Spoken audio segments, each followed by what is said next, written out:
Where is Muggsy? Probably playing a video game at the moment, but it doesn't realize the time. You're right. Let me, well, let's see. I think he wasn't green before, so I think he's actually on his way.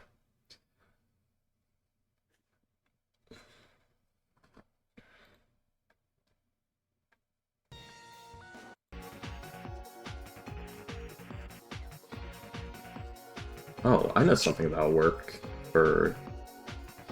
Where is it? Oh, that might have been the song that was deleted from the playlist. Okay, gotta go find it. I fucking hate you, YouTube. I need to download all this music. Luckily, I remember what it was. Yep, there it is. Oh, you will own nothing and you will be happy. I'll fucking make it work. Y'all hear about Discord's brand new policy change? Oh, what are they doing? They're rolling out a Face ID and biometric scans for profiles. Otherwise, you're going to be Otherwise, you're gonna what? Be set to put in teenager. yeah. If you don't prove you're adult, you're automatically going to be put in a space with a bunch of kids.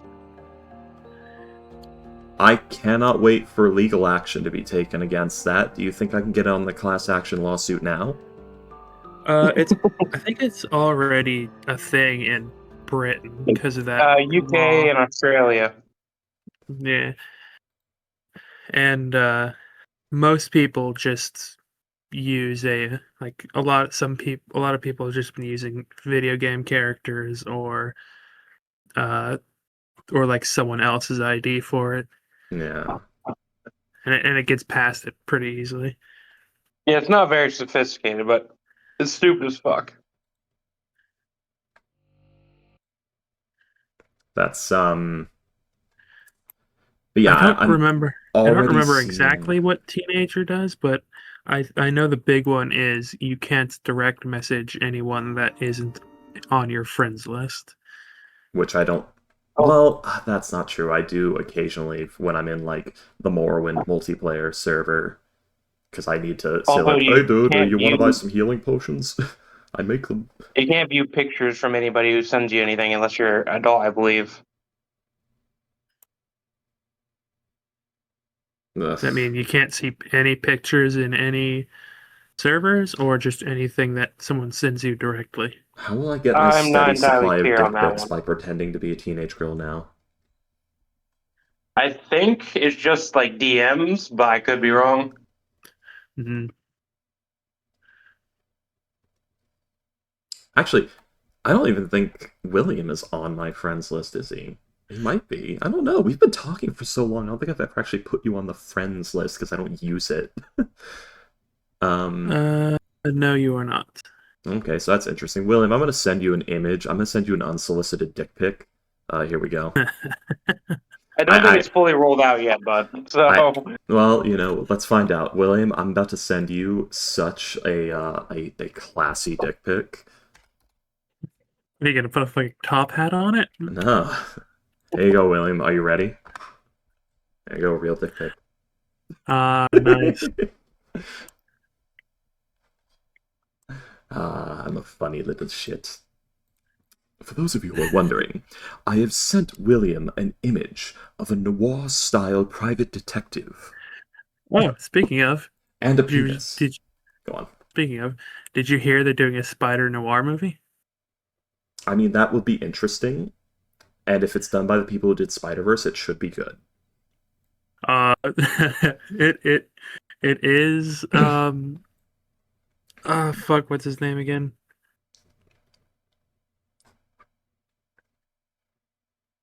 Who voiced Spider Noir? I don't fucking know. I never saw that movie. Nicolas Cage. Nicolas Cage. Yes, it is. Nicolas Cage is the one playing Spider Noir, I'm actually incredibly game for that. That sounds great. and it's gonna be black and white with splashes of color, like in Sin City. I'm actually listening. Wait, that sounds cool. Remember, Nora got the gun and he ain't afraid to use it. Yeah. The Silver Shroud. Fallout 4 could have been the best Fallout game, and they wouldn't have to have tried much harder, just a little bit. They were so close. And they've made it. A lot of people shit on Fallout 4. They did make a good game. It's It's not a alright. bad Wasn't game. bad. It wasn't great. It wasn't bad. It was just Yeah, alright. yeah.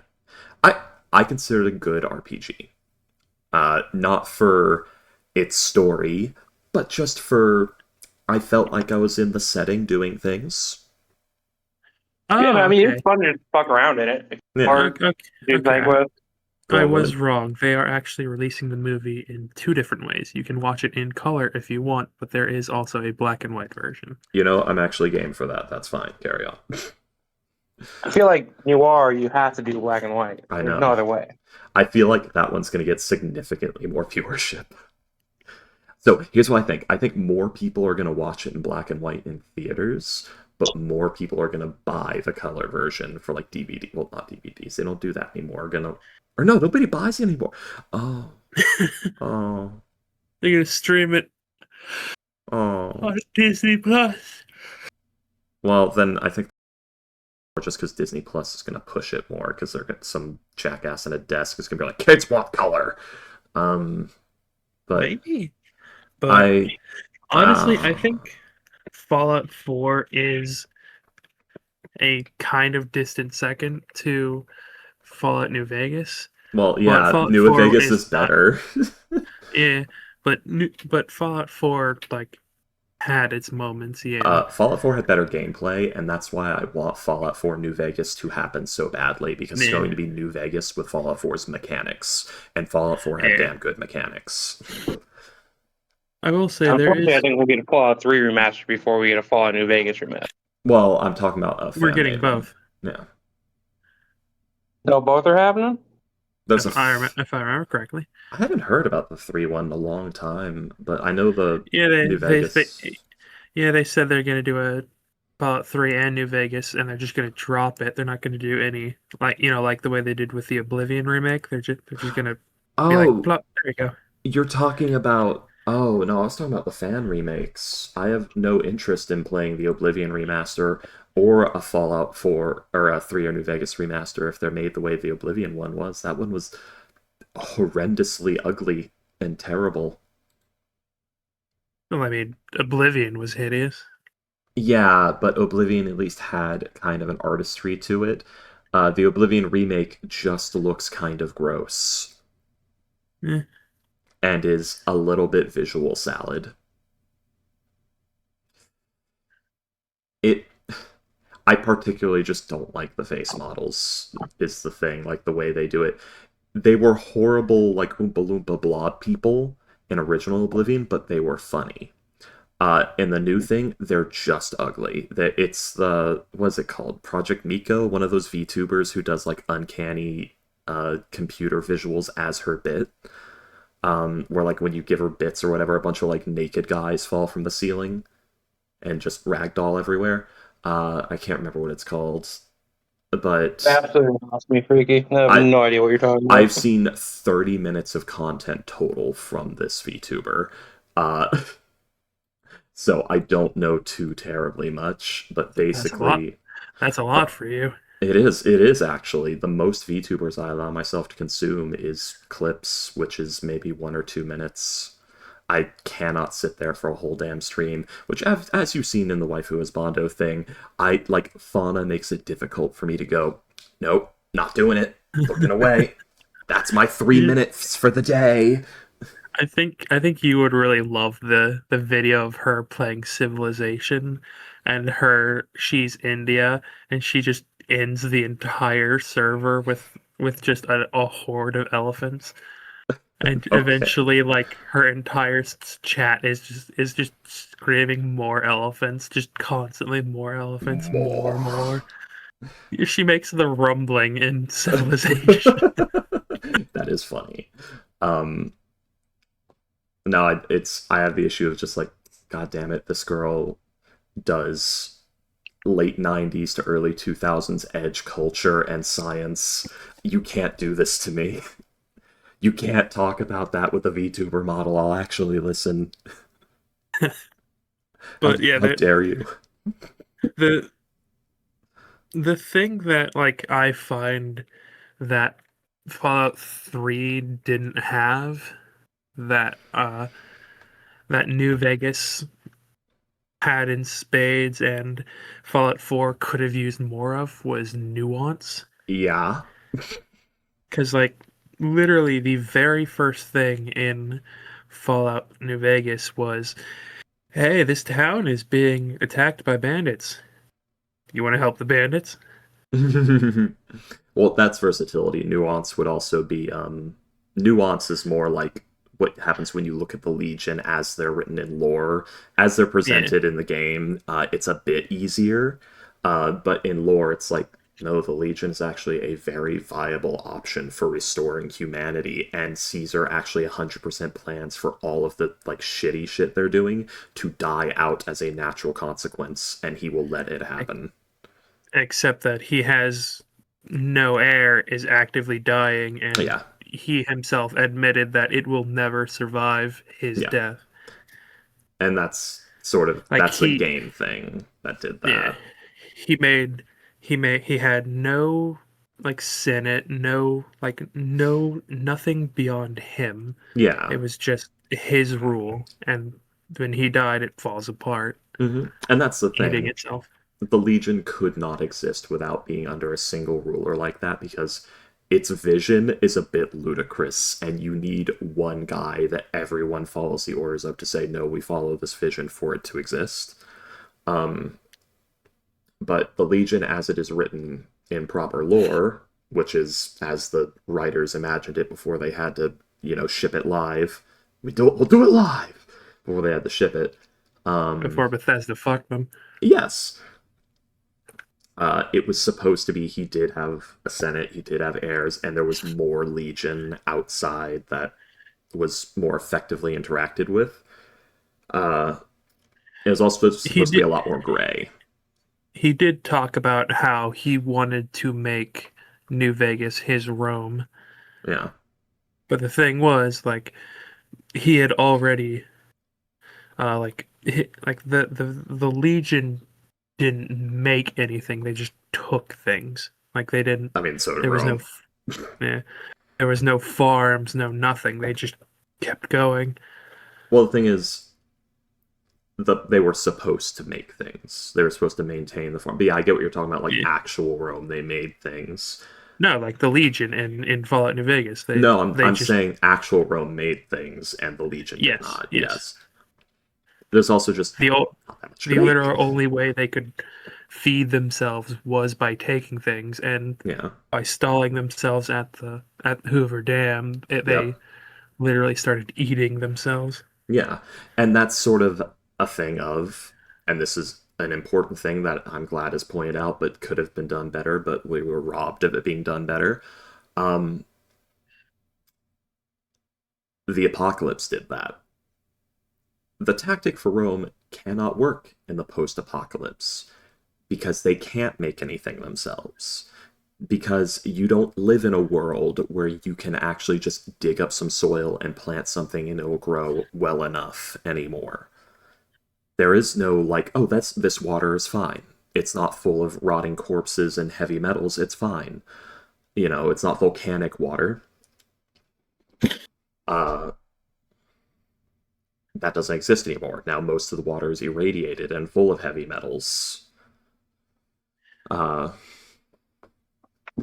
so yeah, it was doomed from the start, but what it was intended to be wouldn't be so doomed. It wouldn't be so overtly evil, but they had to ship it. They had to go.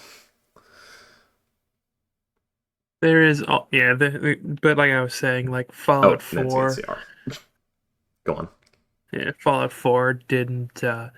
Fallout 4 had 3 DLCs before they let you side with raiders, like Yeah, in New. and it wasn't. It felt like a mod because there wasn't any real interaction. There was just Preston gets mad at you, and everyone else doesn't really have much to say on the matter.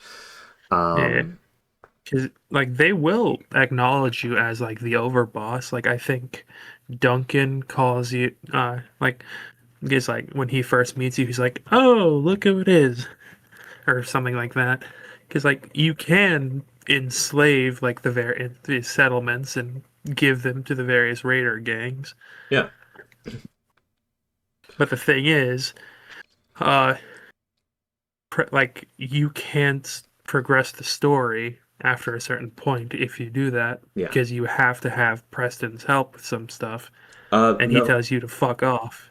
Well, I guess if you only ever did, or no, you can progress the story just fine. What do you mean? You can build the teleporter with the raiders. Can you? Yeah. Huh. Or no, I think you need.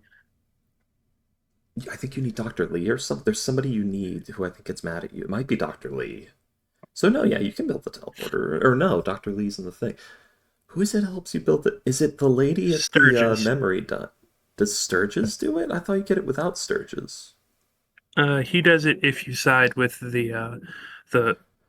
He does Oh, it if you right. side with Yeah. the, Hello. Minutemen because there's only two people who can help you. It is and the the Brotherhood. Brotherhood and the Minutemen. Also, hello, 'Cause- Bugsy. hello. Because the railroad are like, yeah, we literally cannot do it. It's not that we don't want to, we just physically can't do this. Which is weird because you have Tinker Tom who specifically can. Like, the railroad is. I don't know. Here's the thing.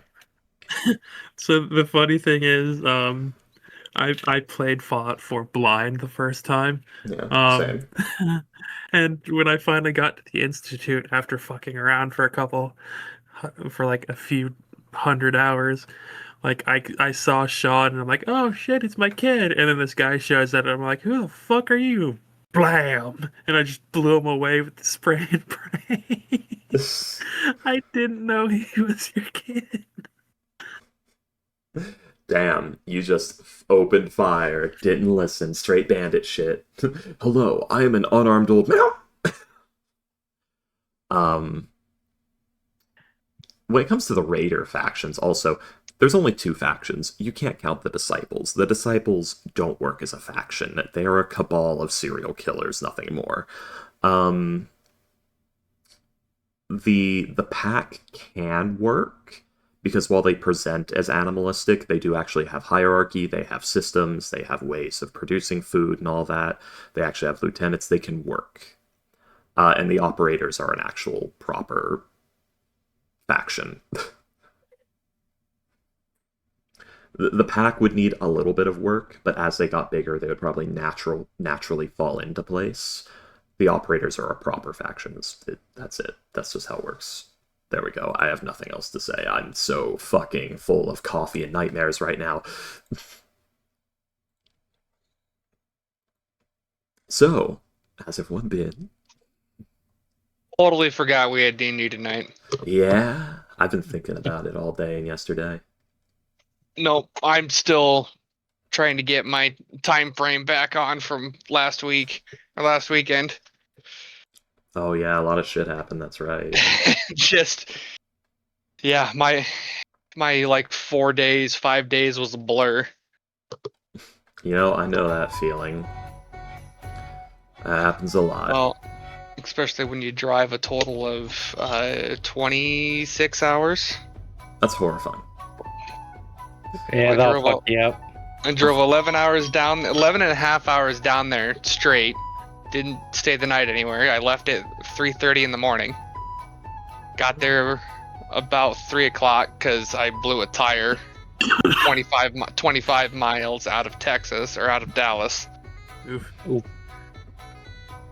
So, but then we fucked around all weekend and 3 days had passed and I was driving back. It took me a good 22 hours to get back home just because I stopped in Kansas City on the way. That's fucked, bro. Okay. How is so- go on. which Kansas City? Missouri. The one in the middle of nowhere. I had a friend in KC that I hadn't seen in a while, so I stopped by her house to say hi, and she allowed me to stay the night. It was kind of the game plan to begin with, but Nice. Did you do anything in Kansas City? nope, it was literally just to say hi to my friend. Hello, friend. Can I sleep on your couch? Yeah. Well, So we planned this trip back in like December, and I texted her late December, early January. I mean, I wasn't doing that as like a making fun of it kind of way. That's just something that would happen between friends. Can I sleep on your couch tonight? Yeah, it's 100% what would happen between friends because I've done it. Yeah. I've been on both ends of it. Yeah, completely normal. Dude, can I crash on your couch tonight so I don't gotta pay for a hotel room? Anytime. Yeah, like it's either that or spend $150 on a hotel room. Yeah. I did that for a coworker of mine a couple times. He's like, "Hey, I don't want to drive down the mountain, in a snowstorm. Can I?" Yeah. Oh yeah. I've done that for a coworker in a storm as well. I've done that for a friend of a friend, somebody I had only met like once in my life.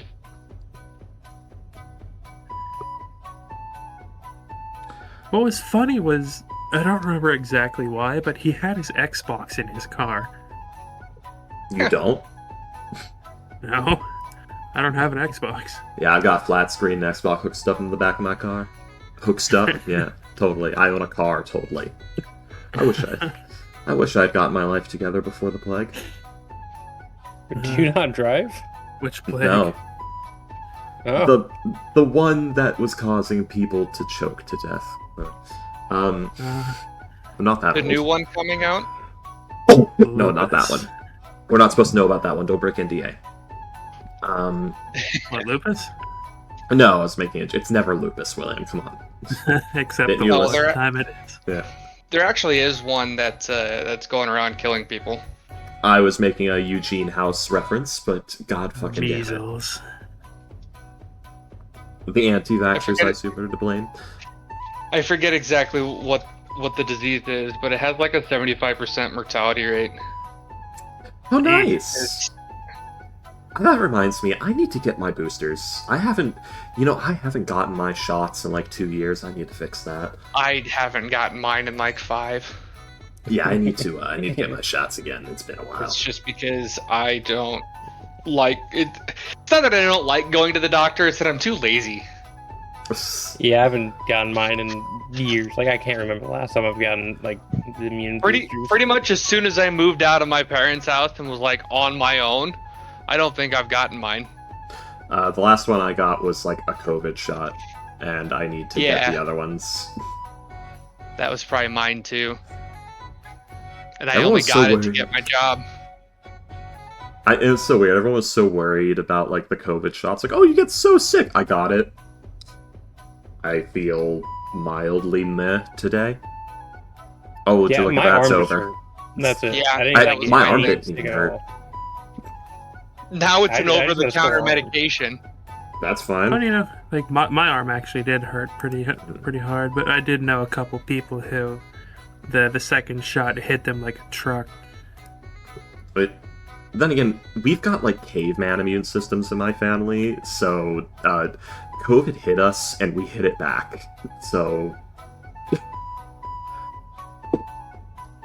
like my No, mom got it my- the worst of anyone. Even then, just So meh. listen to this dumb shit, right? So Mhm. 2020, height of COVID, I had moved down to where I live at now, Des Moines area, Yeah. and I had got a job at a warehouse because I was paying to go back to college at the time out of pocket. Yeah. Well, my uncle, who I hadn't seen in a while, invited me. He needed me to go do something at his house to work on his computer or something, and he invited me for dinner. Cool, fine, whatever. Yeah, I'll go hang out, see family, see my my cousin and whatnot. And as I was over there for about 4 or 5 hours. As I'm walking out, he goes, "Oh, hey, by the way, your aunt tested positive for COVID." Oh, how nice of you to tell us. Actually, he didn't even say that on the way out. I found out 2 days later from my mom texting me being like, "By the way, they tested positive for COVID a couple days ago," and I'm like, "So they had COVID when I was over there." And they knew, and they didn't And tell they knew. you. Now here's the shitty part. My aunt's a nurse. I hate people. I'm like, she works in the fucking medical field, and I was over there for 5 fucking hours, sitting next to the both of them, playing with my 4-year-old cousin, and they Eating didn't food that they feel were like handling. yes, and they didn't feel like saying anything.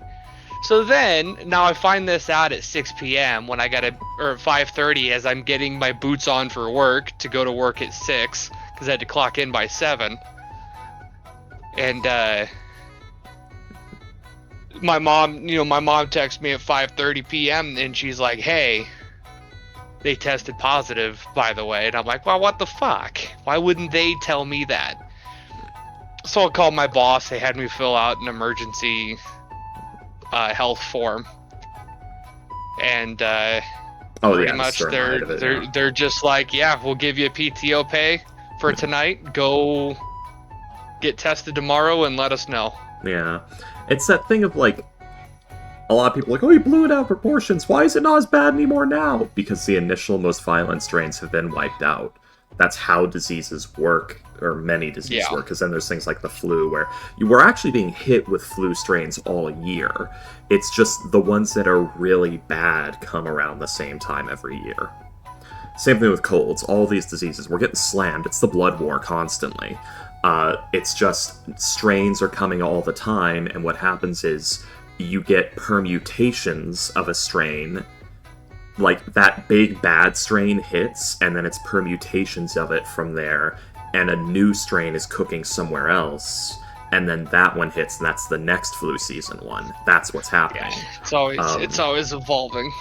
Exactly. And the big ones we're seeing is not the same one, it's just another one that's spread to us, that's been cooking on the back burner, so to speak. We've already destroyed the other one. It can't really hurt us very much anymore, and if we do get it, it's a day or two. And that's sort of what's happening with COVID and why we're still having outbreaks of it occasionally, but now we actually have the vaccines, we have treatments, people know what to do.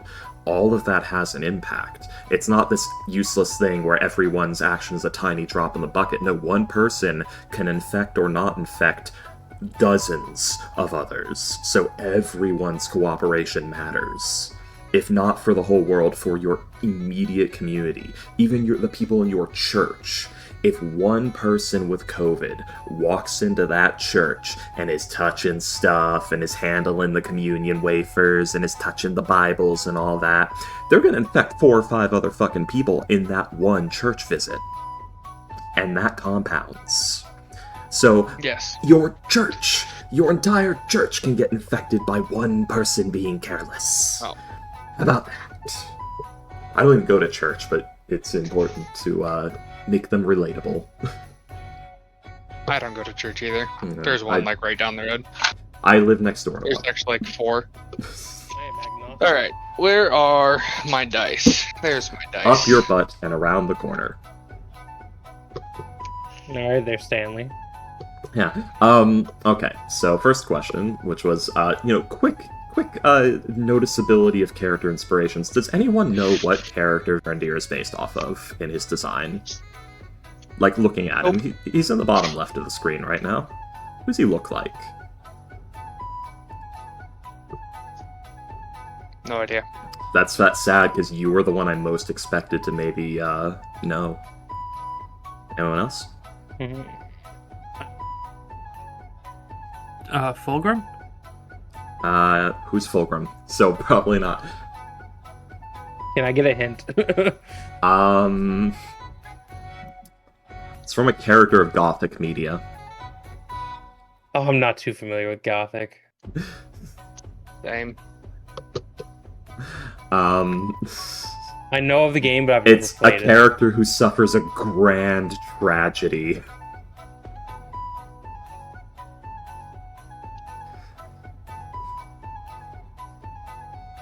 No idea.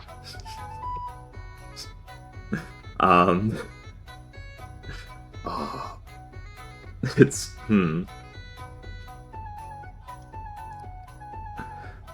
It's from a character who's at least partially undead. Now, are you talking about Gothic, like the video game, or Gothic as in the genre? The genre. That is Fulgrim. It's not Fulgrim. I don't even know who Fulgrim is. Oh, He's one of the Primarchs of Warhammer. Oh, I'm not too terribly aware of Warhammer, especially. Well, basically, if it's not Vermintide, I don't know. Fair enough. Yeah, I have no idea. You know, this was a red herring. The low-hanging fruit is like, is he based off Alucard? No, he's based off Lucatil of Mira from Dark Souls 2. Oh. Yeah. I wouldn't. Yeah, on that. I Yeah. haven't played Dark Souls 2. I thought you did. Okay, No, well, I have them. I haven't gone through them yet. okay, well, we need to finish Elden Ring, and we do Dark Souls 2 next. No, I'm gonna do Dark Souls 1. Oh, you haven't done Dark Souls 1? No. I'll help you with both of them. Okay, so I'm gonna be honest. Lucatil is my favorite character in that game, and I just did not get that. You won't be able to help me with Dark Souls 1. The I servers don't are... have the legal version of the game. Ow. I acquired Dark Souls 1 from the interwebs Yes. without putting in my credit card information. Yep. You know, if they would sell it to you, if it was still available They for don't sale sell to it. you, That's the issue. yeah, I was I going to would buy be it, but they mad. don't sell it. Yeah, that's the thing. If they, the What do you mean? remaster's terrible. They You don't can't- sell you can't- regular no. Prepare to Die edition No, they don't anymore. even sell the remaster on Steam. Uh, Dark Souls 1 does not exist on Steam.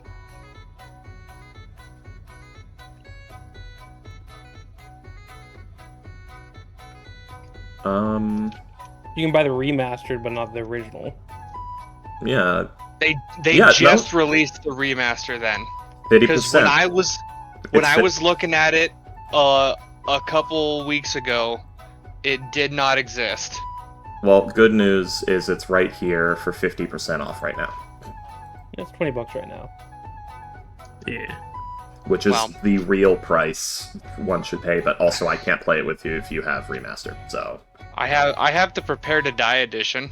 Yeah, but you don't have, Yeah, I might be able to use Steam servers.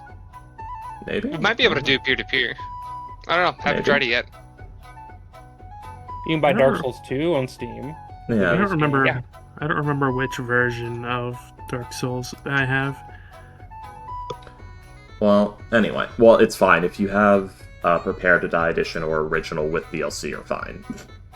Those are the same. But if you have remastered, no. I can't help you. I hate corporate. I hate corporate. just corporate. But yeah, no, Varandir's design was based off of Lucatil of Mira. And he's wearing the Baldur's Gate 3 wizard robes in this particular image because close enough, really. Good enough. I modified them a bit and made them actually nicer, but, you know, because I don't like the design of the Baldur's Gate 3 robes entirely. I gave him poofy sleeves with, like, bracers and gloves, so the arms poof. You gotta make yourself bigger to threats so they might get scared. Exactly, it scares the other drow. It emulates T-posing, even though he's not T-posing. Okay, so, who would like to tell us what was happening last time? Let's see. Torleth spent the night helping people as much as possible, going into the room at dawn. Adberth woke up in the morning, and he woke up to seeing Torleth in the corner, kind of creeping the shit out of him. He asks if she is alright. She tells him that, she's fine. He's like, "You good?" She goes, "Yeah, I don't need to sleep." And he goes, "Isn't that weird?" She's like, "Oh, I got used to it. I didn't have a choice." He attuned to the Psi Crystal and then made as many maps of the Underdark as he could. There is a slight altercation due to how bright the Psi Crystal is. And then he spent some time just messing with people telepathically. Yeah. It wasn't even an altercation, it's more like, "Oh, wait, turn that light off." Okay. Yeah, that's why I said a slight altercation. Yeah. Torleth came down after her rest and asked about heading to the Temple of Ilmater. The barman couldn't remember where it was off the top, or the directions to it off the top of his head. But Varandir and not Varandir, Adberth and Azarus knew where it was because they had been there before. We decided to wait for Varandir before heading out. Foolish idea. Adberth got bored and tried to break into the magnificent mansion, with Torleth heading back into the room, where she started to investigate the ghoul hands, finding various uses she could use with them. Adberth tried detect magic and unseen servant, which didn't work. He then tries to sell his map of the Undermountain, which, had like maybe 0.01% of the Undermountain mapped out. Yeah. Adberth is advised that the information he had is probably more valuable, and he writes an immaculate pamphlet of the first little area with a nat 20. Travel guide. Lars Rinlael and Varandir eventually show up, with Adberth showing them his Psi Crystal. He tells them about how the Boggle had it, and they talk about how cute the Boggle was or wasn't. Torleth is brought down into the room, and we kind of drag Varandir with us. When we get outside, Torleth had a bit of an emotional breakdown seeing the sun for the first time in years. Because she thought she was never going to again. Yeah. Varandir had a physical breakdown. He did not like the sun. Yes. Torleth had no way to physically release the emotions, so she just kind of shook. And eventually she got back up and apologized for the display.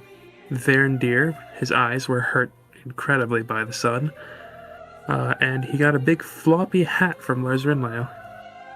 Torleth got the group a cart to head to the temple. As we head there, Adberth used wrist pocket on a gold piece. When we get there, it was a rather lovely place. Stained glass windows that were made to display the images both in and out. They were rather graphic images of Ilmater, but also rather wholesome ones of the services the priests did. We head inside, and there's a service in progress, with Torleth joining in on the worship, and Varandir being awestruck and not knowing what to do with selflessness, not understanding the selflessness of Ilmater. Adberth just thought, I could mess with these people. I could talk in their heads and make them think I'm Ilmater. He's gonna be so easy to corrupt. You guys are in Waterdeep, and William, you know who's in. Or no, he's in Baldur's Gate. Although he is in Waterdeep sometimes, so never mind. He was born in Waterdeep. We did also have a conversation about how he doesn't care for worship because none of the gods are worthy of his soul. And when Torleth was like, what do you mean by worthy of your soul? He's like, oh, I sell my soul to someone worthy. And she's like, that's not how worship works. And he's like, what's your point? To be fair, that's more. First, fucking with people is more like an intrusive thought. Doesn't mean he's just going to act on it. Second, yeah, he doesn't understand worship because he wasn't raised around that. Which has interesting implications. All I can say is it's free real estate.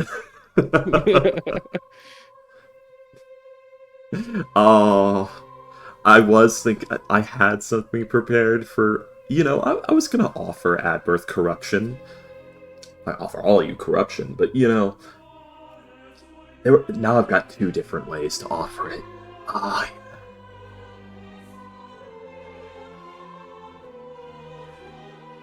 William. It's gonna have to be worth it. Adberth, he's an expensive hoe.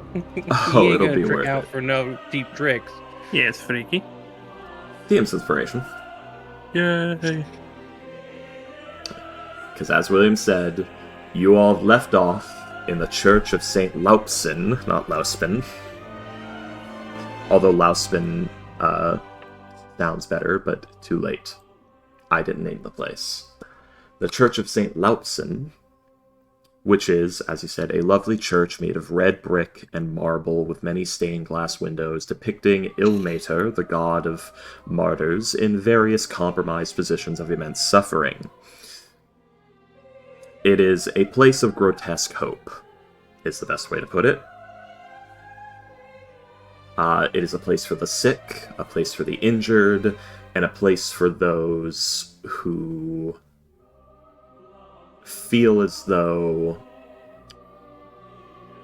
suffering can be taken from another, and that they can recover if they're just given a chance, is the way I'll put it for now, because I can't brain enough at the moment.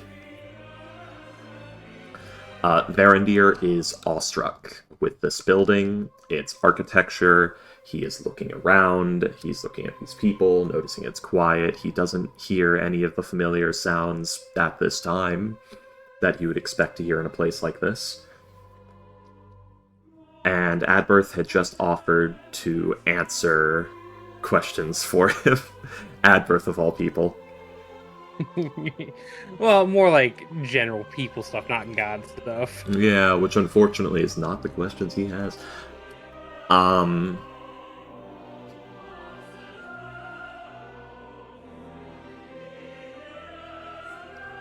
believe we left Azeros. I don't know where Azeros was when we left.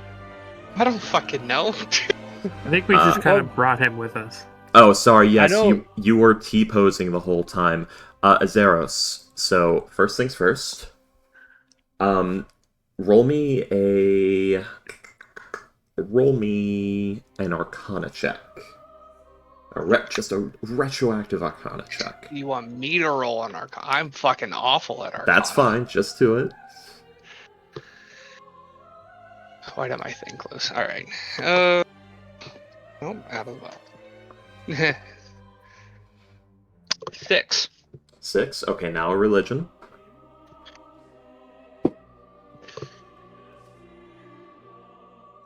Religion plus 1, 17. Okay, and now a history. History is plus 3. Natural 1. Natural 1, okay. So a 4, if that matters. That actually does, yes. You have a stroke and die. You have a stroke and die, no.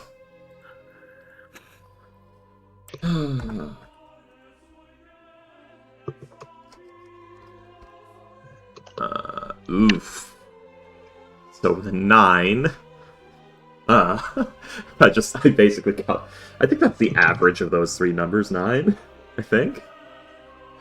It's add them together and divide by the number of instances, right? For the average? Yeah, okay, good. So with an average of 9,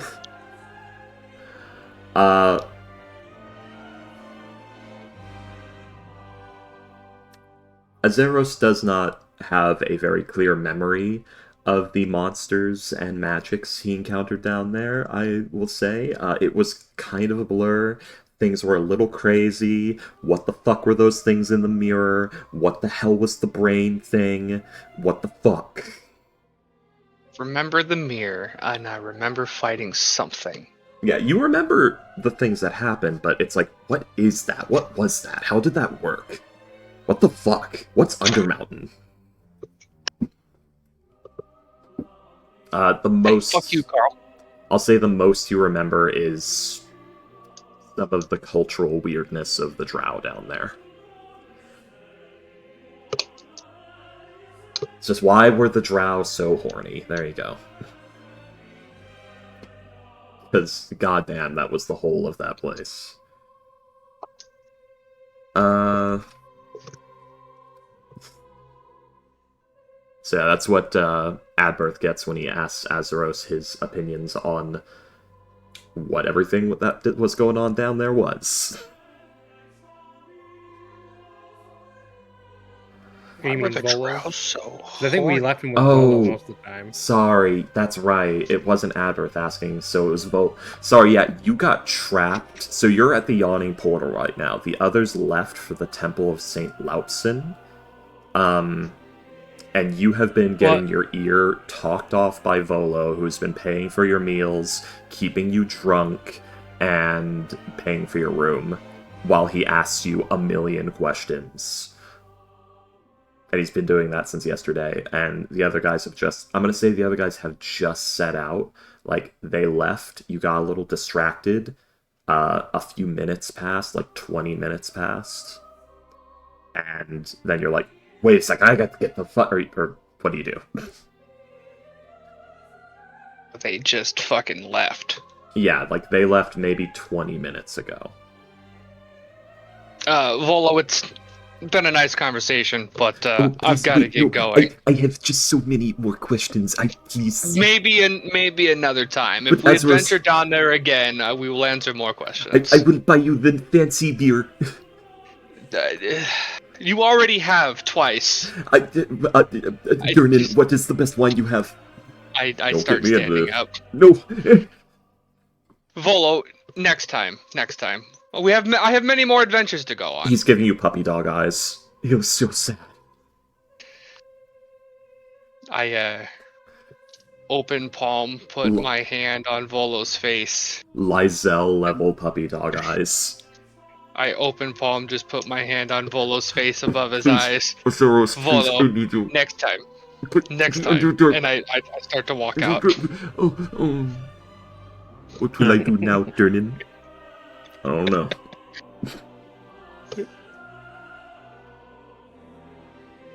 We'll see you again. We'll see you again, Volo. Okay, goodbye. Wait, Little where does is he know Lars I have a Nael? pocketbook for him. Wait, where is Lars Nael? He said that's the last thing you hear as you close the door. You fear your shadow just slips away from you. Now I gotta find out where these fuckers went. Yep, they told you they were going to the Temple of St. Blaupson. Alright, St. I will Lautsen. start heading that way. Are you walking or taking a cart? Should probably take the cart. Okay. It'll be 1 cup apiece. That's a little rich for my blood. I know, 1 whole copper piece. 1 A cod little piece. expensive. 1 whole cod piece. Okay. Yeah, I'll pay it. Okay.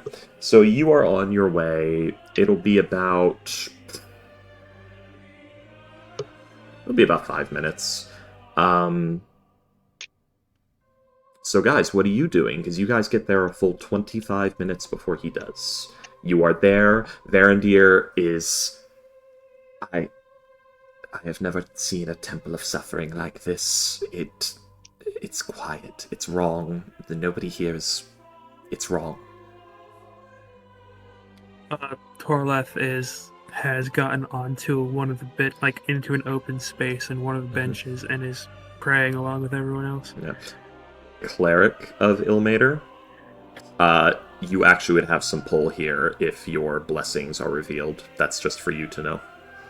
Oh, fair enough. Yeah, like they would be like, oh, you, yes, of course. Because you're a proper cleric, not just a priest. Nice. That's just something you would know. Maybe. Or no, maybe you wouldn't. Oh, sorry, go on. Because I've never been in a temple of Ilmater before. Yeah. I've only ever met 2 other people who worship Ilmater. The person who taught me and Azeros. And I don't even know if Azeros like full on worships Ilmater. He just knows he's an Azamar of Ilmater. Yeah. Your pull would be birthright, like you would be considered basically a holy relic. Your family would probably be more honored by the church than you, because the way Azamar are created is usually as a reward for service. So, like, if a family does great work and duty for a god, they will bless their bloodline. It's actually slightly different. It is that, but it's more common where it's like, oh, hey, I had that really awesome cleric like 500 years ago. His great great grandkid is alive. Let's make another one. It So they'll just turn that Go kid either into way. an ASMR. Be like, all right, I need you to start working for me like your granddaddy did. that's I think some weird 5e-ness there, but okay. I know it could happen, that could be done, but that would be more like something you get with your cleric levels. See, I Go on. think Azeros is like he knows and worships Ilmater, but I don't think he fully throws himself into it Do like Well, a cleric or a paladin would. do you, Muggsy, have an idea for the source of his Asamarness? Kind of. I wonder what would happen if Tell an me later. ASMR and a tiefling had a kid. The tiefling would I think overtake. tiefling- The yeah. tiefling would overtake because of the Pact Primeval. Like, it was like Asmodeus actually did like a fucky thing and made it where it was divine law of the multiverse that breeding with a tiefling always makes a tiefling. They just The more make you a know. human. They just make a regular guy. Hello, I am normal man. My mom's a Two negatives tiefling. My make a dad's an positive. ASMR. Yeah, it just makes I'm a tieflings. regular dude, and my brother is a the I mean, it also, like, you could be an Asmar tiefling, because Asmar is an infusion of energy, and tiefling is a bloodline, which is interesting. Anyway, Where you get like the glowing eyes with the horns and the different skin color. yeah, you would actually just get, like, the metallic colorations and the... And here's the thing, those Asmar where it's like, they have a metallic skin tone, the glowing eyes, that's specifically Asmar of, like, Radiant Gods, that's 5th edition conflating. They have tendencies that pertain to the god of which they are descendant. So, much like Tieflings do. So, for instance, if you are a Asmar of Ilmater, you get the Stigmata. If you are an Azamar of, like, Shar, you might actually have skin as black as the night sky. Or you might just appear as a completely normal person with just black hair and a sadness about you. something kind of funny is I actually have a tiefling character that I really want to play at some point. Hang on, where is the image? Well, remember, I do allow roster systems, so once you guys actually get, like, a base of Nah. operations going or something, you can do shit like that. Here it is. Here he is. Like, he is a tiefling. Oh, it's that And one. The maid yeah, outfit. his skin is basically gold, and his horns, like, they look like they're made of platinum. Yeah. Ooh, sorry, I was stretching at the same time. But yes, at birth. Sorry, we need to get back on track. I'm so easily distracted today. I'm easily distracted every day. This is a temple of suffering unlike any I've ever seen. I mean, I wouldn't call it a temple necessarily to suffering. He's like Maybe. looking over your shoulder at the man on all fours with deep gashes in his back, racked in pain. I think it's more of like willing to sacrifice oneself for others. I don't know if that counts as suffering though, but I'm also not the most well versed in religion. What kind of fool would do that? Are these people useful? No, from what I gather, it's just because it's the right thing to do sometimes. He's giving you the rapid blink. I believe it's more of a question of morality. Right. Morality. Yes, I believe Azeros or Torleth would be able to answer that question a bit better than me. Looks at Torleth in the pew praying. Looks at Azeros, who is not here. I mean, not Right. right at this moment. You give him a sec. Yes.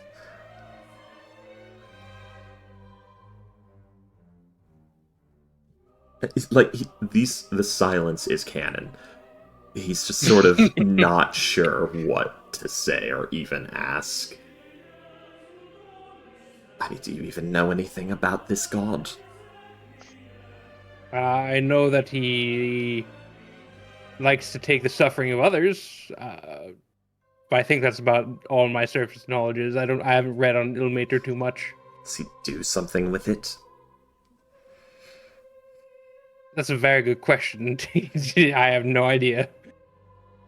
Something is afoot. He wouldn't just do this. There's no point in its madness. I mean, from objectively, if you take their suffering, they might be more willing to worship you. And don't gods get more power from more worship? So it could be that. Liviator teaches to just enjoy the suffering and she gets worshippers. Yeah, but that you kind of have to be, like, built different for that. Not everybody enjoys suffering. Well, that's not true. You can condition anyone to enjoy suffering. I've seen it. But it's This not really... conversation in a church. We're getting such looks. There is somebody in a pew next to us having this conversation. Like, what? We're getting the side eyes from the fucking century. It's a old man with a beautiful white handlebar mustache. He's in proper, like, Catholic church, on his knees, hands clasped, smile on his face, prayer. He seemed so happy, and then he heard this conversation. Now he's just Luigi side-eyeing. Luigi death stare. It's more of like, yes, you can condition people to like this pain, but you really shouldn't. It should be something they accept willingly. What do you mean? Conditioning is an important part of teaching someone to survive. If no one underwent conditioning, no one would ever make it in this world.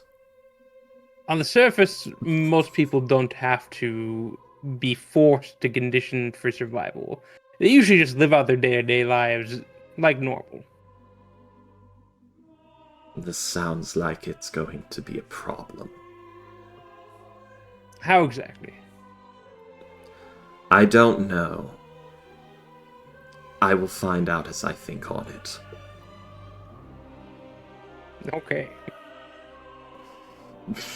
Two people gonna... with no fucking conscience religion whatsoever. Background. I was gonna say conscience. No empathy. I mean, I have some empathy sometimes.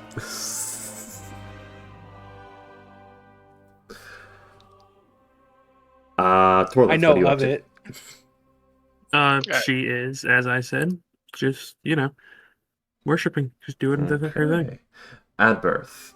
Varandir is going to go back to looking around the temple. Another service does begin over, because they basically do services all day where they alternate priests, where one will come up and do a thing, and then they'll have a recess, and then another will come up and do a thing, or the same one, depending on the shifts. And basically they take questions from people, because what will happen is it'll be like they do a service, people come to talk to the priests, and then there is a recess after that, and then new service comes up, and usually they're decided based on the troubles people are having and things like that. So it's sort of a revolving door of spiritual guidance going on in this building. Alright. Did you see my message to you? Not yet. Let me go check. Sorry, Discord doesn't budunk at me anymore for some reason. You're good.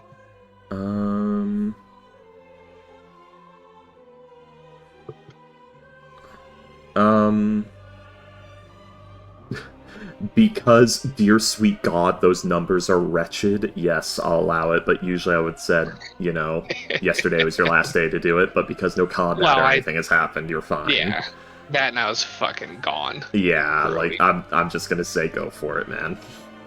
Yeah, it's nothing crazy. It doesn't benefit me in any way, shape, or form. That none of anything has been used. Like, your character sheet, your character sheet has not been updated. You've not stepped on this block in Minecraft yet, so it doesn't fall. So I need to delete that. You haven't broken a block attached to this gravel yet, so you're fine. Not 123. That would be hilarious, but no. Hold on, what's the modifier if I do that? Plus 56. Yeah.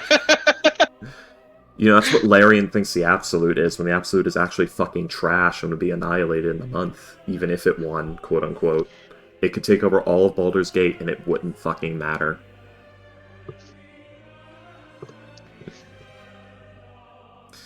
But I have an idea for my character story-wise, but I need to have that stat in order to do it. That's fine. I mean, here's the thing. There's certain things where I would just say, if we do it narratively, I don't care. But also, for your own sanity, it's better you have that stat. Yeah. It's for your own good.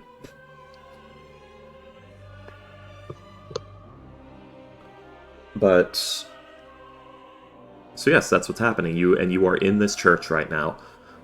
The sermons seem to be covering... how to... Actually, interestingly enough, they talk about how to identify when you're taking on too much of other people's troubles, when you're actually harming yourself to the point that you can't help others by taking on their troubles, is what the next sermon is. They're reining it in. They're rolling it back. Yeah, I mean, for the most part, I'm going to keep my hand on Virendir, make sure he doesn't get into any trouble. He doesn't seem to be getting into trouble. He's, like, flipping through books and, like, getting close to people while they're praying and listening to what they're saying. And he actually does go and talk to a priest at one point. And I'm really keeping an eye on him in case he accidentally pisses them off. The priest appears to be doing, like, just the smile, like, oh, yes, okay. What do you have an answer for me? Show up. Was not expecting Drow to show up and ask these very hard questions. And to not understand altruism. Yeah, but besides that, I mean, I'm not too obtuse to not... I'm just going to stay quiet in a corner while I wait for Torlith to finish the thing. Okay, so you're staying in a corner. Good to know. Or, like, against a wall, out of the way. Yeah, out of the way. Which, I'm not sure if you've ever been in a Catholic church before. There is no out of the way. There sort of is, and sort of isn't. So, imagine... It really depends on the design.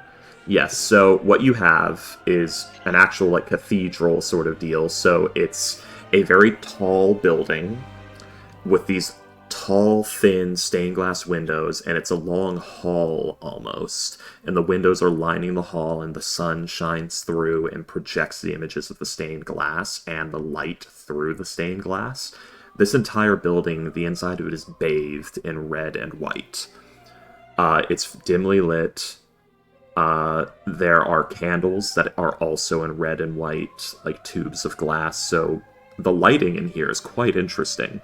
There are murals painted on the wall as well, and most of it is depicting stories that, that Torlith would recognize as actual, like, events from scripture within the Ilmater faith. And there is actually a central part of the mural over the central statue of Ilmater, where over the pulpit, where the priest actually gives his sermons, of the Triad, which is interesting. So here, let me get my information on the Triad just to make sure I don't scrub a name.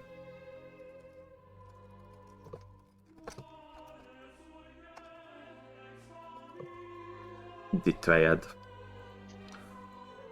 Because Ilmater is one of the Triad of gods. But, okay, good. And it is comprised of Ilmater, the broken god of martyrs, Torm, the true god of duty, and Bahamut, the platinum dragon.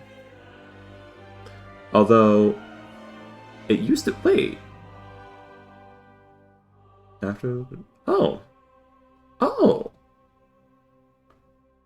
Okay, Tyr is just not in the Triad anymore. That's Okay, He didn't pay his membership dues. apparently, after the spell plague, Bahamut replaced him. Apparently, Because he donut holed everyone who tried to congratulate him on his position. what Tyr? I think you're Oh, thinking. no, wait, no, that was Helm. Yeah, it's Helm. I know what I said. No, Tyr basically tried to appeal to Ao during the time of trouble, saying, "Please, let me help you find the person who did this. I would not do it. It is my right, my duty." And Ao burned both of his eyes out of his skull and said, "You just want to save your own skin. Now be quiet," because Ao's an asshole. Wizards of the Coast.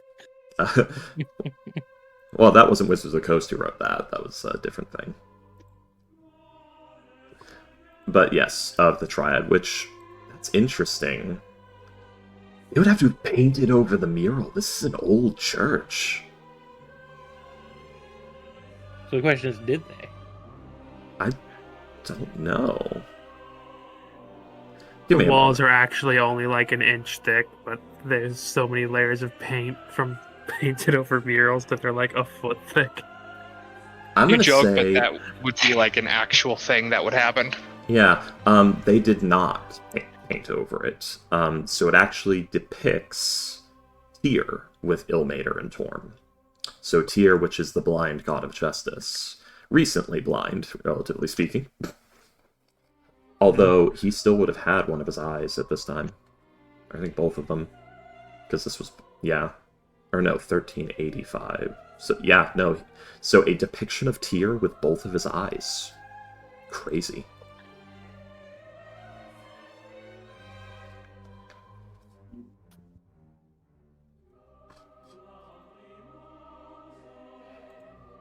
Yeah, that's the church. Okay, yeah. Torleth would speak with one of the priests. Yes, hello. When the sermon is over, in between times, yeah, she'd go up to like one of the priests and greet him. They'd probably see her in her full outfit. Yes, hello. How can I help you? How can I help you? He recovered so fast. Hello, I am Torleth Nidai.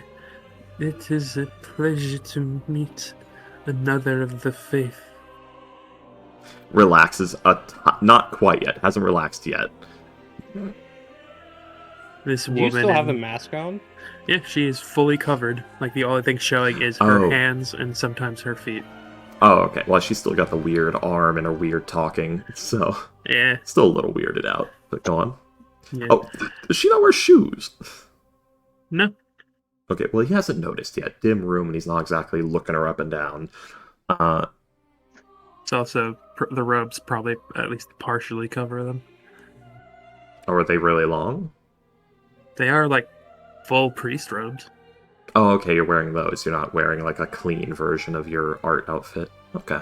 No, she's wearing like a full-on priest outfit with the mask on her face. Oh, okay, yeah, nice to meet you. Yes, it is very good to meet. You're not from our church. Which one do you serve at? I have never served at any of the temples, unfortunately, but I would like to work. I would like to attend and help this one for as long as I can. I have only been a member of the faith for a few years. Well, we are always accepting new acolytes. Do you have any experience? Maybe you were a pilgrim. Any back knowledge of it? Have you studied Ilmater, the teachings? Officially. She will pull out a couple of the books of. She'll pull out one of the books of scripture that she has, I was taught personally by a priest who found and saved me. I unfortunately do not know much of cooking or clothing, but I am a nurse by trade, and so I have much experience with healing the sick. Well, that is very good. We And treat the sick here. The leprosy was a major issue recently, and that was how this church was founded. yes, I do also have some various other things I can do. I am not fully certain of my gifts, but I would be willing Eyebrow. to. I would be willing to learn as much as I am allowed, as she will, like, hold her hands up in front of her. He'll probably see that they are fully segmented and Yeah. reflect the light, and she will like hold her hands like she's like making a cup, and a small burst of flame will appear in her hands. Oh, Yes, she will cast Sacred Flame. Oh, so yeah. Oh, wait, no. Good thing it was Sacred Flame. Okay, Oh, wait, so shit, that's the wrong one. I was thinking I'm playing another cleric in another game, You so I like was your thinking clerics. Produce Flames. yeah. Well, luckily, Sacred Flame you can. Oh, Thaumaturgy. Sorry. Well, I'm saying.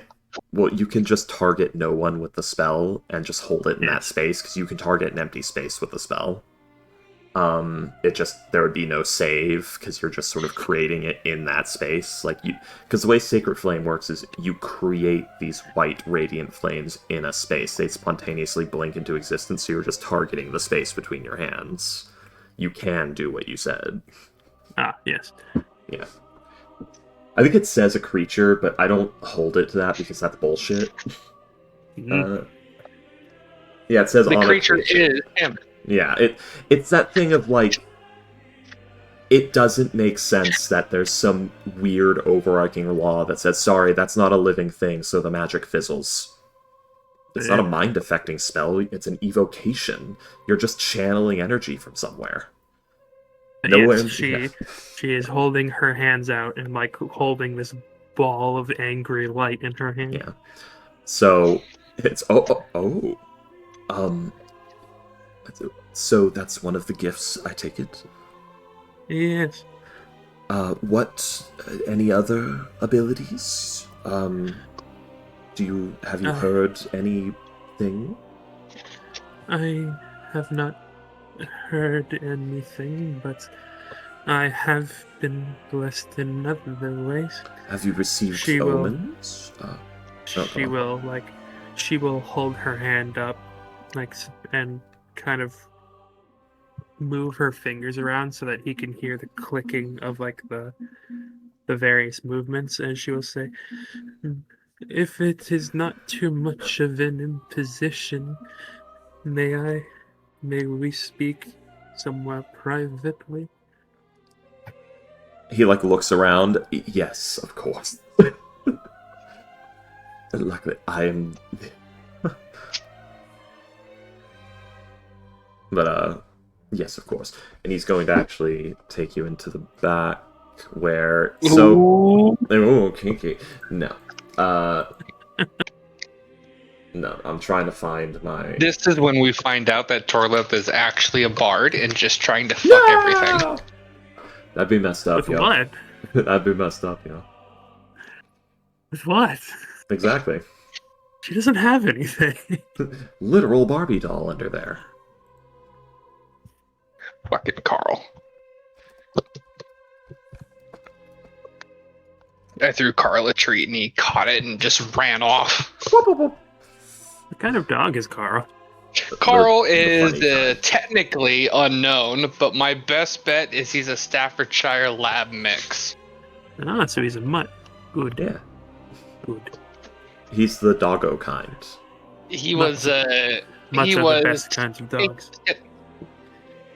Here you go. He was in a rescue league. Rescue. Sorry, I was off getting the priest's name. Go on. Yeah, you're good. Carl was a rescue. And now he's living his best life as a spoiled little brat. Yeah. But, so he takes you into the back, and I just want, you gave me your name, I'm sorry. I'm Vaspar Holmdreg. It's very nice to meet you. I am the head priest of this church. It seems you've spoken to the right man. Oh, that is wonderful. Yeah, that was what that DC 14 I rolled earlier was. She will give like a small curtsy with the she'll like stand up from where she had been sitting and give like a curtsy to him as like deference to his position. Question. Yes. For Torleth. Yes. Do you think that I don't remember if Azra's told Torleth that he's an Azamar of Ilmater yet? I do not believe he has. No. She thinks that the red threads around your arms are like marks of worship. Yeah. I don't know if she knows what an Aasimar is. I don't know. I mean, you would have noticed the stigmata, maybe. That might also eyes, just be for sure. Yeah. Keep in mind, the eyes don't glow; they shine. Like they actually reflect light a lot. They have a luster to them. I think 10 would not be enough because ASMR are kind of Well, it'd be a religion rare. check. So what's your religion modifier? So it would be a 12. 12. That might be enough. You probably would have heard of it.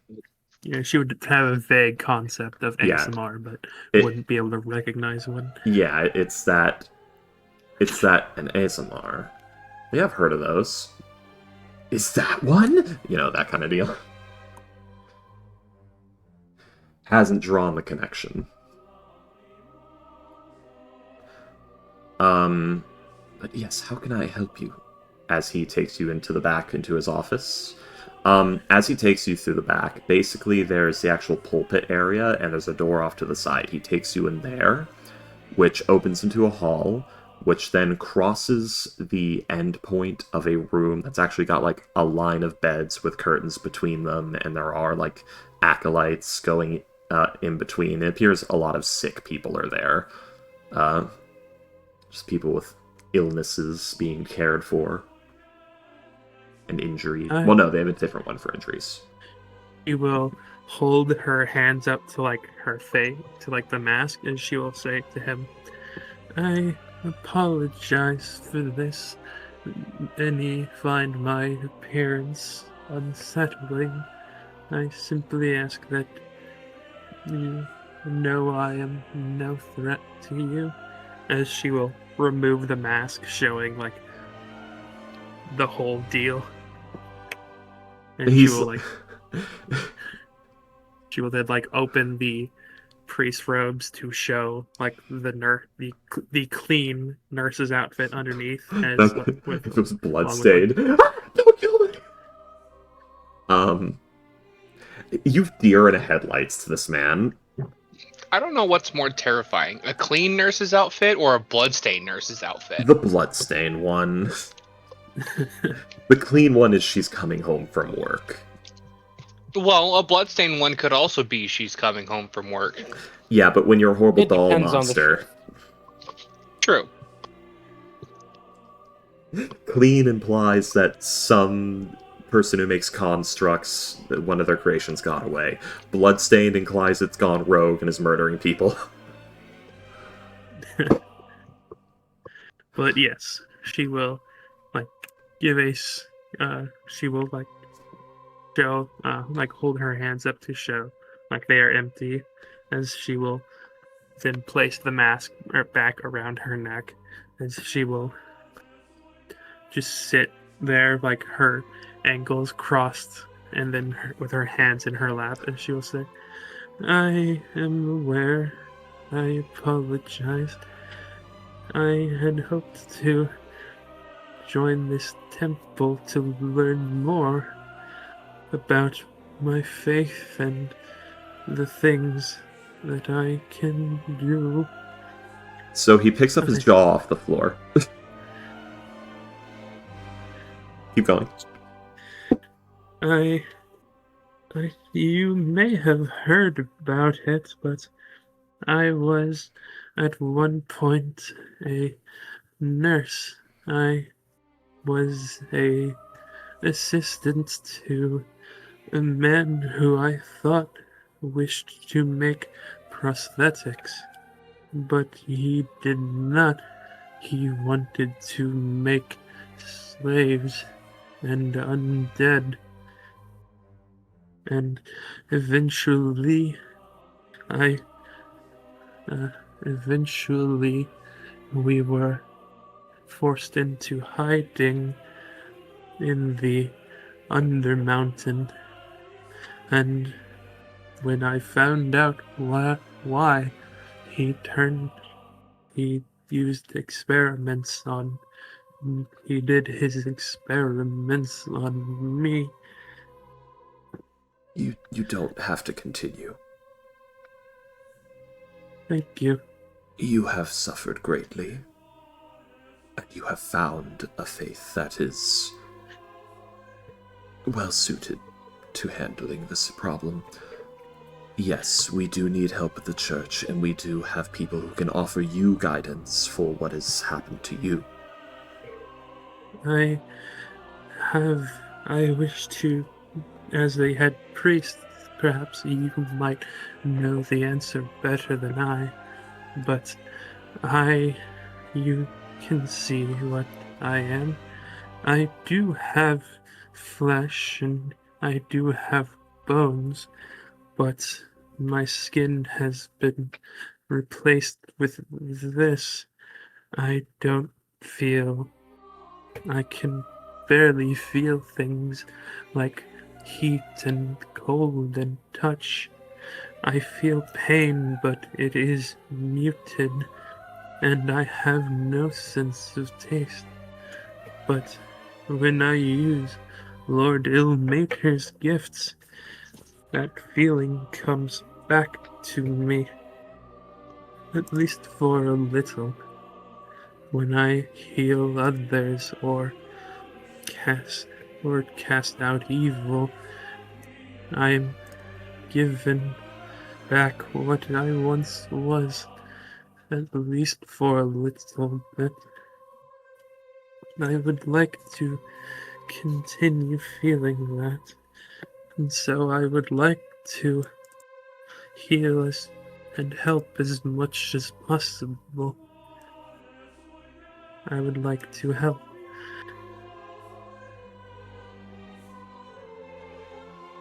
We will need to have another long talk about that motivation, but this can be done. You bear Ilmater's gifts. In time, we will learn of your faith to him. And the phenomena you've explained does make sense. In order to take on the pain of others, you must be able to feel, and many have stated as their feeling intensifying as they do. It could be that.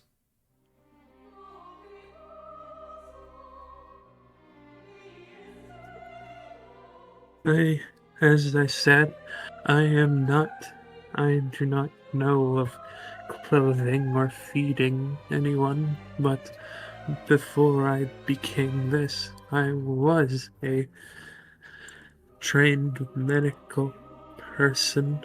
Yes, we can have you working with our current staff. They can assess your abilities, and if you are skilled in the matter, you will not need to be shepherded anymore. But for now, I will assign you one of our acolytes. Although she's a sister now, she recently fell into the fold completely. I'll assign you to her. She will show you how it works and see how well you do. And then from there we will know. I would like to learn the other things as well, if at all possible. This can be done, although that will take time, and we may need you, if you are skilled in medical practitioners, to aid with the sick most often, as we don't have many people who can do that. I can teach as well, if you so desire. I will leave that to Sister and oh my god. Ugh. I will leave that to Sister Halloran. Very well. I was a nurse, not a full doctor, so there are some things I am better at than others. But I did also spend the last 4 years as what is essentially a combat medic.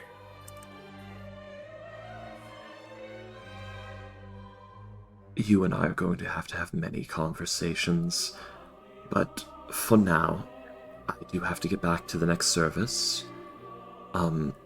Go back into the room we just left, the long hall with the curtains and the beds. There will be a dragonborn woman, a white dragonborn woman. That's Halloran. She will help you. Explain to her situation, and I'll speak to her as well. I can go with you. I have time. So he will actually take you out of his office. Before that, she will ask if she should cover back up. For now, I would recommend it. People will get used to it in time. Very well. She will place the mask back on her face and wear the hood. Yes, we will explain it to her and the others over the course of the day.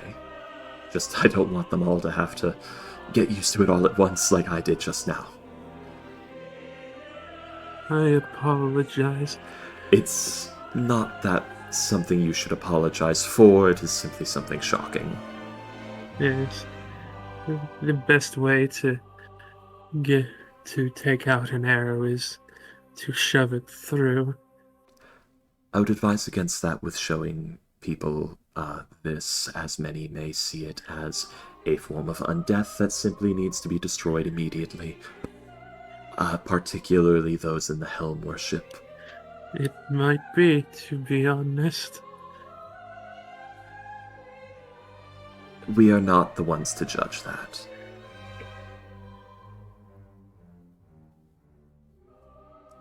There was like an actual tinge of genuine sadness in her voice as she said that. Yep. As she will. You are this poor man. Like, this guy is probably in his 30s or early 40s. Like, he has probably not been head priest for long. But yeah, she will follow him and go speak with Sister Harlan. Yes. Or Halloran. Halloran, sorry. Halloran. So, he takes you back into the room. You walk past the curtains, and there are people with grievous... Well, not in here, it's all people with sicknesses. So you people with terrible boils. Some of them are just sweating. Some of them seem to just be sleeping. One of them has their eyes open, their limbs, like, sort of contorted into a weird shape, and they are absolutely still. Like, they've been petrified. But, like, their eyes move and actually, like, watch you go by, and, like you can see them breathing. Which petrified people or paralyzed people wouldn't be able to do with the eyes.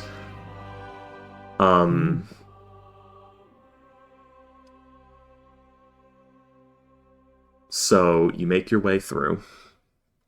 And just a child who appears to have some sort of terrible rash going all up the neck and everything, some sort of pox, is being, read a story, no less. Just sort of half asleep there. And Harlan appears to be reading from a small book of stories of the chamber pot in the cooking pan. And it's a story about not letting jealousy overtake you. Interesting title for an interesting... The chamber pot is jealous of the cooking pan, and the cooking pan says, "Be thankful you are not over the flame." Oh, jeez.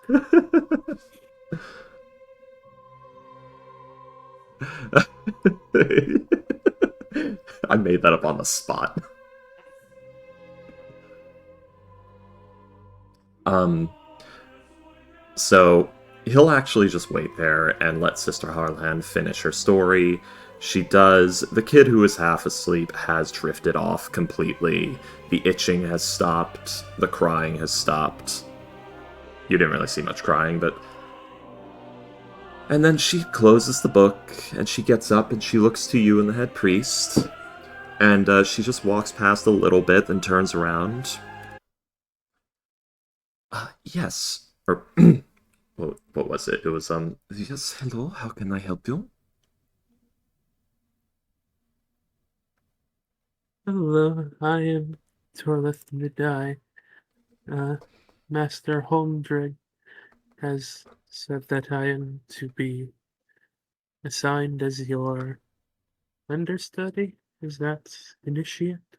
That is correct, and it is Father Holmdrig looks at both of you. Yes, yes. She's an older Dragonborn woman. Yes, yes. Who's both in this scenario? Torlith and Holmdrig. And Vestar. Oh, okay. Yeah. I thought he went off to do his own thing. Yeah. Because, Harlan just sort of went like, oh yes, how can I help you at him? She don't like him, apparently. It's more this young whippersnapper is above me in the church. How could this happen? Fair enough.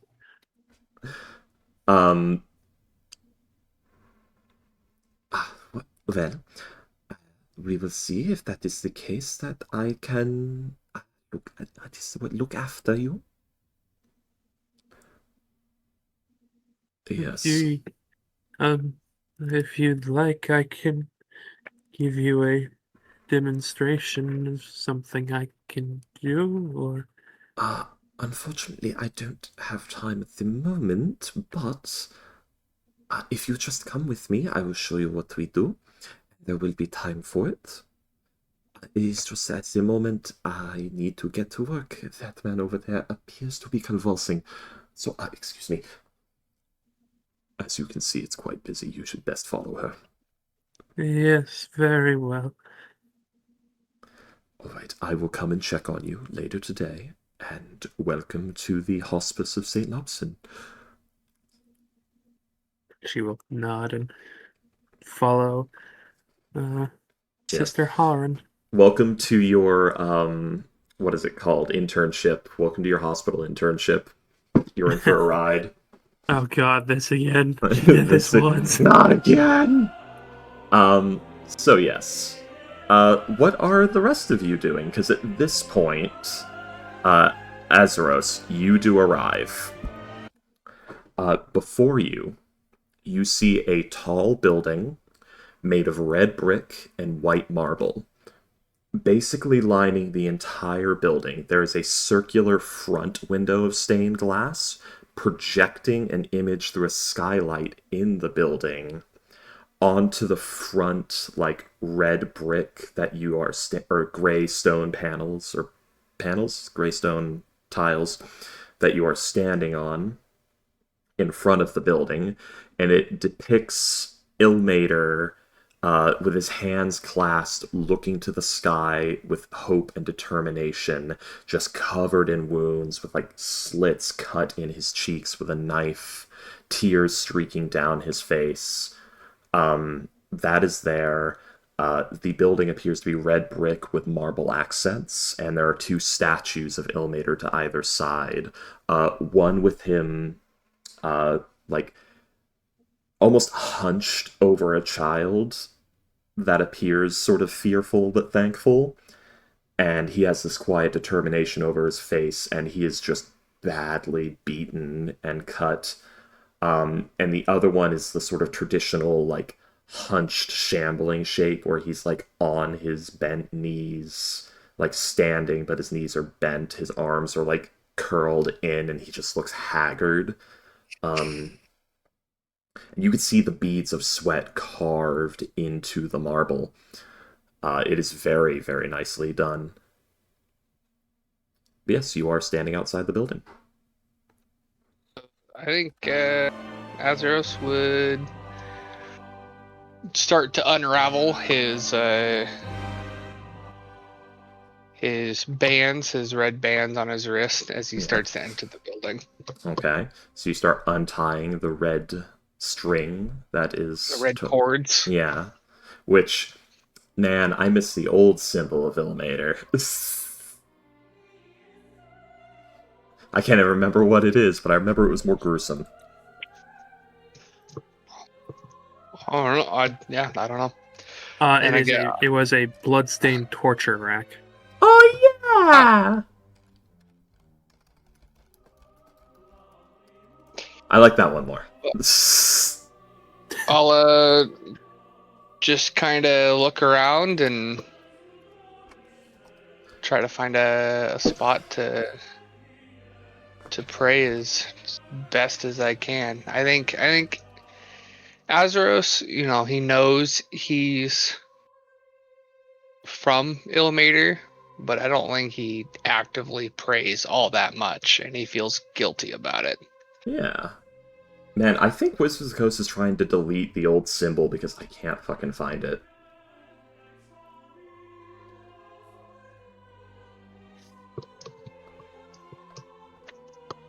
So, as you enter the church, it is as I described earlier, where it is a dimly lit room, mostly lit with red or white light that is coming through the stained glass windows, depicting Illuminator in various situations of agony, usually for the sake of others. Think very, like, the Black Door from Skyrim, where it's like the image of, like, Sithis and the Night Mother and the people. It's things like that. There's a lot of very biblical symbols of just, like, thankful-looking people while a man is being tortured on a rack in various other situations. It's very Catholic Church in here. Yeah. I think I'll just sit here and pray for a little bit, not really knowing how to pray, just because I think it's kind of, he's born a Illuminator, but at the same time, it was kind of it was kind of a religion that was forced on him from his parents and from what he is. Yeah. So he, in the little study he has done, yeah, he just knows that it, like, his Illuminator's beliefs tend to align with how he's lived his life. Yeah. You've stumbled into faithfulness of Yeah. Illuminator, not accepted it, and you're still learning about it. So what is Adberth doing? He is in the corner, summoning the gold coin from the wrist pocket spell back and forth and testing the limits of it. So, like, he'll flick in the air, then try and recall it into the extra dimensional space. Which, let me read wrist pocket.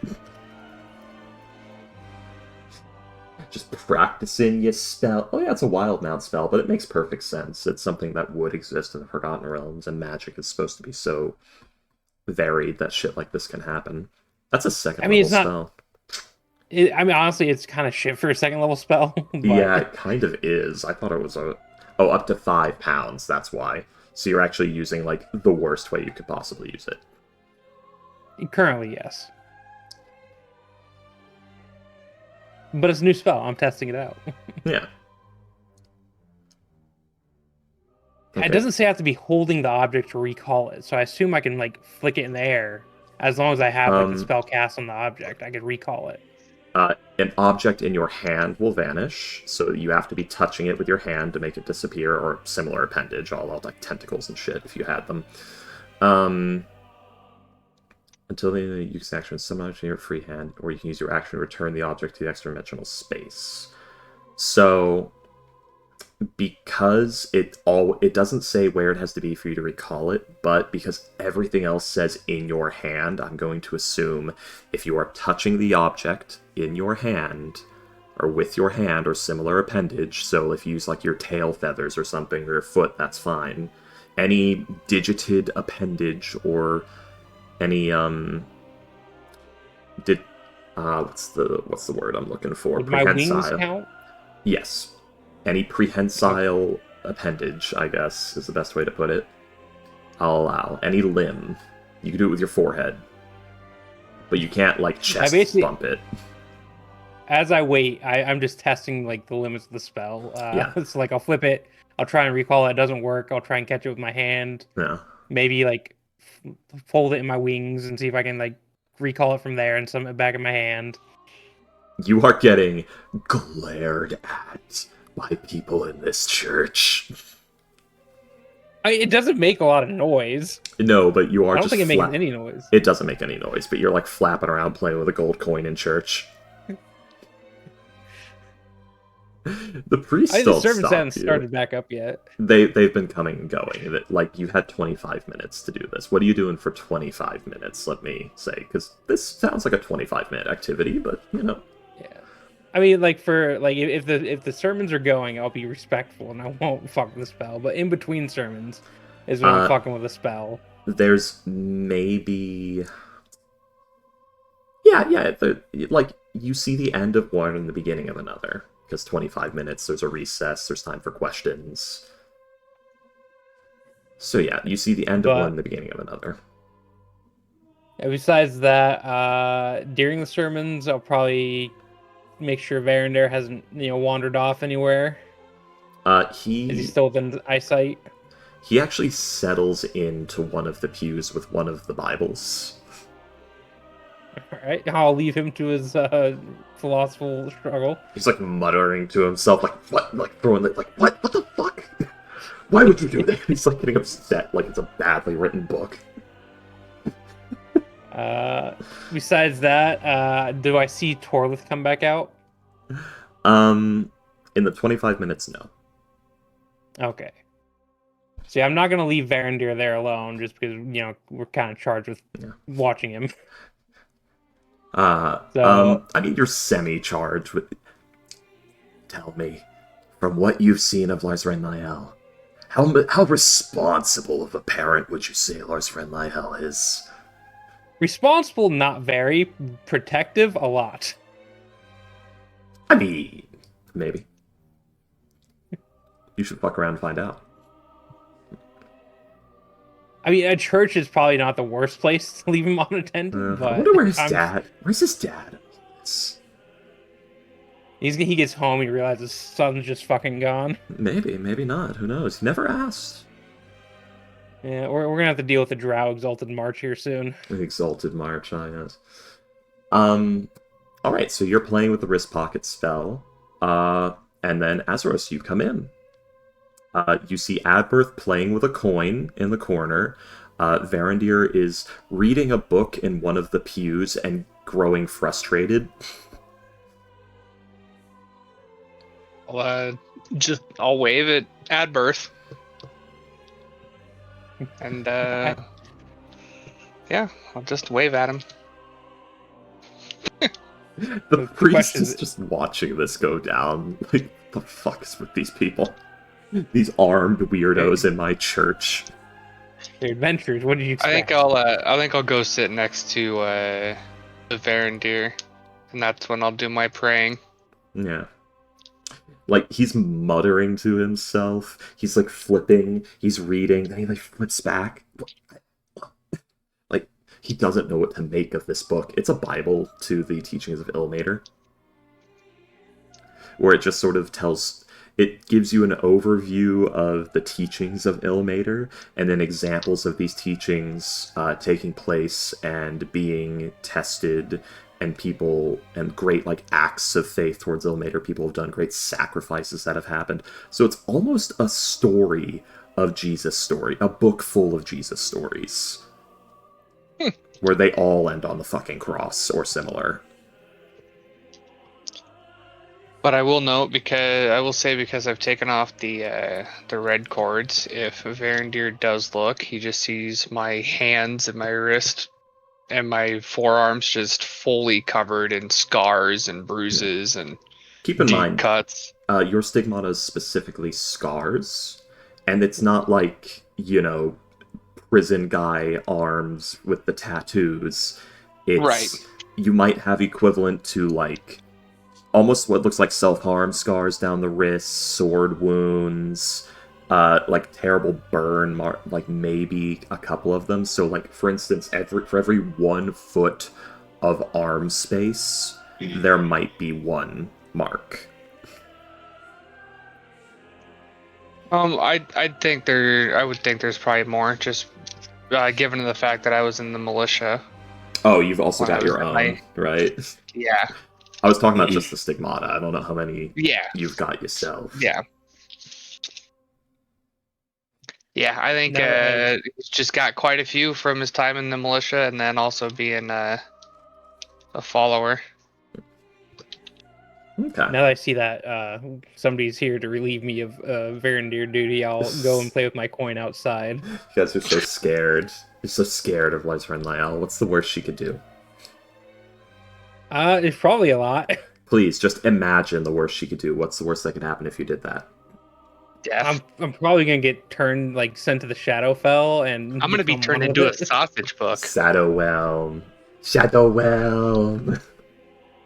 Mind crush. Ah! She could mind crush you. Oh, I thought you were still Probably the worst fate for Adberth is just having his intelligence just fucking nuked. Yeah, I mean, she does have that spell. But, no. So. Adberth sees you wave, goes, uh-huh. He just kind of, he acknowledges, and then he leaves. Is that about right? He walks out the door. Yes, he's all right. Somebody's here to take over. I'm gonna go play with my spells outside. Okay, so you are trying to pray next to an agitated teenager reading the Bible. I'll look up and look at Varandir. Are you having trouble there? This is the worst book I've ever read in my life. Hey, now don't be saying that. What makes it so bad? Each person here makes an increasingly suicidal decision for no good reason. The good reason is to protect those who can't protect themselves. Then they should die. He's like flipping, That's- reading more. Look, right here. Sacrifices his entire life. Dies horribly at the end of it. Suffered every moment of his entire existence. For what? For people he would never know. Pathetic. So others can live. So others can tell the story. Others would live and tell the story. They would grow strong. They would change. They would be conditioned.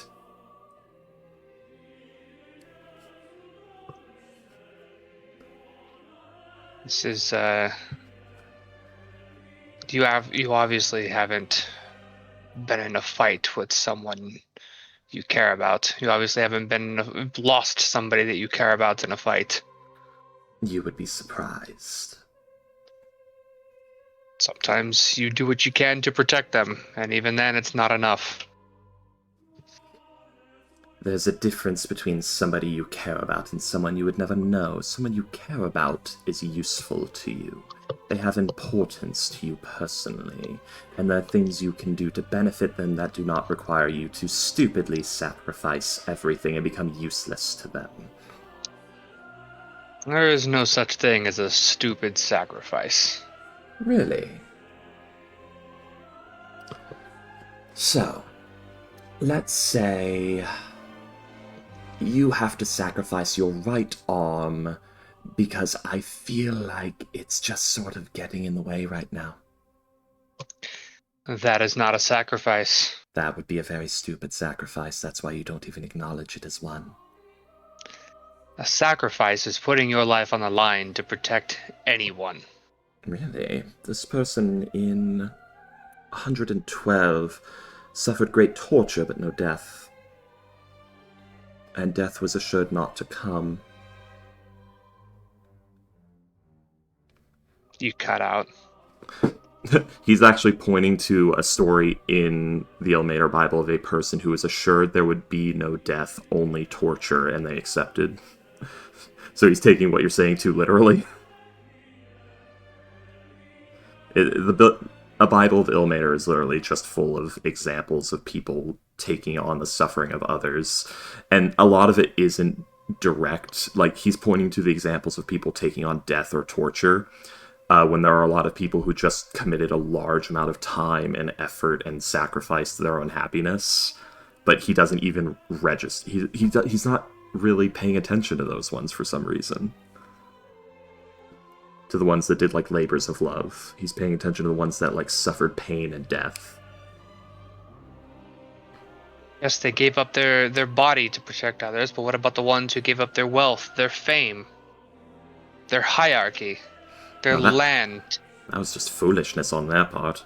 I'm not worried about them. Fools will do what fools do. I'm talking about the ones that are wasting. Sacrificing your life to protect and take on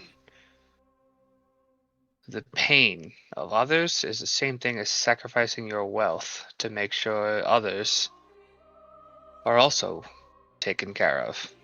Wealth can be regained. A dead man cannot acquire new wealth.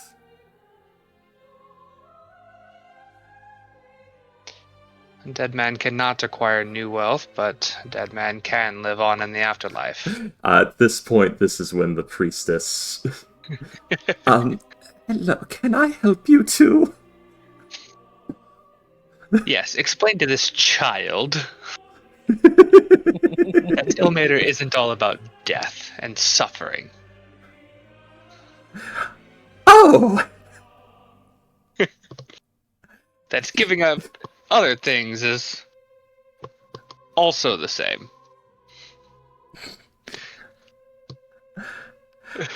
How would you two like to sit apart from each other, and when the sermon is done, I will have the priest speak to both of you.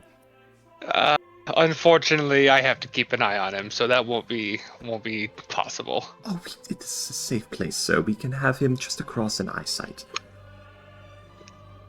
No, I literally mean I can't he can't leave my eyesight, otherwise he will disappear. Did you look away from Varandir at any point during I this? think I'm like looking down, but kind of keeping him in the peripheral. Yeah? How well?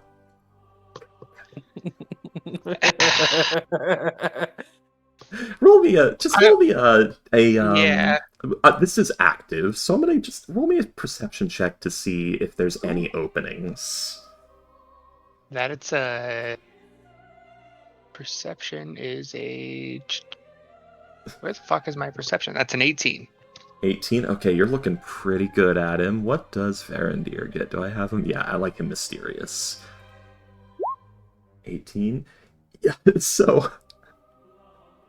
You... One moment, let me check this one as well. Oh, yeah. So, that's... I may have unchecked that by accident. I have to fix that. I need to check the calculation. Anyway, you just hear... And... I'm not sure if you heard me say that over the mic because the mic doesn't pick it up. You just hear Varandir whisper something, and there's like a small ripple in your sight of him for a second there. What do you do? This is as you're saying he will actually disappear. I reach over to grab his leg. Shit. No, that was wretch. Ah, shit. Turned into a little goblin. Shit. Says something in a language you don't understand.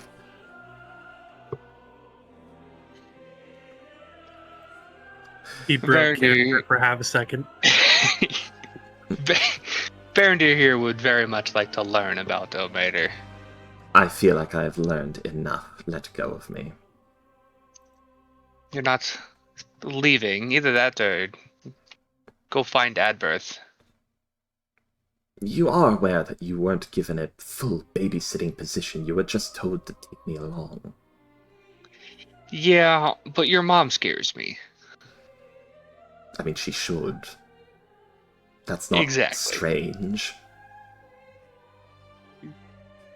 She left her child with a bunch of strangers to go out on an adventure. Oh no, we've been spying on you for days. You're not strange. We don't know who you are. You're strangers to us.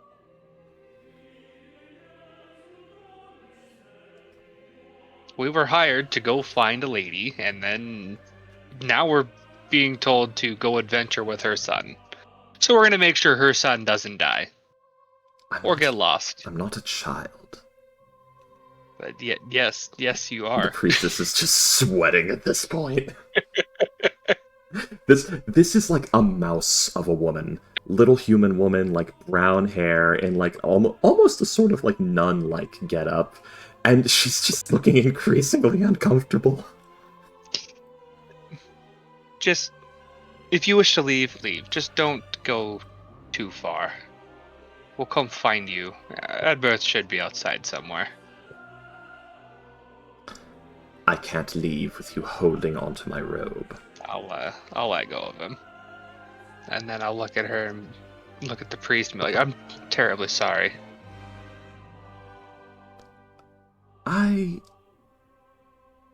You are very strange. So we're told. Yes. Are any of his scars actively shifting at That's this moment? what they don't do it fast enough. It's like over the course of the day. Okay. Yeah. They're not ever bubbling on his skin. That would be horrifying. It's like he'll have this deep gash up his face at like breakfast time, and then by dinner time he has like a stab wound down the center of his arm. Kind of deal. They come So and yeah, go. it's very slowly just fades Yeah. in and out. Yeah. Varandir has skittered away like a freaking spider. Up the wall, screeching. No. Man, I did I'll not make a expect you guys note to if he. fuck around in church this stuff. I'll make a note and watch to see if he goes outside or stays inside. He considers it. He opens the door, then he closes the door. So he stays inside. For now. Okay. How long do you watch him? 30 seconds. 30 seconds. For the 30 seconds, he's just sort of pouts and stands there for a bit next to the door looking at it. The woman who is there asks that you just not make a scene, as this is a church. I was trying to teach him what little I know about Ilmater. Yes, but perhaps a I'm- gentler touch for the teachings of the Lord of Martyrs. It seems He's a tough kid. He can learn. Yes, the drow are like that.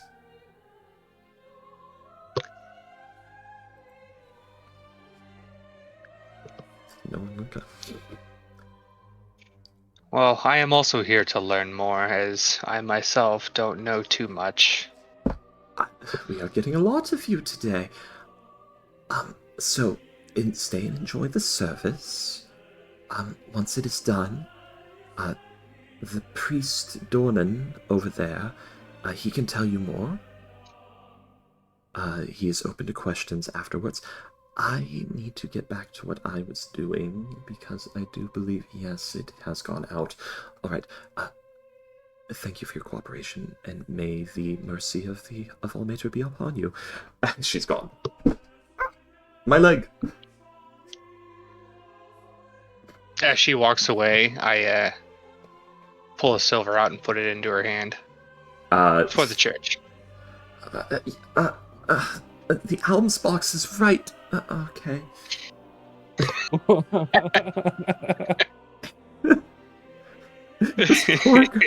And she continues with her little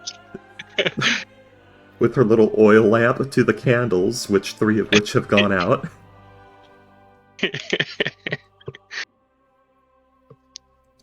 And then I'll look to see if, as she walks away, I'll look back over to see if Varandir's where he was. Okay, so the amount of time for her to walk over there. He's gone. Okay, and just go back to praying and waiting for the sermon to start. Okay, don't look for him. Well, here, let me just check something. Let's see. That's okay. Okay. So the sermon is already going. It's been going. If you're waiting for its end, it's going to be about 30-ish minutes.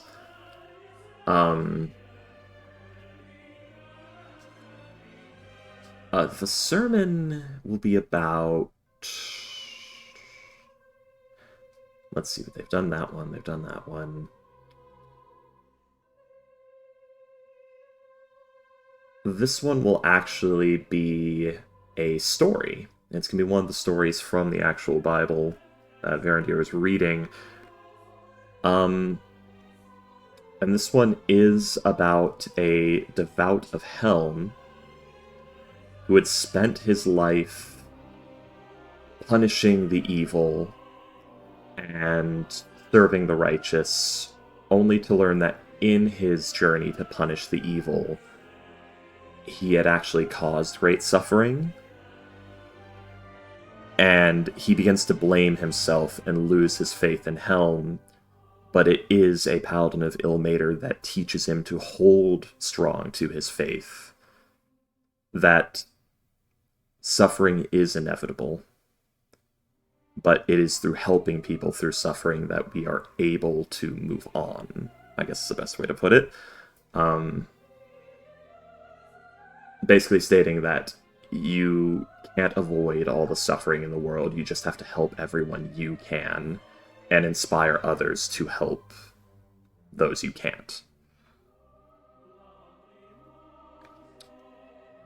And then it Amen. ends. Yeah. Amen. Man, I'm trying to make up fucking dogmatic teachings of a god of shared suffering right now. On the spot. Because I didn't think you were going to spend this long in this church. It's my own fault. Yeah. I think after the sermon, I'm going to try to find the head priest. Aberth, what are you doing outside? After I've probably gotten good handle of wrist pocket, I'll probably put the pocket back in my pouch, dismiss the spell, and then I'll summon Tensor's floating disc and just meditate on that. Okay. He's just out here, just waiting. So are you looking for the head priest or the priest that was giving the sermon?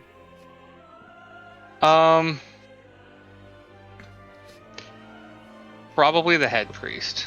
Okay, so the head priest, you don't see him out front. Do you want to like ask around, or you just start being like, I can walk where I please? Yeah, Okay. I'll go ask the priest that was given the sermon. Okay, there's a bit of a line for him, Well, but you can. okay, I'll wait. Okay, so you wait, you get to the priest. Oh, yes, my child, how can I... And he gives you a look. How can I help you? Can I do an insight check on, like, to see what he tried to ascertain? Insight check now, go. I think he recognizes that you're an Azamar of the Ilmater. Insight. Where? Oh, 0. 6. 6? No fucking clue. Maybe he thinks you're a criminal. Yes, I would, I have something I would like to talk to the head priest about. I believe he would be very happy to speak to you. What is your name? My name is Azeros Keatonsoul. Azeros Keensoul. Yes. Are you from one of the other temples? Have you come for official business? No, not from another temple for official business. Just kind of passing through town, and some allies told me they would be here doing their own worshipping. Were these allies people with you, or...?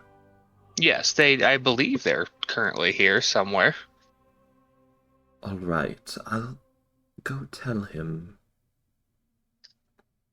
Wait over there next to the pulpit, please. I'll get him.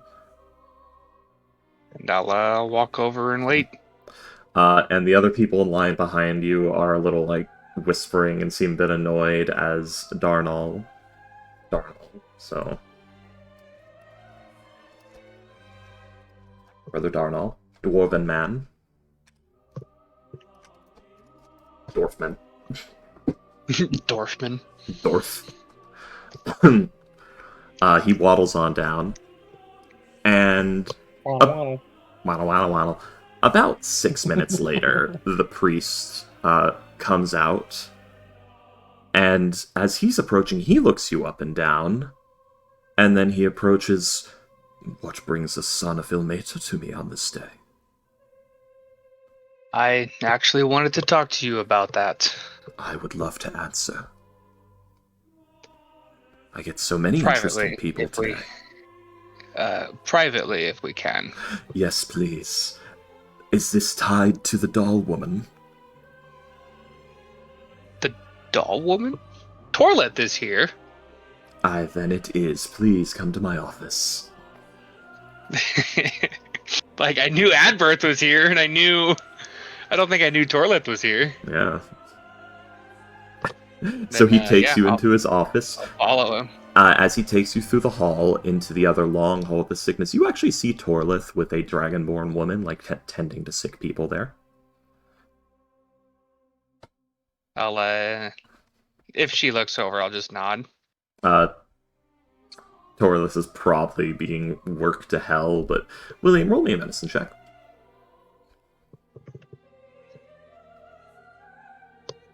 William? He's muted. Oh god, did he BRB Sorry. for super long? Oh, okay.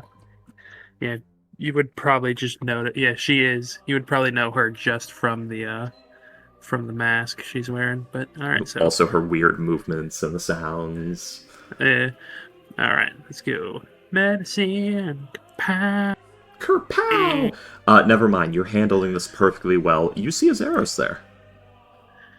Harnall is astonished at your abilities. Yeah, doing pretty good. Just out of curiosity, what race is Father Holmdreg? He's human. Appears to be, like, between 37 and 42 human male. John Doe, 37 to 42, alive. Brown hair, medium length, tied back. A little bit of salt and pepper action going on with the eyebrows and the mustache, no beard. On the shorter side. Making this guy up as I go.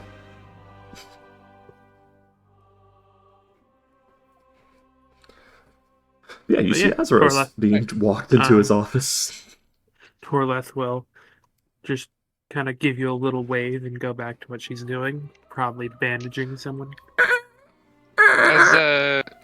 As Azeros notices Torleth notice him, I think he'll make like a come here symbol or sign with his hand. Kind of call her with. The head priest who's made it the rest of the way to his office and like was open door, let you in, sees you waiting, and he's just like, he's watching while you do this. Go on. Torleth will just give a gentle shake of her head and indicate towards like the person that she's carrying towards. Her purpose in life. Then yeah, Azeros will nod his head knowingly and continue walking into the office. So Azeroth and Varandir are going to kill each other. Yep. No! Dibs on the parts I can use. Just grafting Azamar flesh onto yourself. Cool. That Hey. or sell or making the magical baubles. Oh, I see. The orb. The orb. Orb! But, so yes, he takes you The into orb. the Orbus. So he takes you into his office, and he goes to behind his desk and he sits down. So what can I do for you today? I was hoping to try to find some guidance on how to better follow Ilmater. I see, I'm I not see. I'm not sure if you have noticed, but I am born of Ilmater, Oh, I very much noticed. and I'm guessing your priest also noticed, but I'm not too sure. Given the look he gave me, I think he knows. You see, the issue I am having is I know I am born of Ilmater. My parents were worshippers of Ilmater, but I myself have just blindly followed Ilmater without really having a reason to. Hmm.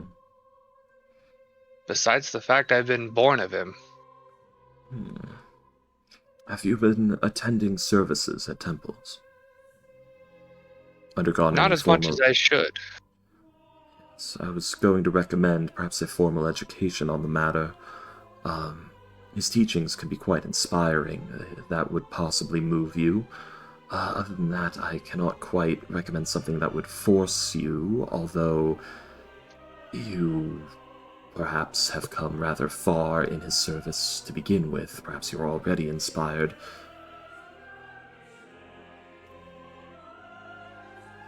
In my youth, I regretted or hated going to the sermons. It's not But an easy church to go to as a child.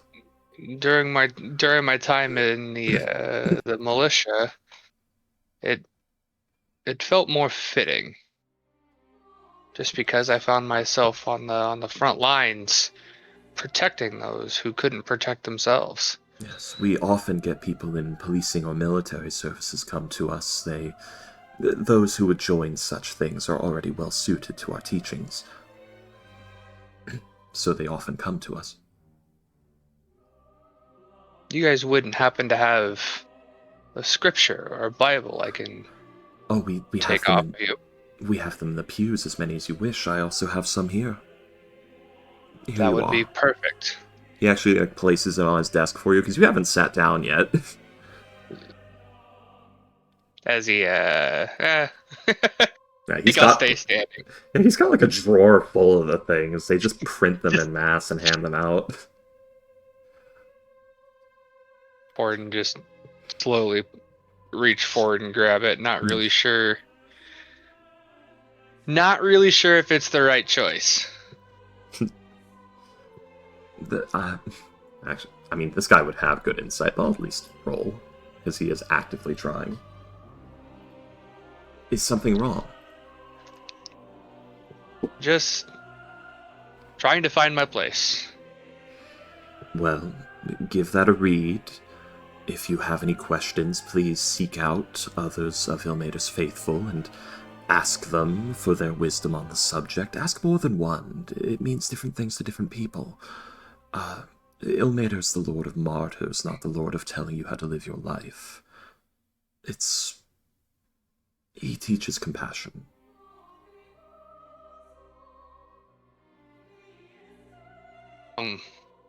Yeah, then... Yes. Your motivations, there is no pure right or wrong one. Well, I guess the main motivation that I've always followed was protecting those that I can.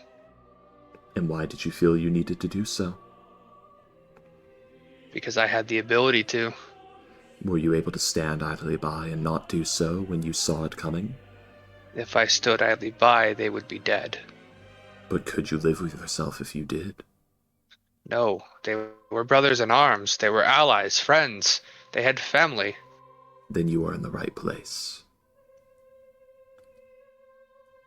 And I'll pocket the Bible. Yeah, so a Bible of Ilmater. It's a scripture of Ilmater, I guess, but Yeah. it's a bit of both. It's the same thing. Beloved Bibble. A Bible. The Bible. That Bible. God, Grickle here would be insane. But,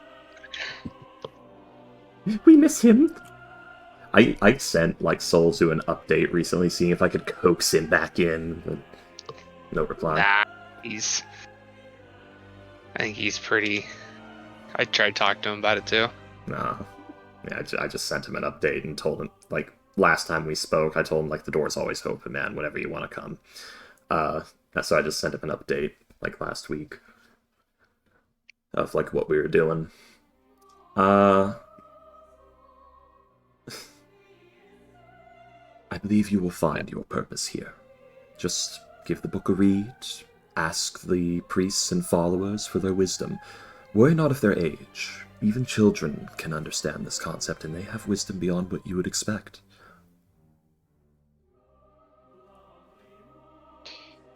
What would happen to my... What's the right word? Lineage? If I decided to follow a different god? Well, I mean, I believe that would depend on the god. There are Aasimar that are cast down by their god for grievous crimes, or are corrupted by an outside force. But it depends. If you were to run off to worship Helm, I believe Ilmater would have no problem, but if you swore yourself to... he's like trying to think of an evil god, Grumshed. He may have a problem with this. So you're saying I shouldn't go worship Tiamat? I believe he would be very unhappy with that, and you would be even unhappier. Yeah, you're probably right. I could have used a better word than unhappier.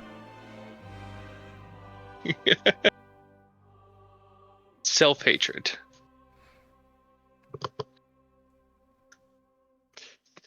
He's just thinking, is there anything else you require assistance with? Any questions? Would you perhaps like to help us here, or need help? Yes, I can help. Now, but this is one interesting thing. For the most part, I don't believe I have divine power. But, this is a neat little trick I can do, and I think it's because I am born of Ilmater, and I'll light my gauntlet, or my cords on with light, with Ilmater's glow. Yeah. He just sort of laughs and smiles a little bit. Yes, that is a blessing of Ilmater. It is innate to you, and he also channels his power through you. You have a piece of it in you. It's similar to a sorcerer.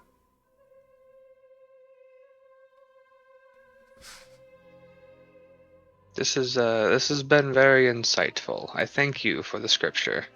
Oh, anytime. And if you need some help, I will help while I can. While I don't have the healing touch that Torleth has, I am more than willing to put my life on the line for you or any of your allies. Well, in the city of Waterdeep, there isn't much issue with people attacking the Hospice of St. Laupsen.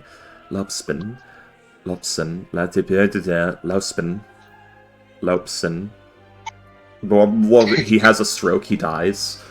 I hit him with my healing hands. The Hospice of St. Laupsen.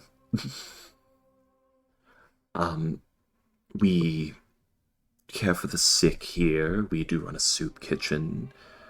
We offer guidance to people who need it. We have some security forces, but we don't quite need them. The guard have us well covered, and the rest are paladins and pages simply wishing to do some service for us. That don't really know what better to do. You could get a shift in that. You could go around the town helping us collect alms. We always accept that. We would give you a box and a scripture, and you could basically go and preach the word of Ilmater and ask for alms for the church. Is that like donation? Yes. Donation beggar? Yes, alms are donations to the church. I think I made one of your priests mad earlier by handing her a silver for the church. He, like, bites his lips and smiles a little bit, just, I see. Yes, they do hate it when you do that. We keep the box. We have 3 boxes scattered throughout the church to prevent it. I did not know it was there, my bad. It happens. Just be more mindful. He's trying not to laugh so hard.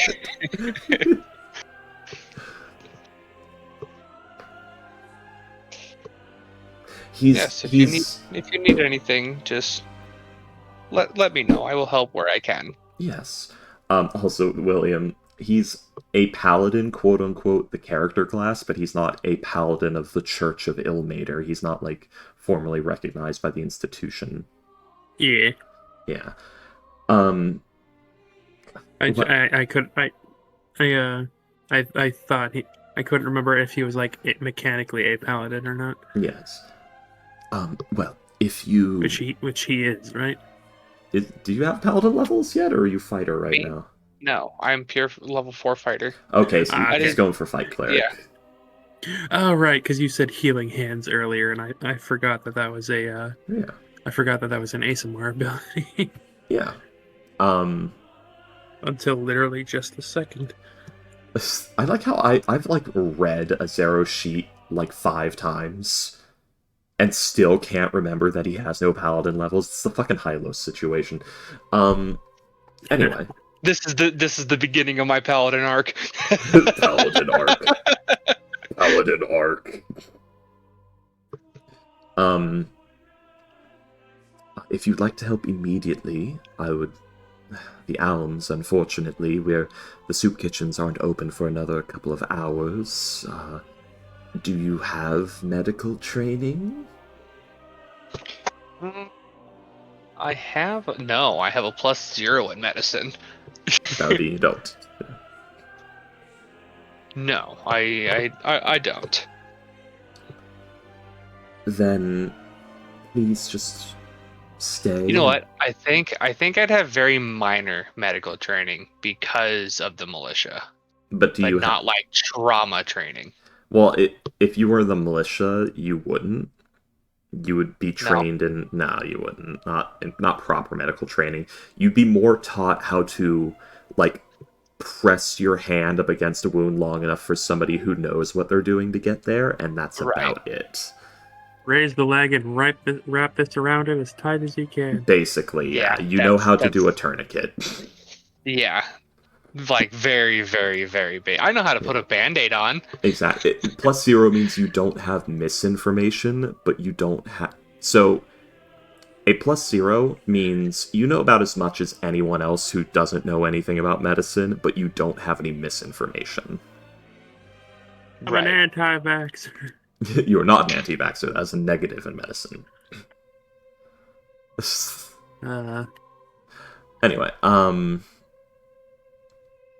if you'd like to help immediately, the alms gathering, but I recommend take your time, please. Stay, listen to the sermons, read the book, interact with the fellow worshippers.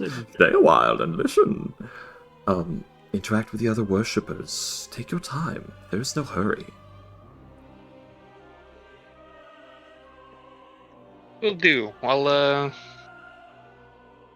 think I'll reconvene with my allies and see what our game plan is, and then we'll, if we have time, I'll come let you know, and I can help out. Very good. I thank you for your time. Yes. You said you were Zero's keen soul, correct? Yes.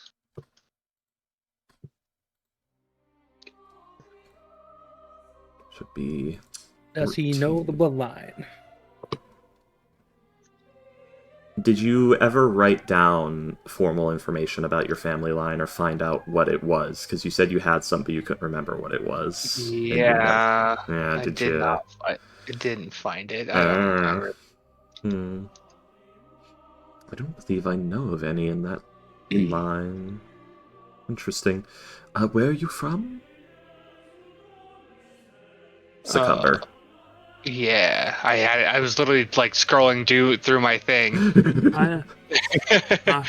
I am from Cucumber. Cucumber! I am from Cucumber. I am from yes, Succumber. Cucumber. Interesting island. I am from Succumber. Succumber, yes, that's far to the east, the northeast. You're in the heartlands. I may have to ask some people, write a few letters. Well, it was very nice meeting you, Azeros. I don't believe I have introduced myself properly, have I? I don't think you have. Okay. I am Vespar Holmdreg. I have somewhat recently, in the last 2 years, become head priest. It's been interesting, so I'm sorry if I seem out of sorts. Especially recently. Well, no harm done. You seem like you're doing a fine job. Yes, it's a season. Winter's coming, fall, people are getting sick more. I'm not looking forward Oh, to yes. the cold nights. I don't think anyone is. No, the frostbite gets out of control with the homeless. And I would like to think, like, during you were saying that, like, the scars and everything move from being. Yeah, over the course of the day. Yeah, so I would like to think, like, during this conversation, one of them's kind of like moved down onto the wrist or up to the forearm or something. Well, it's like they appear and then one disappears and a new one takes its place elsewhere. Oh, Yeah. I thought they just like slowly slide across the body. No. They come and go. So it's as if like echoes of injuries are being like channeled Okay. through you kind of deal. You're a suffering nexus. Enjoy. Ha ha ha ha. You laugh. As we're wrapping up here, I think I'm gonna start rewrap my wrists with the red cord. Tell me, My wrists and forearms. do you know the history of that symbol? I can't say that I do. It was given to me by my mother, and she showed me how to wrap it, and I've just done it every day since. It's interesting. Few rightly do. It became popular recently. It's been around for some time, mind you. It's almost always been around as far back as we can remember, but it's only recently become the main symbol.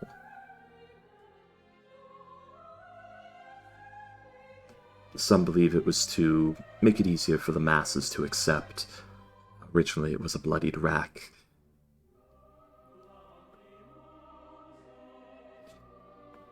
Bloodied rag would make sense. A bloodied rack, the torture device. Yes. Yeah, I don't think I could carry one of those on me. No, it was a symbol of one. So you would have it probably painted into resin on one of your gauntlets and socketed in. Or just painted. Many would just paint it. Just drag it behind him like a sled. Your cross to bear.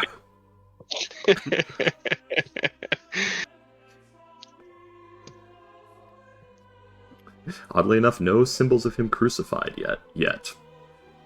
Yet. Don't worry, we'll make one. It is my character's goal to personally crucify Illumator. He'd like it. No. Let's unravel that. Let's unpack that. Oh, don't worry. Verity will make similar statements later. You must like it.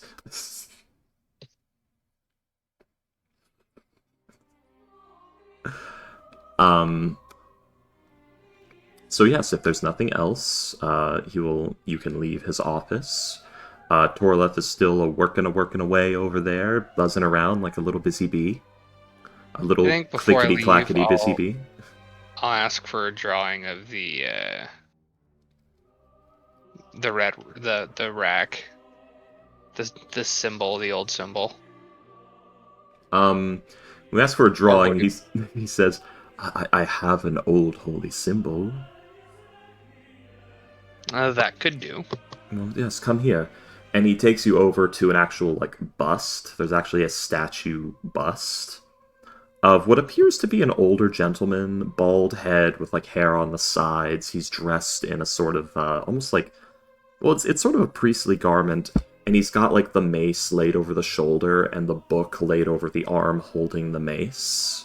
And his eyes are closed in a serene expression with tears streaming down it. And hanging from his neck is an actual holy symbol. It's not part of the statue, it's laid over it.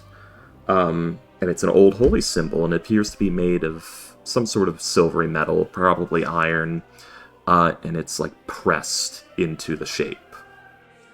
And it is of just an oval shape with a rack on it.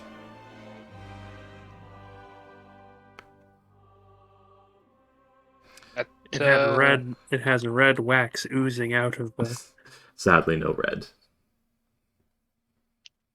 I think Azeros is a little speechless at the symbol because I think it's one of the first times he's seen that. Yes, this is a I bust think of he's Saint probably Laupsen. Saint Laupsen? Saint Laupsen, after this church is named. I don't know if I know who Saint Laupsen is. Well, he was a priest of Ilmater, and he spent his life fighting on the battlefield, much like yourself, helping people there, helping protect the weak. He grew tired of the violence, so he settled in the city, where he went to the field ward, and he saw the sick and the injured there, and he committed so much of his life to caring for them. But there was only so much he could do out there. So he gathered money and he rallied people and he had the hospice built. And the hospice is open to all. The guard of the field ward are told that if somebody is to be brought to the hospice, they are to be allowed through the gate without question. So we get patients from there regularly. When our soup kitchen's open, we go into the field ward with it, and we feed anyone who needs it. We take their sick back with us, we care for them, and we return them home. We drop off the food and we take the sick. And we drop off the old sick. They bring Torleth one day and they think, oh god, they finally snapped. No! She sacrificed too much! Her skin is gone! It's more like, oh god, they're releasing it to hunt us. What the fuck is that thing? Kill.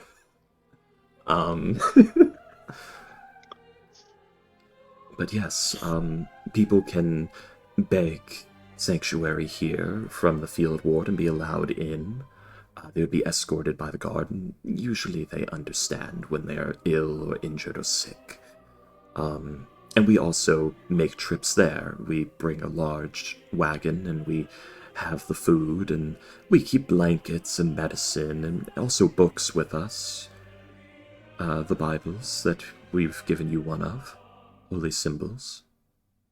And we preach the word, and we feed the hungry, and we take in the sick, and drop off the healed sick. We do this every other day or so. Oh, truly. The trip there, the soup kitchens are open every day. I'm working on getting it done every day, but it's money. I will donate what I can from my adventures. We would love that. That would be more than we could ever ask. And are you sure I can have this holy symbol? Oh. No, he was just showing you the one on the bus. He gestured for you to look at it. I the way you made it sound like was that he was gonna give it to me. No. I thought that too. That's what, because when I was like, can I have a drawing of one? You're like, oh, I have one. Like, yeah. Well, he seems to have misunderstood. Here's one you could have. One you can have. If you ask that question, because he just sort of gestures to the bust at you and says, "This is a bust of Saint Laupsen, of Saint Laupsen, Laupsen, of Saint Laupsen."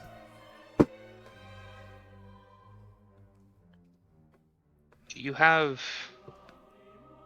a drawing or another holy symbol? Because I can't take that one. That one It's too adorned. Oh no, I was simply showing you this one. This is actually his holy symbol. This is a bust of Yes. him, and this is one of his. I believe it was the one he was wearing when the church was first opened. Although we didn't really ask. He just gave it to us, and we know it was one of his. That I absolutely cannot have that one. It belongs here. Yes, unfortunately, this is a holy relic of the church. It's great sentimental value. I can get you one. You're technically wearing one already. Many just wear the bands as their holy symbol, and it does function. I think I would like to have both. Okay, give me a moment. And he goes off into another room. And he comes back. In his hand, he has what appears to be a necklace. It is a red string with a metal, ring tied to it. And, the ring faces you, it's round. And then at the end of the ring is another red thread that is tied onto 2 carved pieces of ivory in the shape of hands, just splayed out flat with the thumbs out, in sort of the giving position. Here, please take this and wear it, if you feel it is right to do so. I'll put it on right in front of him. Thank you. I greatly appreciate it. It's a nice one.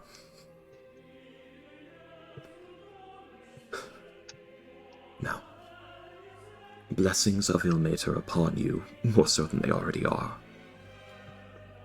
I do have much work to do.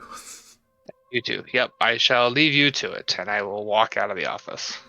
Please come by any time. Of course.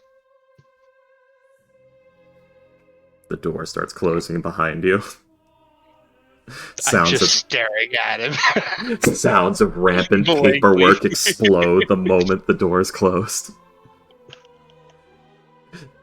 The sound of a man drowning in paperwork on the other side of the door. As you're just as the door is closing, you just hear.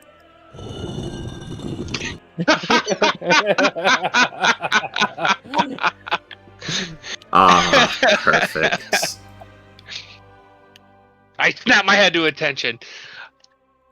Torlith! There you are.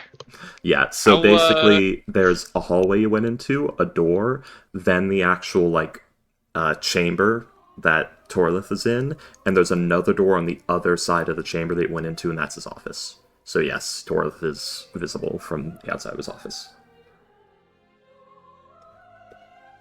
Torlith, I will be outside with Adberth, and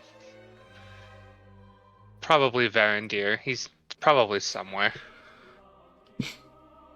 Very well.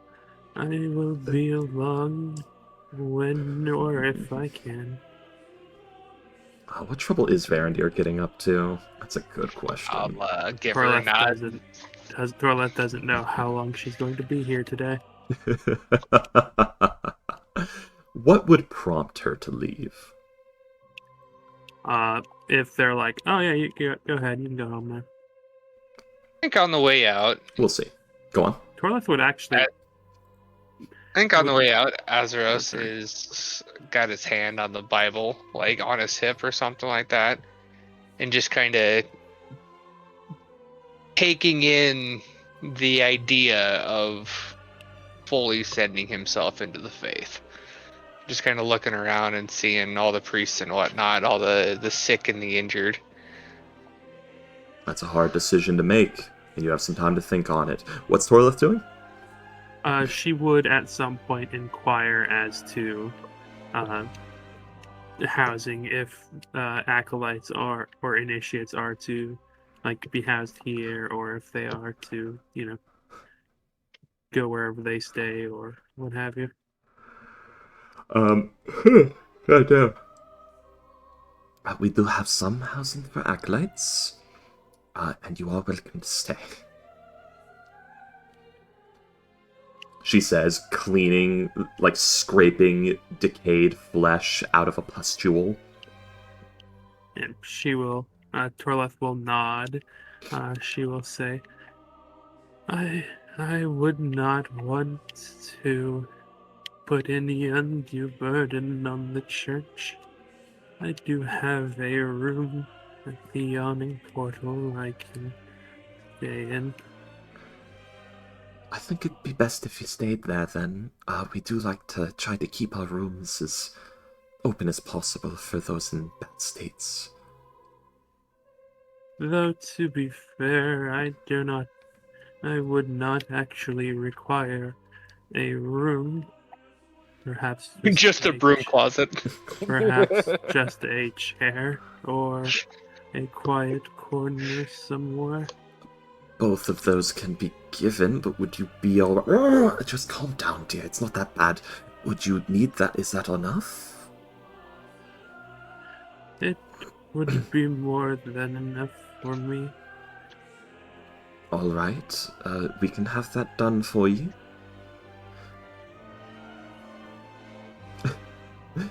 The man who's currently, like, bent over with, like, this necrotizing pustule on his back that she's got, like, a sharp spoon-like tool and is scraping the rotting flesh out of. Yeah, while he's biting down on a rag. Hospital work sucks, man. Torleth is debating, because she has at this point 3 uses a day of lesser restoration she can do. Mm-hmm. This man appears to have a bed sore. He's like an elderly man that may not have been cared for properly, kind of deal. Yeah, but like she's debating like whether or not to use like a spell on someone. Like maybe someone else might need it more, or like she's also wondering like, would I be just straight up allowed to? She doesn't want to. Yeah. She's just quietly thinking this to herself, or? Yeah, more or less. She's wondering, like, because she doesn't know the laws of Waterdeep. She was here for, like, maybe 30 minutes last time. Although, I forget, we said she's from where? We did establish that. Was it Neverwinter? I was hoping you would have written that down. I probably did somewhere. Yeah. And don't worry, Willem, I got that you were wanting to train in tool proficiencies there. Yes. I know it's notes on your book, where I'm like, okay, let's work on the magic system. When you didn't ask. So there's the promenade. She was in Skullport for a bit.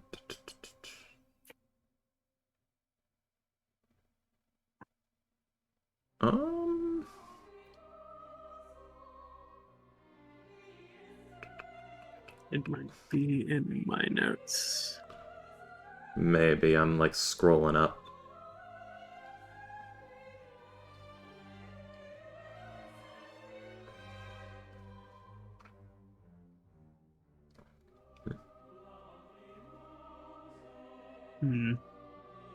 I guess I did not write it down for some reason.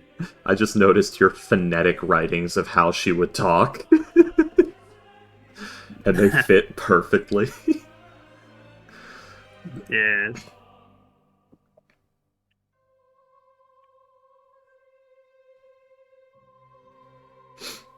There we go. Oh, you did have a name of the cleric, and I forgot to ask who the... Or it wasn't a cleric, it was just a worshipper. But, a priest. Priest. Yeah, because you do not need to be a cleric to be a priest, that's true.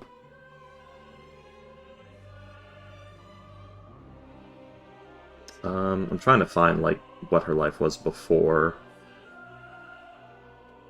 I don't think you told me.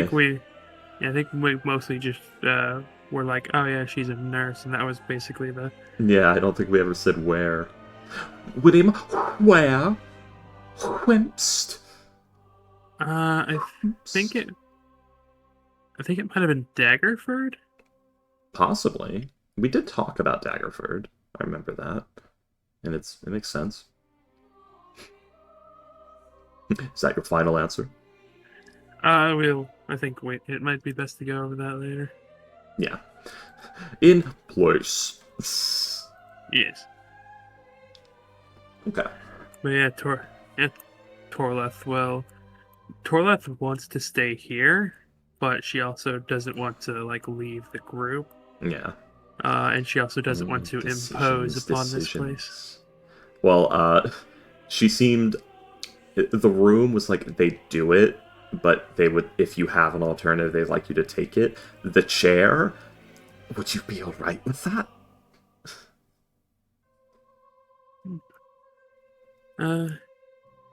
That it would be more than fine for me, but I can stay in Yawning Portal.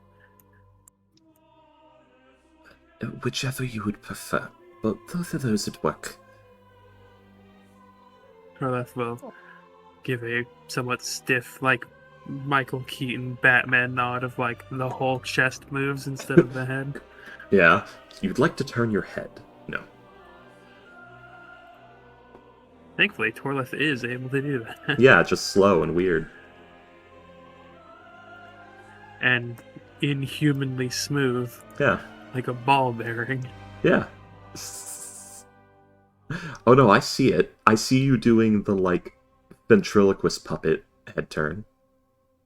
Don't worry. I notice how weirdly long her neck is. But, so yes, you can stay in the Temple of Ilmater if you wish. They'll set up, like, the chair for you, basically. Due to your nature, that would not be a problem for you at all. Or you can go back to the Yawning Portal. It's up to you, really, because decisions. Yeah, Torleth does not want to impose on anything, and they already said we would prefer you to stay. We would prefer to keep the rooms open. So yeah, she will head. When the sister tells Torleth, "Oh yeah, you can go now," she head out. So she doesn't really tell you can go now. It's more her shift ends. You're there for a few hours. And she sort of asks, so how long are you planning to serve with us today? I was planning on just being here until I was told to leave. I mean, you have to rest eventually, don't you? Eventually. Well, my shift's going to be ending soon. And, Brother Toil, Torleth Toil, will be by. What time do you wish for me to be here tomorrow? Whenever you wish to arrive. This is a volunteer work, not a job. Any time you wish. Very well. At any time when our door... Well, no, we work through the night, so yes, just don't knock too loud. Yeah, Torleth is thinking... This is Torleth's first run-in with organized religion on this side. Like, wait a second, we do around the clock. Just don't knock too loud. Yeah. So she's still thinking of this as, like, like, I am assigned to you, so I work when you work. Yeah. And she's currently on, she doesn't need me. What the fuck is that? That was her casually telling me, you don't need me anymore, kid, whenever you want to show up. Torleth will nod, not fully understanding. Yeah, that's or fine. Not, not catching up on, not catching that, like, social cue. I love this low insight party, this is fun. It is so painful for me. Funny enough, I think she actually is. Nope, she is not proficient in insight. She just has a +3. That's still pretty good. You probably get the idea. Yes. She seems completely unworried about you being here when she's not. You have made such an impression. With my nat 20. That's right. You knew shit she didn't know. Yeah. With her +3. The benefits of a formal education. Yeah. And player character stats.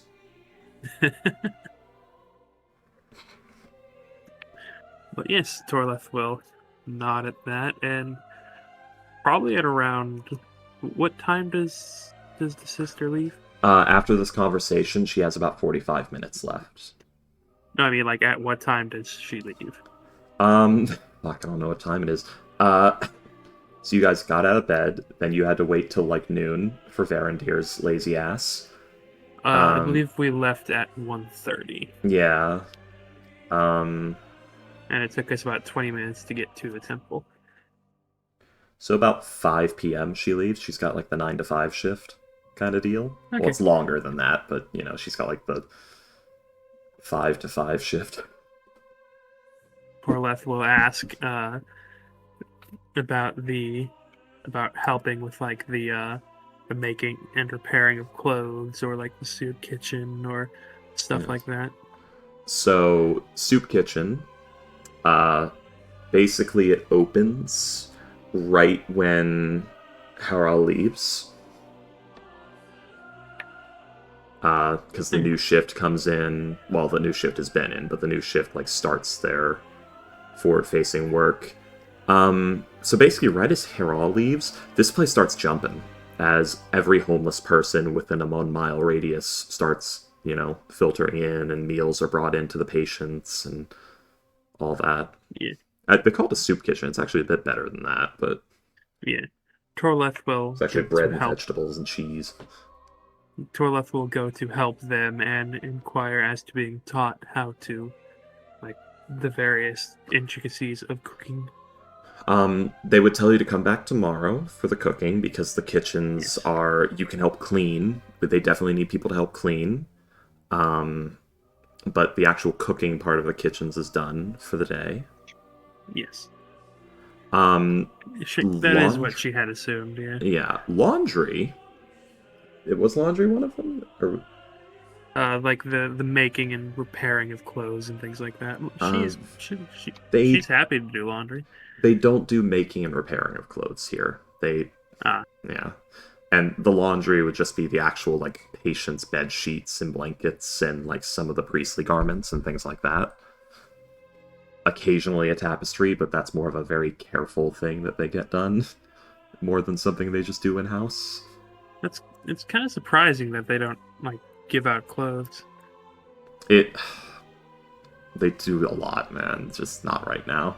And even if they did give out clothes, they would buy them and give them out, not make them in-house, because they're in Waterdeep. So it'd be better to put the time from their limited staff to elsewhere. That's fair. Yeah. They do give out like blankets, but that's in the field ward like every other day. Which they don't make them, they buy them. But yes, Torleth coats. Like that. No coats. Torleth will like help to like put out the food, help to clean, help to do as much as she can, and I guess she'll leave at around like 9 p.m. I'm the edgiest edgelord DM, and I'm here DMing like church service and caring for the homeless. Yes. Yes. My plan was to really thought this was going to be a quick, easy thing. I really thought I was going to be throwing you guys into the woods to deal with cryptids right now. I thought we were going to pop in for like maybe an hour or two, then pop out. Didn't realize Torleth was going on a whole mission. You have 2 Ilmater worshippers in the party. You live here. I know, and that's why I am sitting outside of the church making maps. Yeah. Torleth did like fucking Adbert is just outside of the church for 8 hours. Like, what the fuck are they doing? Torleth, just working for a full 7 hours. Oh yeah, you guys, like, unless you go get Torleth, you don't hear from her for the rest of the day. And that's assuming she goes back to the Yawning Portal and doesn't just sit in the chair in the patient room creeping them out. No, that she would go back to the Yawning Portal. They already said they would prefer to. What time did we show up to the church? 2 p.m. Yeah. Yeah, about 2. So I think I'm probably out of there by like 4:30. Yeah. So about 2.5 hours for you. So I think 4:30 is kind of when Adberth and I kind of go do whatever Okay. while she's doing her thing. So, Aberth, what do you do for 2.5 hours?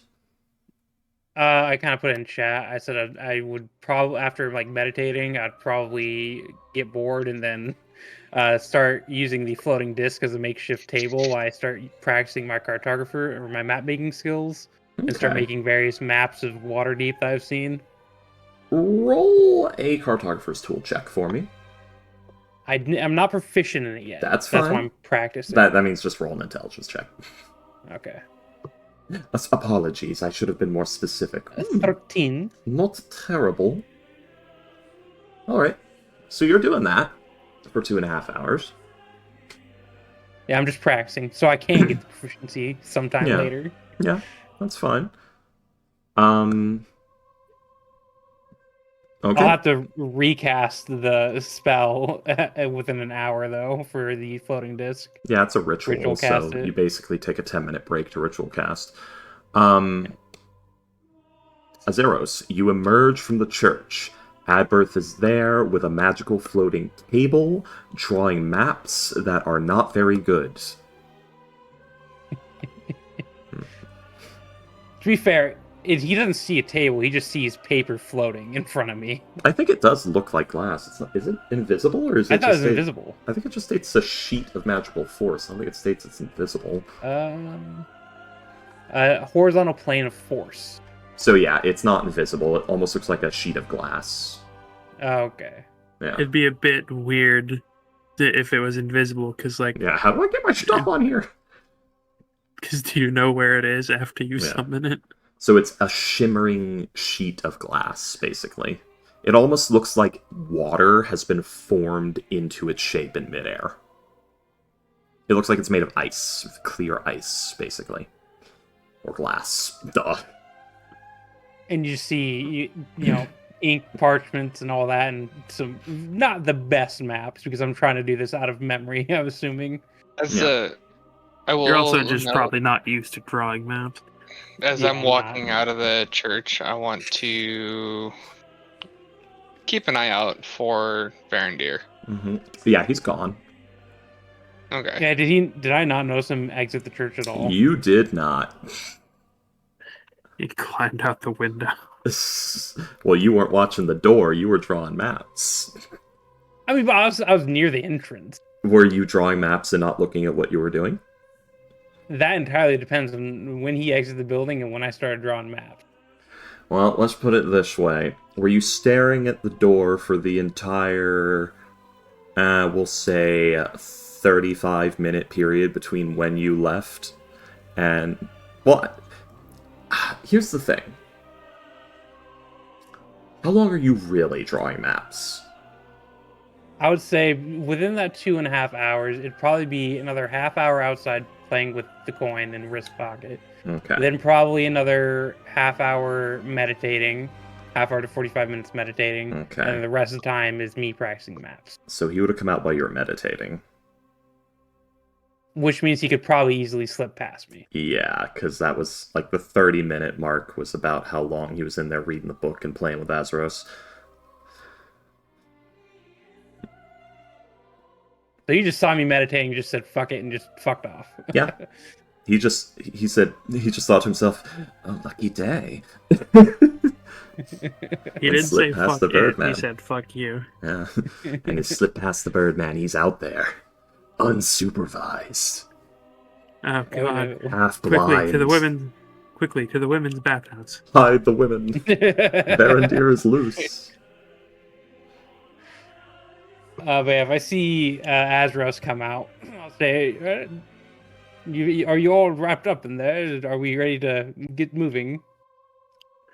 I am. I think Toroleth will be a couple hours yet. She's helping the sick.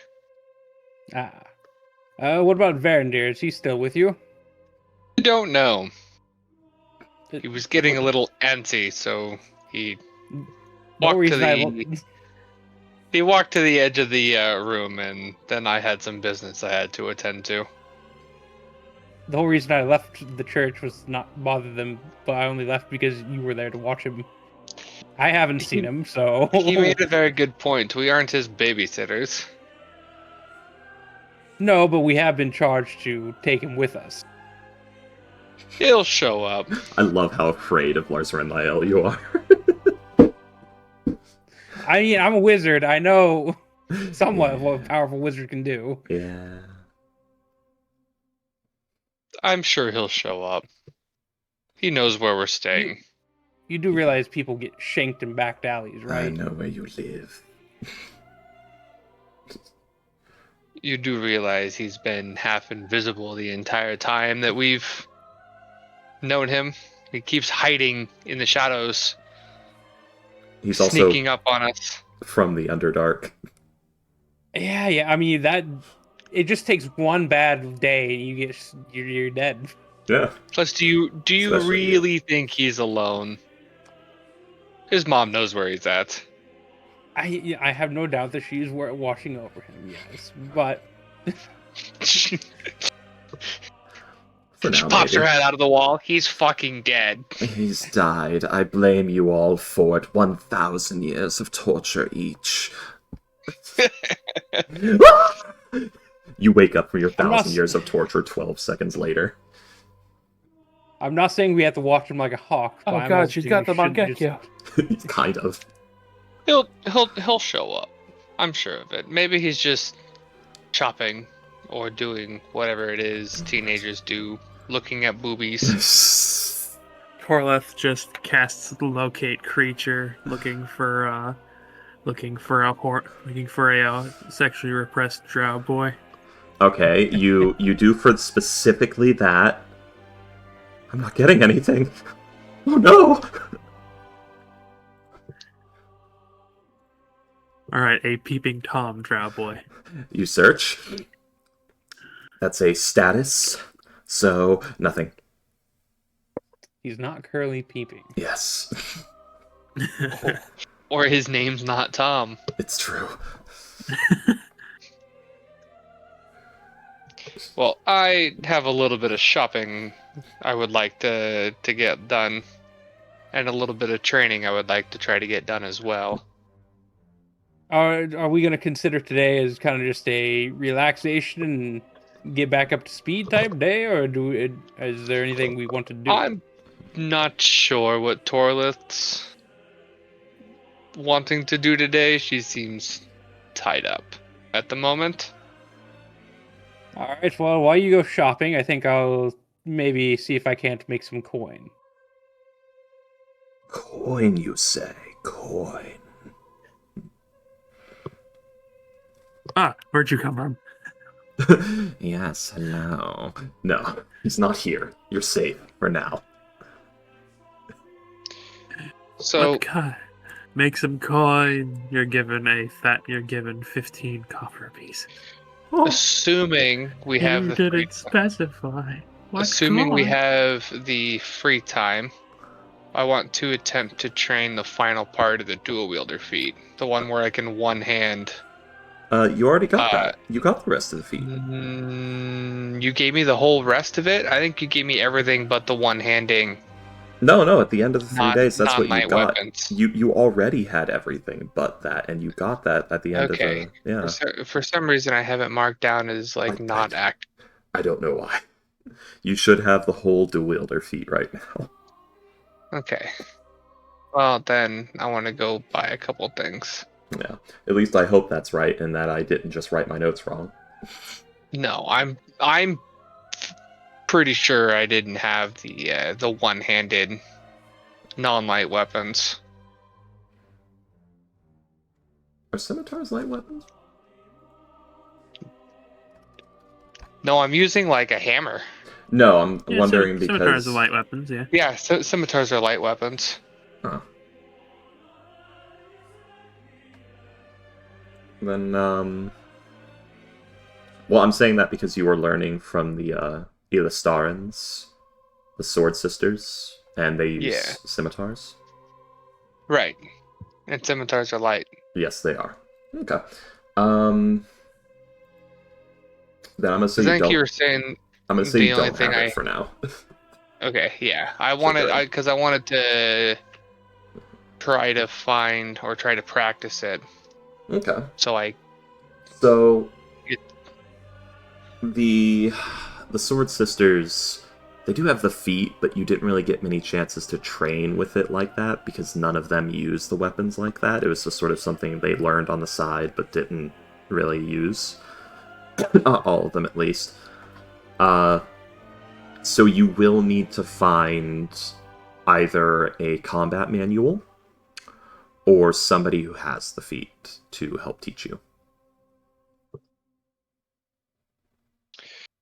can I do some kind of check to see if I would know if I could purchase a combat manual? Like, is it something Yes. I can purchase, or is it something I have to find, or? Very much something you can purchase, but roll a history real quick.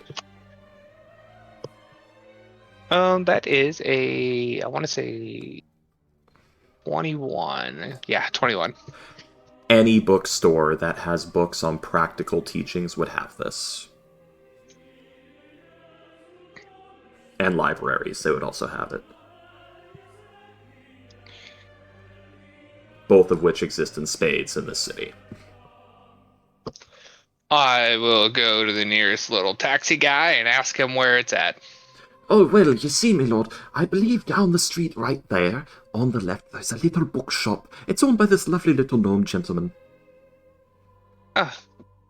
Appreciate it. I'll go take a look and I'll Yes, flip good, him a you should- copper. Oh, very good. You should spend... He catches it in his hand while talking. Oh, very good. You should spend a lot of money right down there because he's my brother. And he puts it in his box. Nice day. You too. Mid-speech catches it without missing a beat. And I'll walk into the bookshop to see what I can find. Oh, hello. Welcome to the Enchanting Glitters Tomes. Hello. I'm looking to see if I can find a training manual on how to wield heavier weapons. Well, Gittergoo here's got you covered. What can I get for you? Want? Sorry, no, you want that? That's right. Ha! All right. So I need to put this away. And he sets his pipe down that has a very strong smell coming from it. All right. Come. And he's like Dexter's Laboratory shuffling around the place. Mr. Krabs walking. We have combat manuals right here. There is no discernible organization to these books. He seems to just know where they are. Right here. I was just looking confused at the disarray of books, thinking Adberth would love to come here. No, he'd probably try to steal something. I probably said it weird. It's Gittergoo's Glitter Glamour Pages. So, hey, wait, if this is right down the road, does Adberth see me walk in here? Possibly. I say it's right down the road. It's like down the road and to the left there is a turn, but it's not Okay. deep in the turn.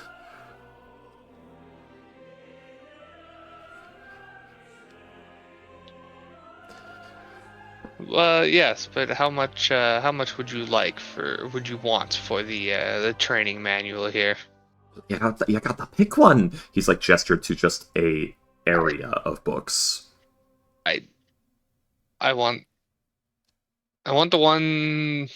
one that has information on how to wield a heavier weapon. Then feel free to browse. As he gestures at a shelf, like half of a Alright, shelf's worth of books. I'll walk over and I'll start looking. Roll an investigation check. This'll take about an hour. Investigation is +1. DC 12. I don't find it. Another hour to check again. I rolled a natural 1. Roll again. Like, did you roll again and roll natural one? My first one was a natural 1. Yeah. So next hour. Yep. Natural 20. Natural 20. Oh, this is the wrong shelf! Oh, there it is. Takes you an hour and 1 minute. I just look at him and it's sitting right behind him. No, He's already sitting... got it next to the register. He's got a chair on the counter that he's sitting on, and he's smoking gnomish kush and reading. With, like, a little clockwork device playing weird plinky-plonky music next to him. I glance over and he's reading the tome I'm looking for. Yep, Okay, totally. so this actually reminds me of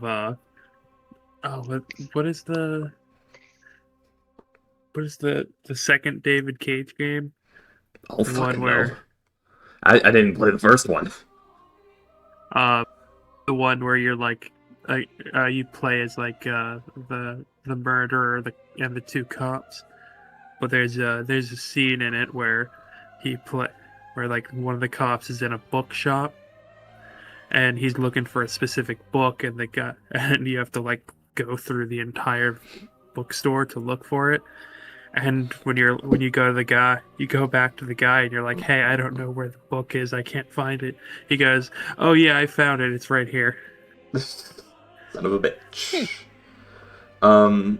But yeah, basically, this guy seems to know where he keeps the books in his bookstore, but not exactly. Ah, there it is. I found the manual. Finally. It was right behind you. That'll be a silver, he says without even looking up from his book, wiggling his pipe in the air at you. I'll that seems fair to me, and I'll give him a silver. Let's see what book you got there. Oh, that's actually worth more than a silver. Oh well. Indigo Prophecy, that's what it was. Sorry.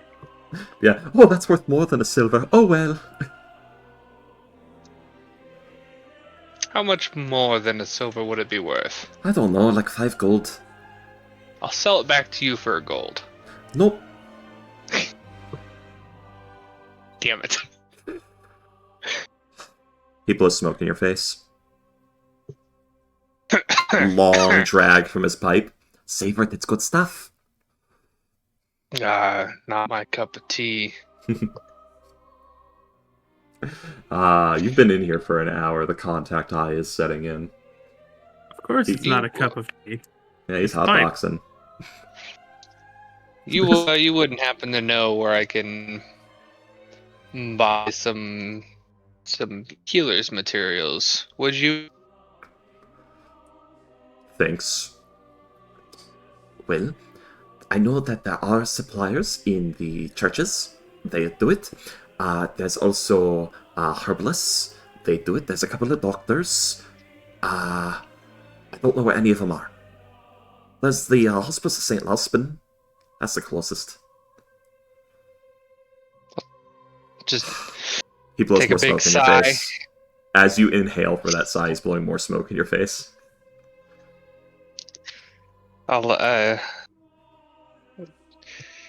You have been not helpful, and I'll walk out.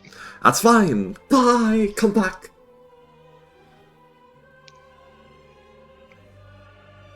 And then I want to go, I guess, I want to go try to find and get a warhammer. Yeah, you can do that. By the way, 6 minutes ago, that man did not exist. D&D! Yay! For a Warhammer, any general store would have it. Smithies would have... Well, not any general store. Certain ones would have it, and Smithies would have it. They can easily point you where to find one, and it would be standard price. You go to the Warhammer store, and for some reason it had a bunch of overly expensive little figurines. Yeah, for some reason they want 10 gold for this little wooden figure of like a dude in immensely huge, silly armor.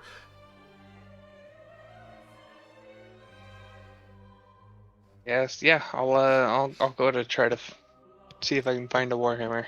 Yeah. To either general goods store or...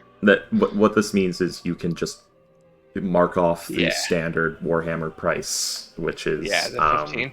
Yeah.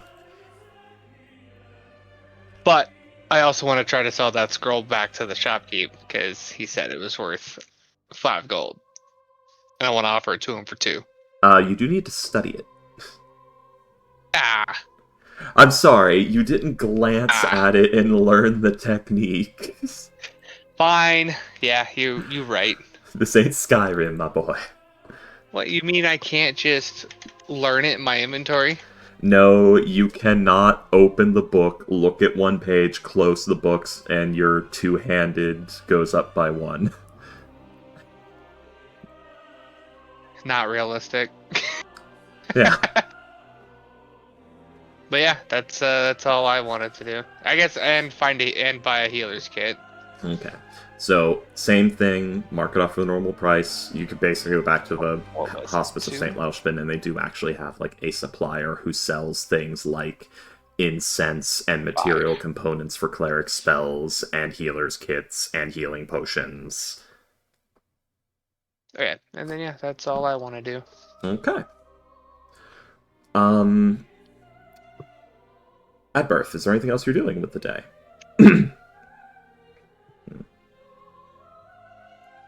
Birth!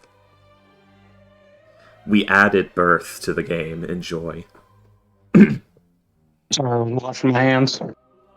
Washing your filthy, disgusting hands while I watch the cat gif that is very fun. Like I said, if we're just kind of doing our own thing for today, I would probably go around, maybe try and identify some stuff for people. Maybe offer to let people be some spells from the spell book. Just trying to make some gold. Okay. So you have no network, so you have to advertise yourself. So first, are you just like going around like yelling out, wizardly services, unlicensed wizardly because you are not licensed and this is the city of Waterdeep. You have to be licensed? Yeah. You must be Know licensed to merchant in Waterdeep. Especially this is magical more like services. I thought it was more like a private sale type thing. I mean, who says that getting licensed is hard? The question is, would I know this, like in-game character-wise? You have history proficiency, history check. And also, you do 15. You distinctly remember Azeros giving the Boras salesman a hard time and saying, "Show me your papers." He said, "Oh yes, of course, I have them right here. It's managed stall space, sir. I had to present them to set it up here." I'm dying. I will look into maybe seeing if I can solicit in the city of Waterdeep so I don't get arrested. Okay, so you're gonna go and see if you can get a license, or you're just gonna fuck around and find out? See if I can go and get one. Like, what would it entail? So you ask a guard about it, I assume, like one of the wands, maybe, so that's one of the wizards of Waterdeep. They say that basically you can go to any guardhouse. It may take up to 3 days. But basically you can apply for it, they'll put you through a test. When it comes to magical services, you'll have to, like, sign a document agreeing that you will pay your taxes on the business, so you will have to pay a percentage to Waterdeep. The thieves. You what? I said the thieves. I know, the thieves. How dare you They try wanna to do business in my city. Take my hard-earned gold. I know. Yeah, don't mind the cleansing stones on every street corner, and the nice cobbled roads, and the guards that don't charge you, and the fire services, and rescue services. Don't worry about any of that. And the festivals that are backed by the city themselves. Would it cost me anything to, like, apply? like 3 copper. Then yeah, fuck it. I'll probably apply for a license to perform, do Yeah. magical services. Yeah, and this would be a non-guild license, so you won't be in any of the guilds, Yeah. which Just, you know. has its own issues. But you're gonna learn. Yeah. I'm gonna get fucking cornered by some wizards. Go like, you're encroaching on our turf. Possibly. All right, so I'll pay the 3 copper. I'll tell them where I'm basically staying at currently, the yawning portal. Mhm. Basically, give them my name. Well, they Basically, tell how you. they can find me. They basically tell you, well, you're actually going to have to check in here every day. We can't really be sending people for you. Oh, you don't have like a messenger boy to let people know that their application is ready. Nothing like this. Not for anything like this. In 3 days, you can be assured that it will be ready, but if you check every day, it may be ready sooner. All right, yeah, I'll make a mental note of that. Thank you. Yeah. Oh, unfortunate.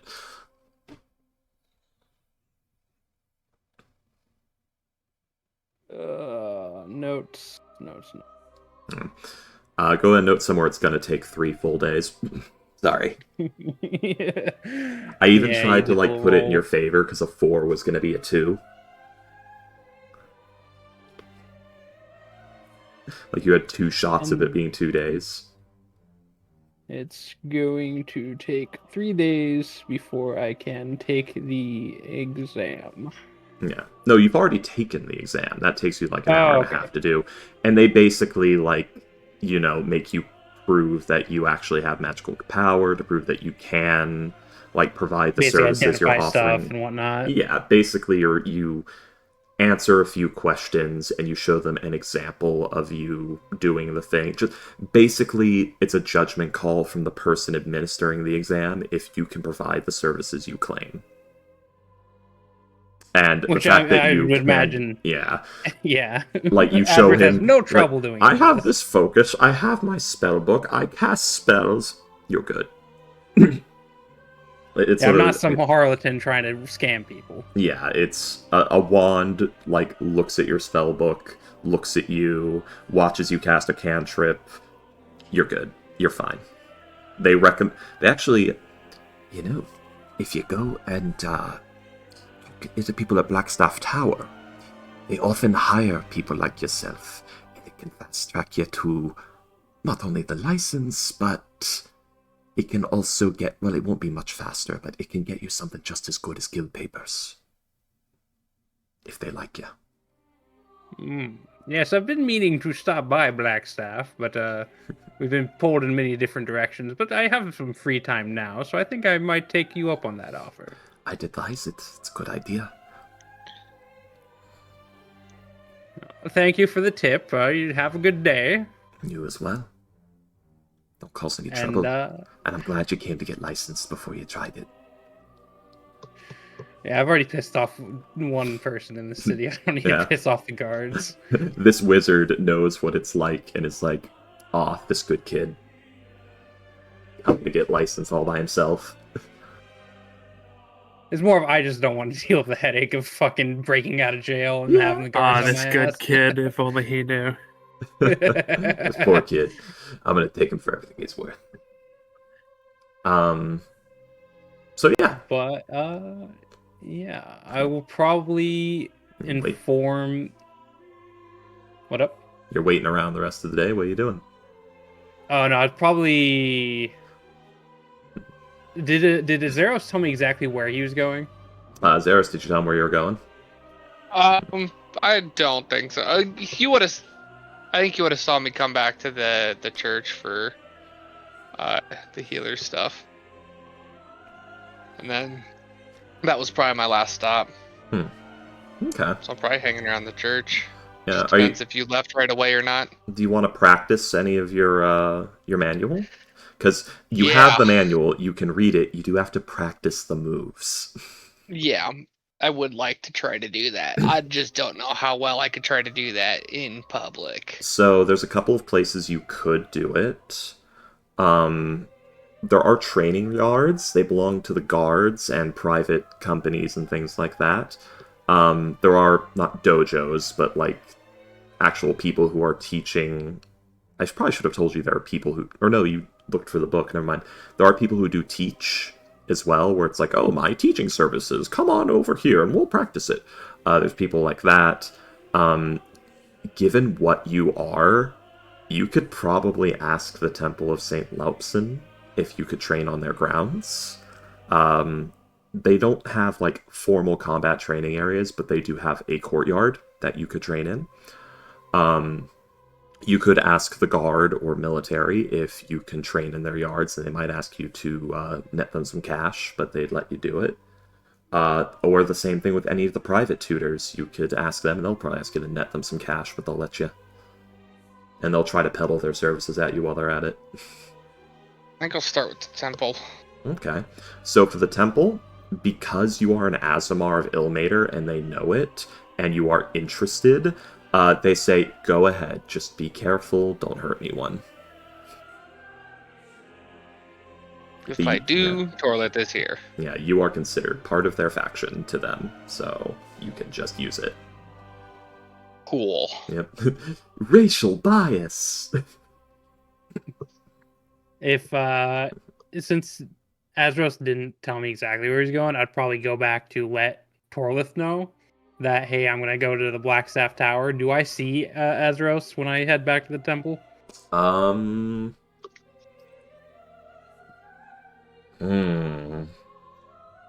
So you talk to Azeros, and then Azeros splits ways with you. Azeros goes looking around, he shops for a book. That's like an hour. How long do you hang around after Azeros leaves? I imagine as soon as he leaves, I start heading my own direction as well. Okay. And you basically go and have that conversation and then head back. You know what? For funny's sake, yes. Okay. So he's like out in the front courtyard?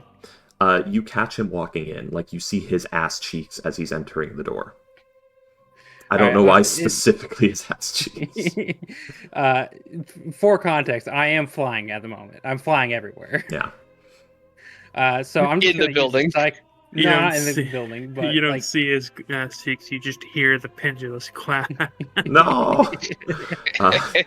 You catch the I'm back flying of to get his around head. the city. Yeah. But I'll use the Psy Crystal and I'll just say, heading to Blackstaff Tower, have fun, Yep. and just fly off. And you do know where in the I don't building remember is. what this side crystal is. Is that something you got last week? You just It's what heard... I got from killing the Boggle. Yeah, and you just heard Adbirth in your head. Like, when did you actually get this side crystal? I've had it for a while, but I identified it only recently. Yeah. Okay. Yeah, you guys Yeah, were I going to sell don't it. remember. Yeah, I don't remember you having that at all. It might have been something you identified last week. It was kind of glossed think it was over last when you week. got it. Yeah. He did identify It it was last week. it was identified last week. Yeah. Yeah. I was talking Yeah, about that's like, why when you got it. I, Muggsy, don't know what it is. Yeah. So So that's why you just hear my voice in your head, and you Yeah. don't. How do you react to that? Basically, Azrael it's a stone. Stands still and looks around. It's a stone that the smarter you are, you get telepathy, and the smarter you are, the further that telepathy goes, and the brighter the gem shines. Interesting. yeah. So if you look around outside, you'll see a birdman flying away. Funny enough, as I look at this, I'm like, this thing is a little too powerful. And I think if I were to nerf it, I'd make it where, like, you have telepathy with any creature the light touches. But it's too late now, so don't worry about it. Yeah, I've got that fucker wrapped up in my bag. Yeah. You know, live and learn. So, you all are enjoying your time in the city. You see the back of Azera's head. It happens. Where is my funny... I have a funny thing. Where's my funny thing? Funny thing? Okay, where's funny thing? Funny thing is missing. There's funny thing. There we go. I need that music. I needed funny tavern music from Kingdom Come Deliverance 2. And so yes, you hear that from Adberth, that he is heading to Blackstaff Tower. And Adberth, you're headed to Blackstaff Tower, correct? Yep. Alright, so you begin making your way there. When do you touch down? How close do you get? I'm probably, I guess, how is it, like street, like a bunch of like side shops and then tower, or is there like an open area before the tower entrance? I believe there's a little bit of a courtyard, like an open area. Give me a moment. If I remember correctly, it is tower, open courtyard, wall, open courtyard, buildings. Yeah, I'm like looking for it here. What's the Tower of Luck? The fuck is that?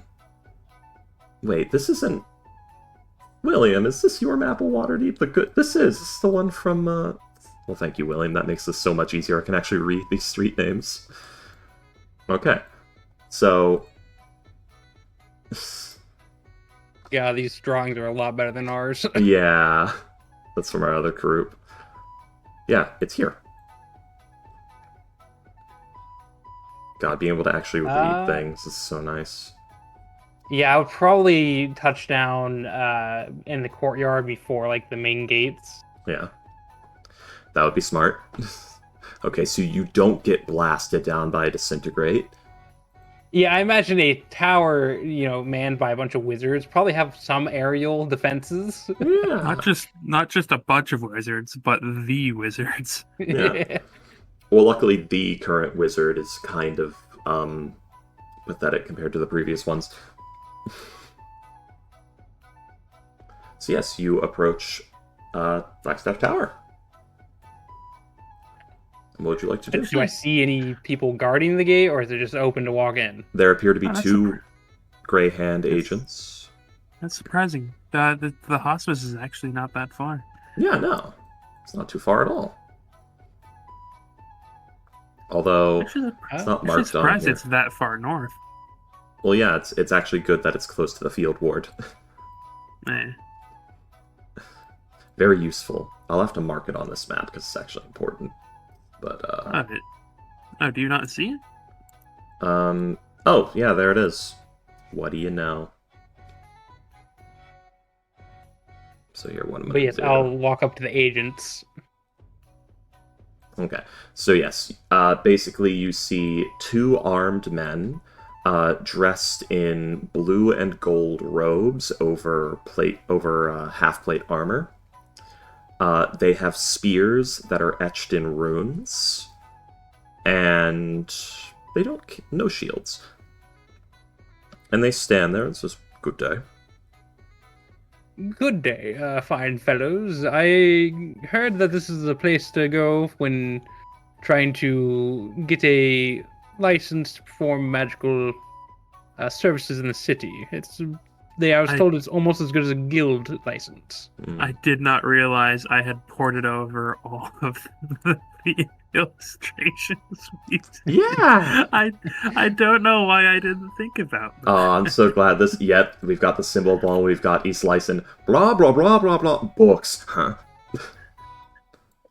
You got a fucking crow eating a man's skull. Yeah, that's Got not fucking crow. Santa Claus. The Dick Miners Guild on the bottom. And that's not Santa Claus. That's Brother Carmichael, Paladin of Helm and Verified Santa.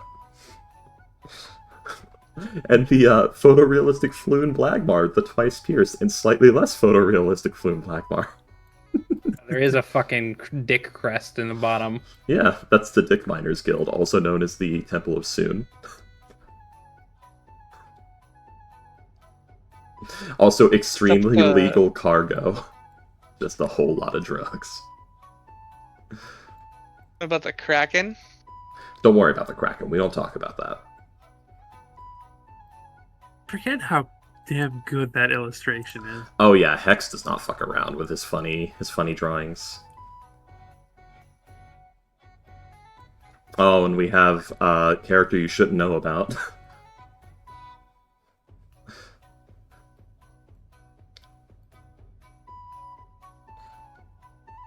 In our adventures on Mount Waterdeep. This way! Oh, it's so cold! Can anyone hear me? The Destin's time management. Yep. Ah, goddamn. Okay. So, you hear that, Earl? He wants to get the magical license. Yeah, I know. Alright. To enter, you have to solve our special riddle. One of us only tells truth, and the other only lies. And we will each tell you a passcode, and you must get the passcode correct to enter. Okay. Alright. Is anything off tables first? What'd you say?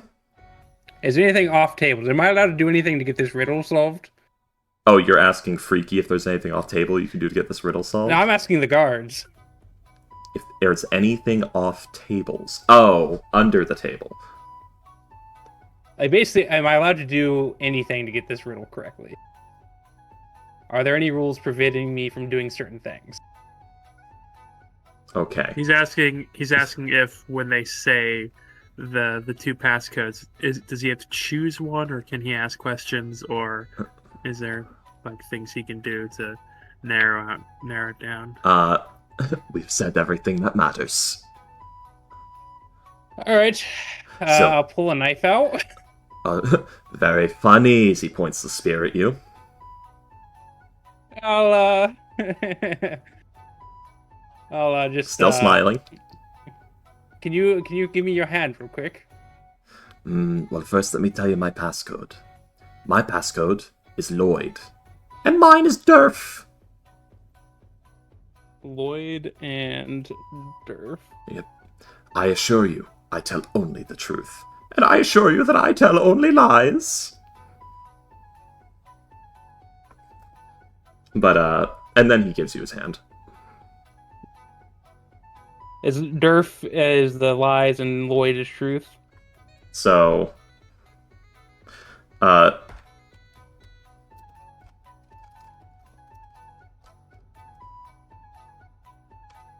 no, it's Durf is, sorry.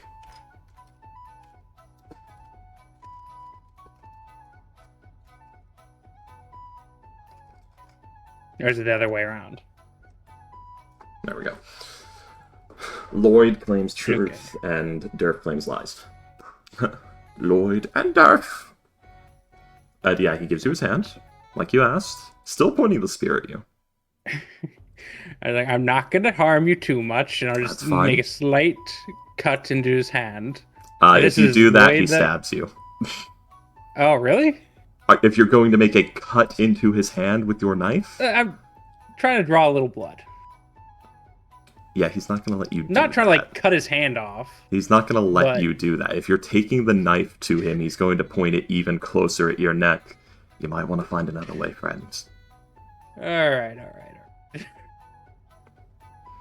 Is that all you wanted my hand for? Oh god, it's Ghost all over again.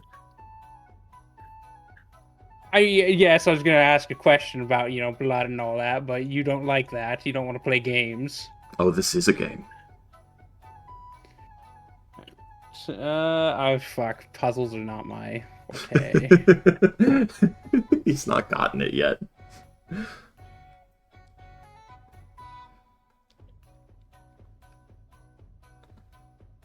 No, personally, I have not. I feel like there's a joke I'm missing here. It's... I don't want to spoil anything. Go on.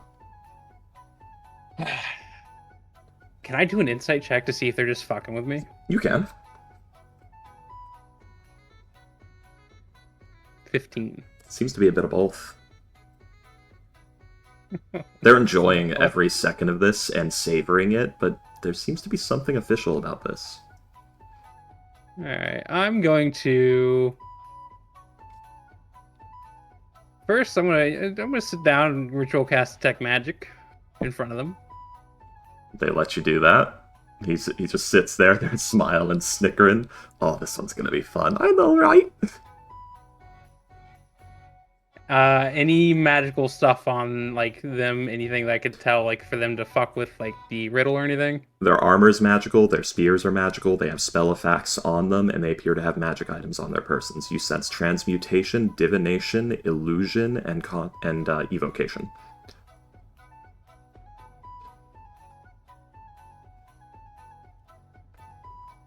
So there's an illusion on them. A little. Little illusion. All right, I'll pluck one of my feathers and I'll say, "Is this feather mine?" They both look at you. They both look at it. Yes. Yes!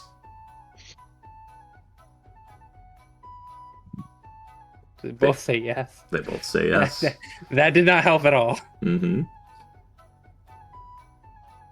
Both of them are smiling. Durf, is this my feather? Yes! So if Durf claims only lies, but it is my feather, he's telling the truth.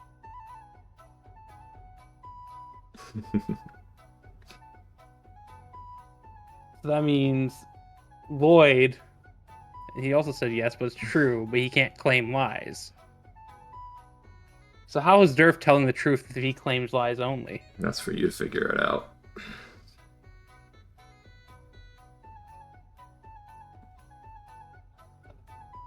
Fuck. Why do I have to be cursed with puzzles? Shit, Durf. Okay. Yeah. I know, like, there's a correct answer for these puzzles, but it's been a minute since I've heard the fucking correct answers. Think. This is the Tower of Blackstaff, famous wizard. Roll me a history check about, like, the symbol on these two guys' armor. And, like, these two guys. 12? 12. That is enough. These are Grey Hand operatives, which means they're mercenary types, like wandering mercenary types who do work for Tower Blackstaff, Blackstaff Tower. They are usually very unorthodox and kind of loosey-goosey. That's all you get. I'm gonna have to. Okay, Durf lies, but this feather is mine. He's telling the truth. Anyone who thinks they understand what's going on here, direct message me what you think.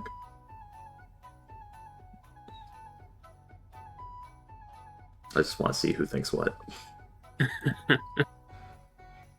I think I'm at the ass end of a joke right now. In a way.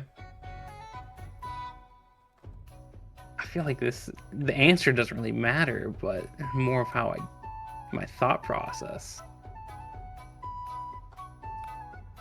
Any other spells I can do?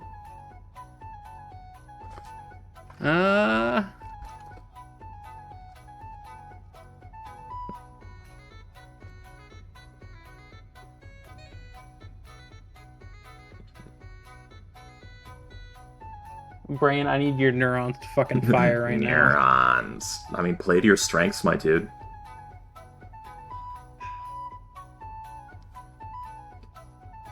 Like real life strengths or even my character strengths? That's the only hint you're getting from me. Well, my strengths are casting spells and intelligence. I'm proficient in.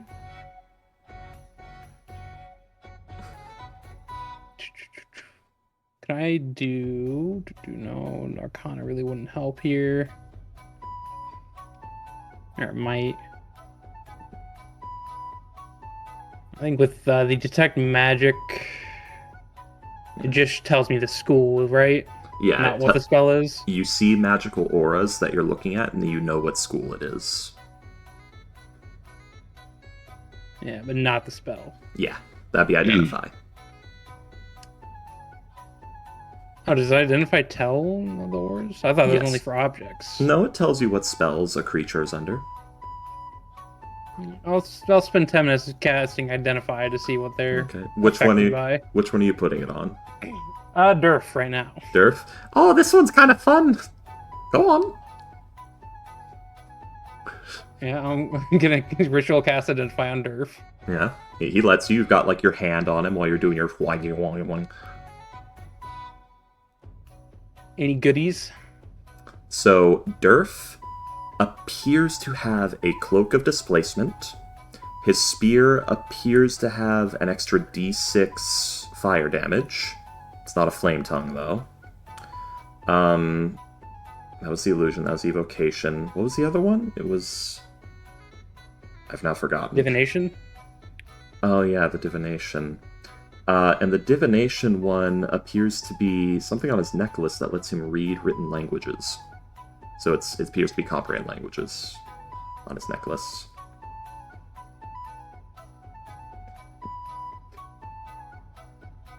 I could just open a sheet, but goddamn, I can't be bothered.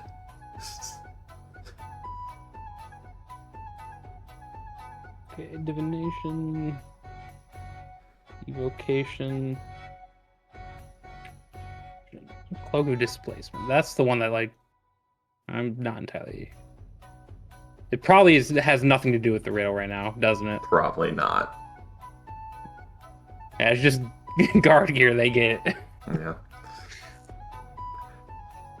Alrighty, I was just seeing if there's like any fucking like magical effects going on them to alter their answer is kind of what I wanted to figure out. Find anything good, Mr. Owl? No, you're not under spells that I can tell that would alter your answer. Nope.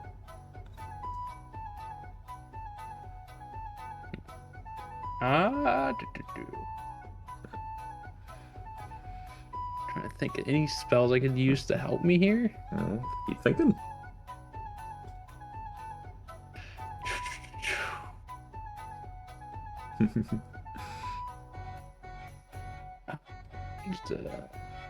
Got.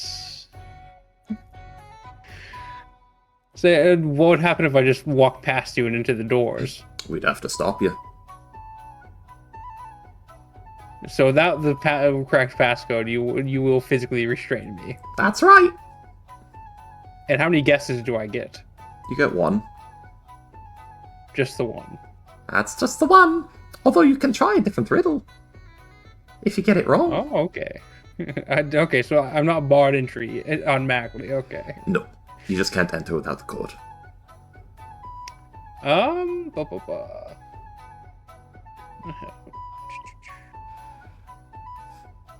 Chronal shift help me here?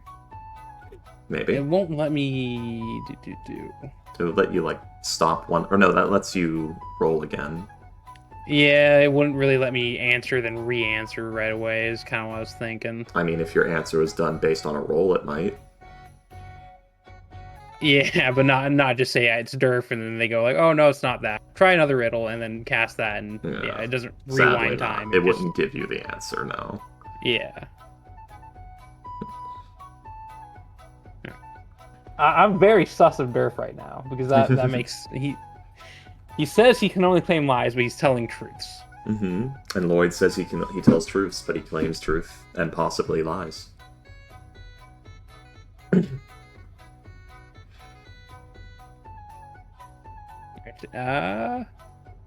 Is this Blackstaff Tower? They both unanimously say yes. One of you is... you're both telling the truth, so how can one of you be only telling lies? They both unanimously say it's a mystery. Simultaneously and unanimously, but, you know. Is your name Fred? They both say no. Well, Doyle and Fred are the names backwards for the fucking passcode. I feel like that's a hint to it. Perhaps.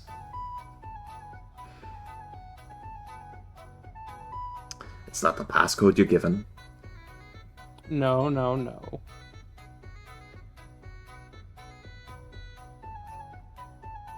Is it an anagram? Am I thinking too hard about this? That's up to you to decide. You know what the best part is? I just said I would hit him with a riddle in my notes. Yeah. I feel like it's.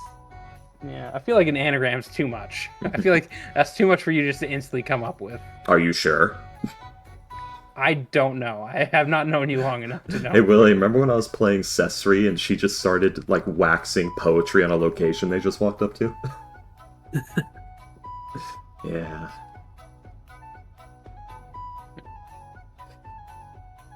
So they're both telling the truth. So one, I feel like they're fucking with me. Maybe. Hardcore. Hardcore. I'll speak in primordial and say, "Do you understand this language?"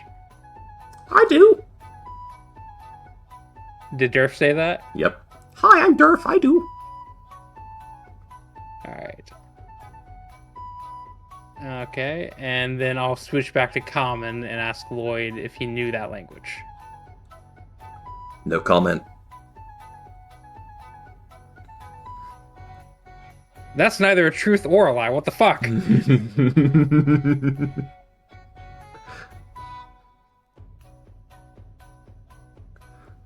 They are having This so isn't much a fun. riddle. These two are having so much fun.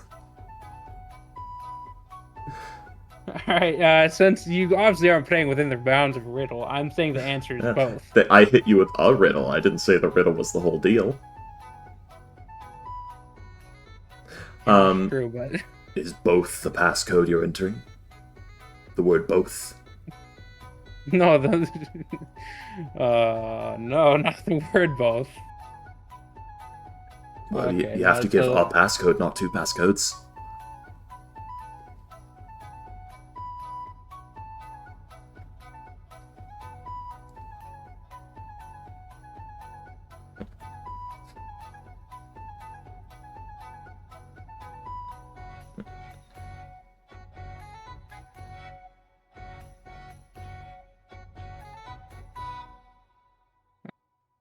I'm trying to think here. Trying to think in real time. Yeah, it's fine. I've given you all the hints I can give you. Unfortunately, my brain has not connected any. Yeah.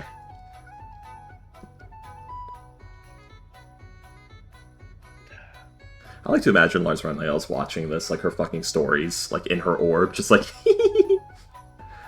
Yeah. Oh, I need to get Lars I Renlael do- an orb. I don't think she has one. Go on. Either an investigation or a perception check for anybody who might be watching this, just seeing if they're like judging me. There are. I mean, you look left, you look right. You see a couple of people that are watching this and like enjoying the show. Just some passerbys have stopped to watch. The guards are both watching. They're having fun. Roll me a perception, real quick. There is somebody on a balcony who seems to be also watching and enjoying the show.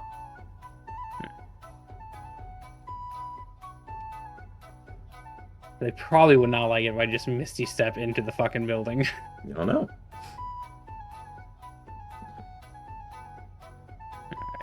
Alright, I'm not gonna say anything. I'm just gonna sit down. I'm gonna ritual cast Unseen Servant. Mm-hmm. I don't know if they understand what I'm doing or not. They just watch you do it. Alright, and I think I can just give him mental command to the Unseen Servant, right? Yep. I think it follows your commands. Alright, I'm just gonna tell it to walk past the guards for now. You're telling the unseen servant to? Yeah, just walk past the guards. I just want to see if anything reacts to that. Nothing reacts so far as you walk past the guards. Not me, the Unseen Servant. Sorry, the unseen servant walks past the guards. It approaches the door. I'm gonna have it knock on the door. They both side-eye, still smiling. Alright. You knock on the door. Another guard pops out. Hello? How far away is the door from me? From you? About a little under 10 feet, like 8 feet. I say my answer to the riddle is not to play the riddle. And I'll cast Misty Step and teleport to the door. Okay. So. He asks... So as he asks, is that your passcode? You Misty Step through. Roll me a wisdom save. 4 wisdom save. 21. Okay. So the first glyph hits you. Nothing seems to happen. Roll me another. 15. The second glyph hits you. Paralyzed.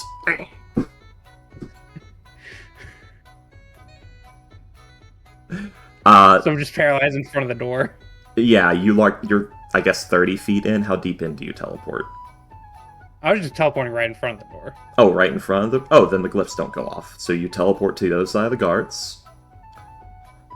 Lloyd, like, hand on your shoulder, is choose not to play your passcode. Yes. On you go then. Go on. He's letting me in, or he's saying get out of here? He just pats you on the shoulder. On you go then. Go on. The guy who opened the door is also watching you. Yeah, I'll walk up to the door and introduce myself to the guy at the door. He opens the door, lets you on in. Welcome to Blackstaff Tower. Thank you. I feel like that was way too complicated than I needed to make it be. You did definitely make it way more complicated than it needed to be, but you did choose the right answer. Yes. They were not matching up with any riddles I knew, and so I imagined the one that they proposed to me was not the actual riddle. Oh no, any passcode would do. You just had to use magic to try and get past it. As long as your passcode was a result of you using magical techniques, that was good enough. We were testing you, my boy. Well, here we are. Yes, welcome. You Misty stepped into Blackstaff Tower and almost died. By the way, we are going to have to charge you for those glyphs. Or no, they didn't go off. They didn't go off. You're good. I You're didn't good. go You're off. good. I didn't You're go good. inside the tower. You're good. Come on in. All right, I'll step inside the tower.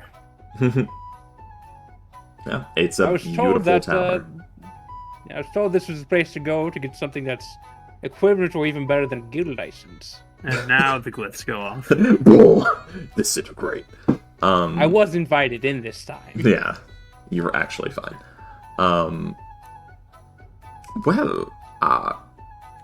There are things like that. You could undergo an apprenticeship. We would ask that you get licensed before you do so. Or, if the lady likes the way you work, you could be offered a position on Force Grey. Possibly, I am in the market just to make money, but I do have an adventuring party that I am part of, so from time to time I do get dragged to different parts of the areas. Well, you only need to... Go on. Might she be interested in my soul? Yes, of course. No. Well, Force Grey would just require you do some work on the side, and you get paid per the bit of work that you do. Okay, that does sound interesting. Yes. Although if you disappear for months and months, you might get kicked out. I mean... No, that didn't happen here. That was something else. I don't think I'll be dragged into the Feywild at any point in time soon. We usually accept excuses like those if you can prove it. So, like, if I bring back a souvenir? Yes, if we have reason to believe you are actually in the Feywild for 10 years, you'll be fine. Okay. Good to know. Good to know. Yes. I am in the process of getting an independent license, but I have to wait 3 days for that. Yes, unfortunately, that is the city licensing. You will have to get that.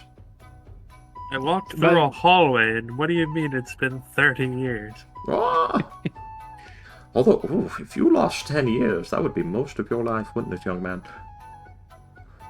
Yeah, I don't, maybe, Yeah. I don't know how long I live. You're an Aarakocra, so 40 years. Is it really 40 years? Yeah. I thought he was an Owlin. The thing is, Owlin are not Forgotten Realms setting.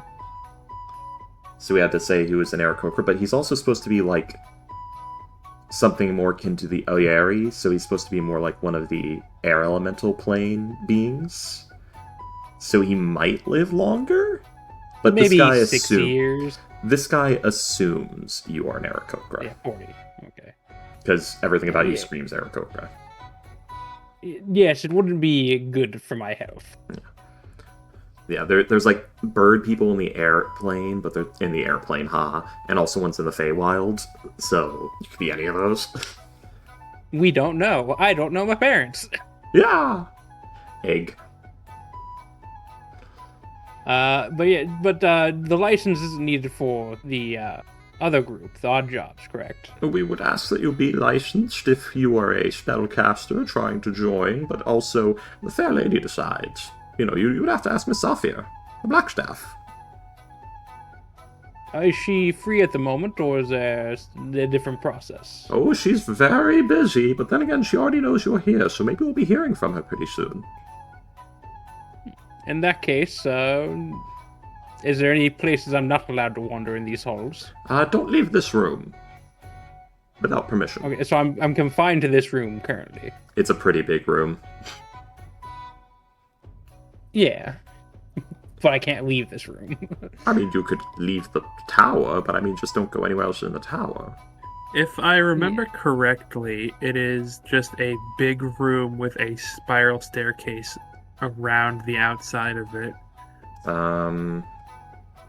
Ignore any And- monsters on this map. They're not real. I don't remember if it is a spiral staircase like on the outside it's or in if the it's on center. the inside. You yeah, are it's in here. the center. Yeah. Yes. Don't mind the Shadow Dragon or the Minotaur or anything else. Are these bookshelves? Yeah. And if I remember correctly, as you go up or down, like you don't actually physically go up or down. Yeah, you go there's like walls magically, Yeah, it's an extra dimensional space. and that's how like and like. If I remember correctly, there are enchantments where if you're here with malicious purposes, you just always end up like at the base of the stairs. Yeah. Which I assume it's not perfect. I assume it's like if it catches you thinking about it like Detect Thoughts style. Yeah, I'm guessing it's like, oh, I'm here to burn the place down. Yeah, because the thing is, a lot of that lore is written back in, like, pre-AD&D, like, first edition, when just absolutist shit was in the game. Versus now, where magic is a system, and you can sort of grow past things. Yeah, just cast non-detection on yourself and light a couple of Molotovs. I mean, that would probably stop it from detecting your thoughts, yeah. That won't stop the actual physical guards that are here for good reason, or the golems.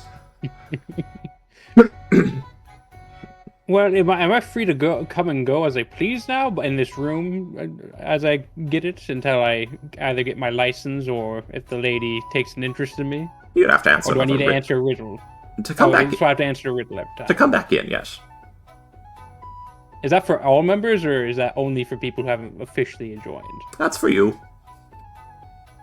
Just for me? Okay. Yes, totally. Glad to know I'm special. Yes.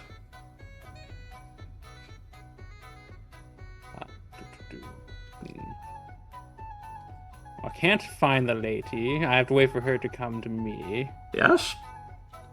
Right. Oh, what are those books over there? Okay, are those free to peruse? Ask me again. What was that? Ask me again. Can I read the books? No. Yes. You did not say the magic word.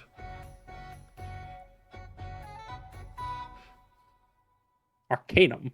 Nope. Blackstaff. Not even close. Please. That was the word, but it's too late now.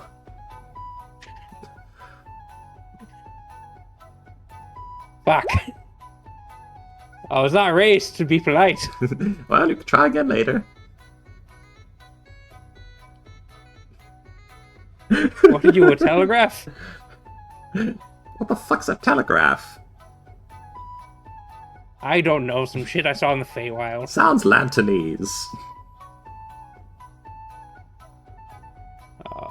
So there's nothing I can really do until I either get the paperwork signed and officiated, or the lady takes an interest in me, correct? That's true. I mean, she probably would have come down by now if she, like, felt she needed to meet you right away. Not exactly a slouch.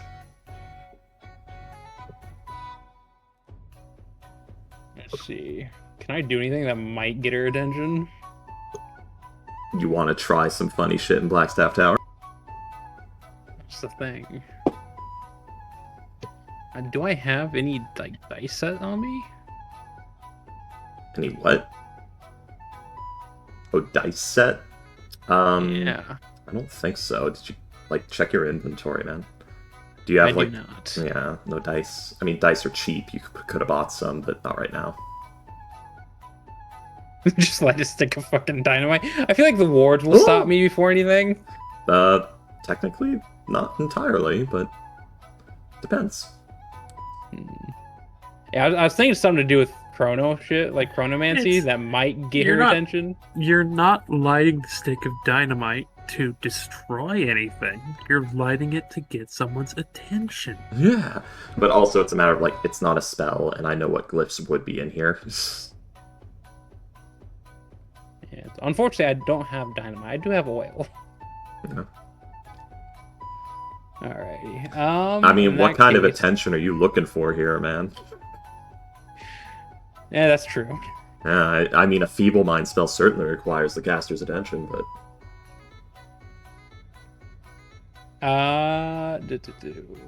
So, you're saying I have free roam in this area. I just can't go up the tower. I mean, just don't cause trouble. This is a waiting room. Like, we have a shopkeep right there if you want to, like, buy scrolls or something. Ooh. Hello! I'll Says the see what man in he the other said. room. Yeah. And go over to the shopkeep. Yeah, it's like this chair area is a man just sort of reading a book. Hello! Okay. What do you have? Hopefully it's affordable.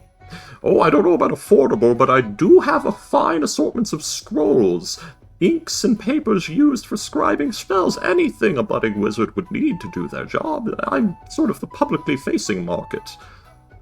Aspiring mages come to me. I still have enough ink. I have parchment still. At least let me double check how much paper I have. The fuck is parchment? Okay, I still have 7 pieces. How much ink would you say I have left? Sorry, well, have you not been tracking that? Because I'm going to say none if you've not been tracking it. How would I track it? Because, like, you just have a pot of ink? Okay. Yeah. So you need fine inks, which would be like a fine metal ink for spell inscription, because the ink you have is sort of like thick and tarry almost. It's like old style ink. But you need ink that like holds a very fine line. So the ink you have, I'm gonna say you still have plenty of it if you just want to like write documents. Okay. Yeah, that's mainly what I was asking about. The normal ink. Also, I think I bought some ink when I was copying comprehend languages. I don't know if I have any of that left though. Well, okay. You would not. So it's 10 gold per spell level for the ink. And you expend it, all of it then. Yeah, that's what I thought. Yeah, which a pot of ink is 10 gold, so actually the ink you have is appropriate. If you have a full pot of ink, it's crazy that it requires a full pot of ink. I'm going to assume it's not normal ink, and that's coincidence. You need like gem-infused inks. Well, that also doesn't make sense. So yeah, I guess it just takes a whole pot of ink for some reason. That makes no sense. We'll have to talk about that. I'll have to work on that. Because that's silly. I mean, a gem-infused ink would kind of make more sense. Well, it doesn't, because for, like, copying spells? The spells in your book are not themselves magical writing. It's just mundane writing on a piece of paper. You could scrawl it on a wall in human shit and it would work. I would imagine it's maybe you copy the spell so many times until you like perfect. No, Is that why it it's takes a whole fucking pot? no. It is a lot of information because you need to like. You write your notes on the spell, describe how it works in exact terms for just your notation for you to look at and know. If Base. I remember correctly, it is like the fine ink, the fine paper, It but is. also like materials to like do tests and things like that. The problem is that doesn't explain why it's still half that to inscribe it, because it's still it's a Nah. whole thing. But the actual like what you have written in your spell book is a detailed description of the spell, what it does, a list of materials and their quality that you need to cast it if it has material components, a description of the components, a phonetic spelling of the verbal components, a list of mental criteria you have to go through in order to make the spell operate properly. So you have to, like, while speaking this part of the verbal component, focus directly on the target. While on this one, clear your mind entirely, 0 thoughts. During this one, refocus on the target. And it would be, and then you have to make these hand signs, and you would have diagrams of the hand signs. And that's the way, like, it would be written in your spellbook. Although you'd probably also do it in code so that other wizards can't steal your shit, but not everyone needs that. It's done in quote-unquote notation. But back to this one. I think I have 3 vials of ink. I have one I had when I started. I think I get one from the navigator's tool and another one from the photographer tools, correct? Yeah. So you have 30 things of... You have 30 gold worth of ink. So if you have 3 of them, you've been using one. That one's incomplete. So you have 2 of them that are unfettered. Okay. So that means... So I still have plenty of ink. Well, no, you need 10... I need to get the spell scribing thing to give you exact numbers. Why you do this to me, man? And of course, it's not in Varandir sheet, it's in Lars Renlyal's. Or in Facades. It's one of them. Facade, get over here, you little shit.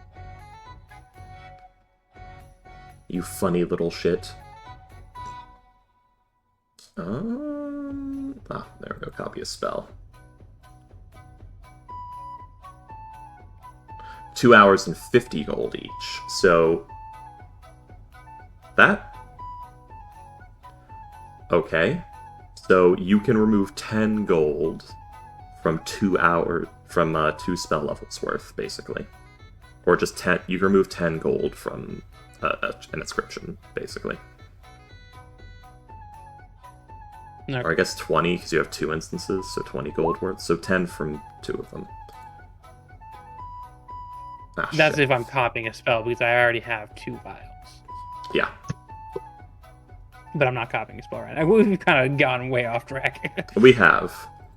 Sorry, the game mechanics are getting in the way of the actual setting and logic. By All being good, obtuse. all good. So what scrolls do you have for sale here, and how much do they cost? I mean, what scrolls are you looking for, my man? Is that what the kids say, my man? Basically, he has any scroll up to 3rd level. Oh. Ooh. Yeah. How much do those cost? I imagine they're pricey. Very. So...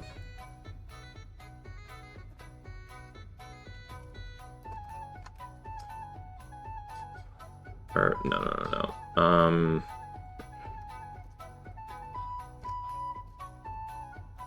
Let me find the item rarities. Oh, there we go. Okay, so they're up to uncommon magic items. So, well, for any of these, so this one is the jump spell. This one would be 25 gold. This one is invisibility. That one would cost you 100. And this You don't one really need that spell. is fireball, 125. Too rich for my blood, alas. They are expensive. Scrolls are, well, it's effectively extra spells every day. Very useful. That is true. Now, do you buy scrolls to resell, or do you guys make them in-house? Oh, we make them in-house. Okay. But in theory, if I do join this the tower staff, would I, if I made cells, or scrolls, do I get paid for that? Yes, you do. In fact, we pay for each scroll. We'll even pay for scrolls you make yourself. We'll buy them from you. Is there like a standard market rate, or is it per spell? One moment. Like the type of spell? Give me a moment. Actually, sorry. 75 gold for the second level. Apologies there, that's Freaky being dumb.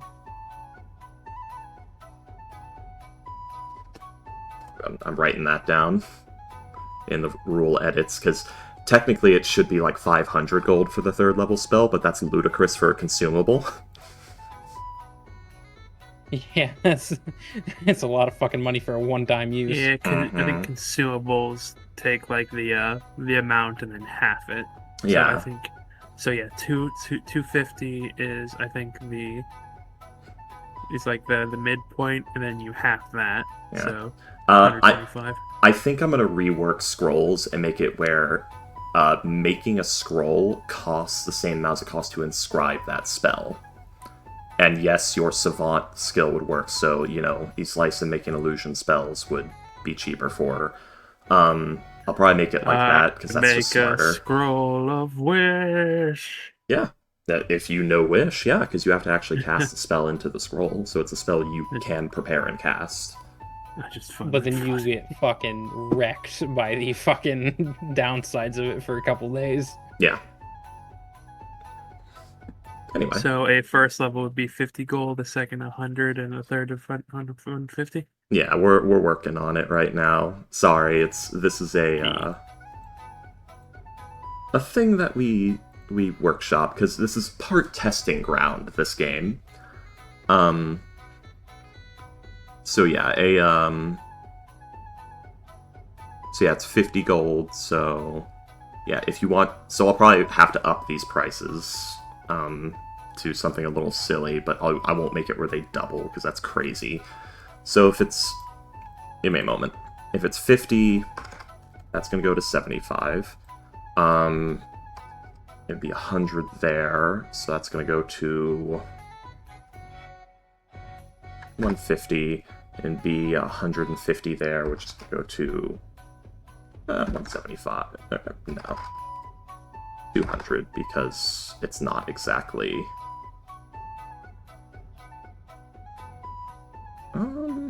Actually, no, third level's a stopgap, so make that 250 each. Okay, so 75 GP for a scroll of a first level spell, 150 for a second level, and 250 for a third, and...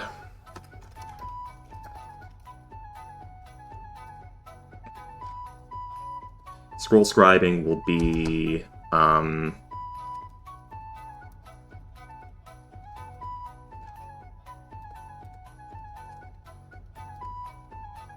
those are equal signs. I want plus signs. My god.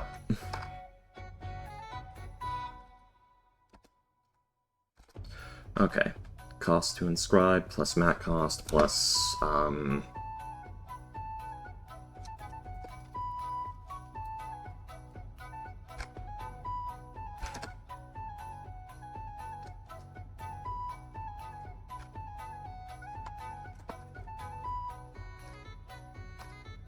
for now. So to inscribe a spell, you need the cost to inscribe it for the ink and stuff, the material cost if it has a material component, and 8 hours per spell level for now. We'll probably use my other crafting rules, which will make it a bit less ridiculous, but for now it'll work like that. Alright. Well, that's good to know for the future. Yes. Currently, I'm not capable of that. Yeah. I mean, you are probably just barely... And that's for a scroll. In the actual, like, DMG and everything, it's like, oh yes, the players can buy scrolls and inscribe spells from them, or do it from another wizard's spellbook. They can also just show it to you, and you copy it from their book without you having to steal their spellbook or pay for a scroll.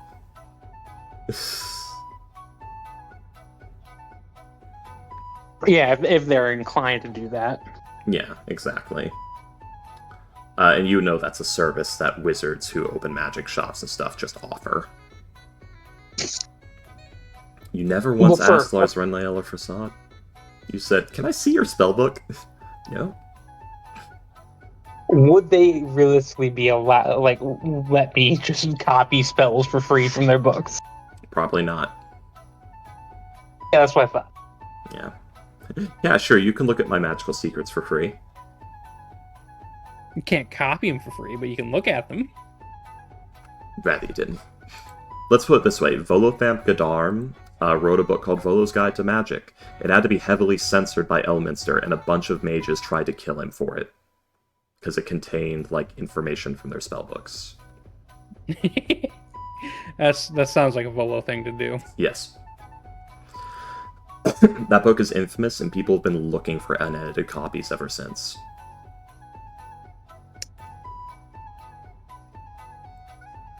Oh, so there's an unedited copy. Yeah. There's a couple out there. Elminster didn't get all of them. And we have access to Volo. Doesn't mean he has it, but maybe. And him and Elminster are But he pretty might good have friends, information. so I don't know if he'd give it to you. No, Like- but maybe if I get him happy enough, he Yeah. might drop a hint. Just common knowledge, Elminster Ahriman, the Sage of Shadowdale, is Volo's editor. Common knowledge in the setting, I did not know that personally. No, that's why I'm telling you right now for free without a roll. Okay. I'm gonna make a little note of that. Yeah. Elminster is Volo's editor. He even, like, writes little notes in his book where it's like, I don't know what he meant by this. Little annotations like, dude's fucking tripping balls here. Yes. Alrighty. Well, I'm afraid I'm too broke at the moment to buy any of your services, but it's good information to know for the future. Oh, yes. Thank you kindly. Okay, just I have other things as well. Material components for spells and... Oh... the ink and paper for scribing them. I still have ink. I've some paper left. I don't think I really need any components. Let me just double check. I got my pearl. Oh. That doesn't really take any other components. Basically, you know there is a magic shop here. Yeah.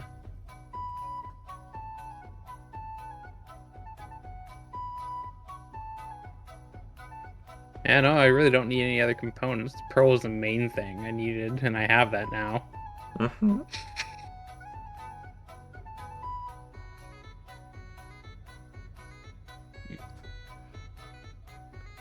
In that case, I'm going to give it probably about...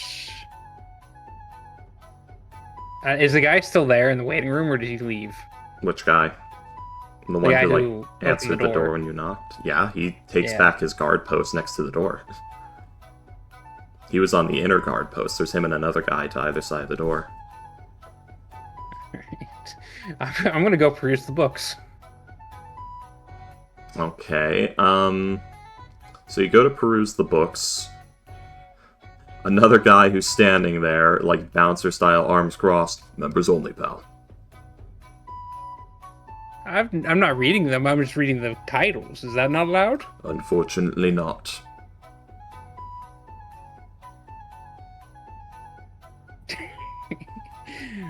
So there's not much I can do here at the moment, is what you're saying. Not with these books, because these ones actually contain things that not everyone should have. Then why are they in the waiting room? Because they're for sale. Oh, they're part of the shop over there. That's right. I didn't tell you everything.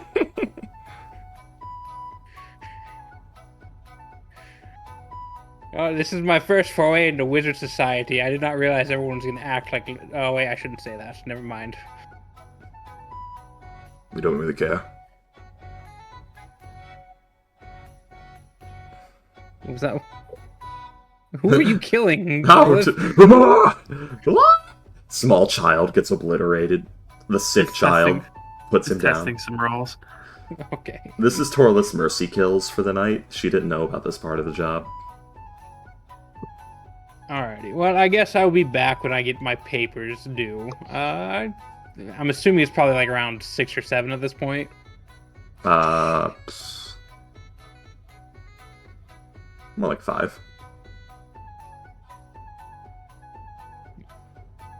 But yeah, I guess I'll spend about a half hour just kind of looking around the waiting room, Yeah. There just are seeing if there's. there are books in the seating area of the waiting room that appear to just be on the table. Okay, anything interesting that catches my eye? There's one on the history of Blackstaff Tower and like Kelvin Arun's son and his adventures. There is the censored version of Volo's Guide to Magic. There's Volo's Guide to Waterdeep. There is a book depicting the what's his name? Marshoon? No, not Marshoon. The Zentarum creator guy. Manshoon, the Manshoon Wars. There's one called The Remembered Realms, which is basically an overview of every fucked thing that's happened on the Swords Coast. I think I'll spend my half hour an hour reading the history of Blackstaff Tower. Okay. You know that Blackstaff Tower was founded by Kelvin Blackstaff Arun's son, who was the husband of Lady Silverhair, Lariel Silverhand, the Open Lord of Waterdeep, who is now passed, regrettably. He founded the tower. It was just for him and his apprentices, and after his passing, it sort of became a bit of a small, exclusive school. And there was the founding of Force Grey, which is almost a group of private mercenaries that belong to the tower, but they are in service to Waterdeep. They're usually called in emergency situations because they're known to be bad at collateral damage. And that's about all you get. Well, bad at mitigating collateral damage. But mainly guards. No, there are guards here. Most of them are private agents that come and go. Mostly private agents, some guards. Okay.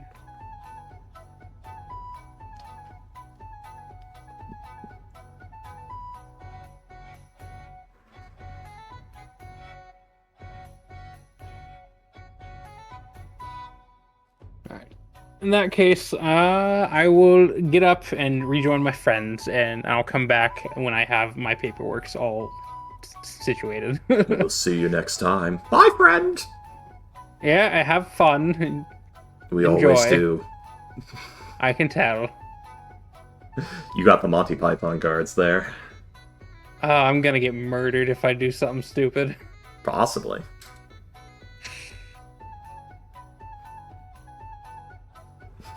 I was smart enough not to teleport into the tower. Yeah.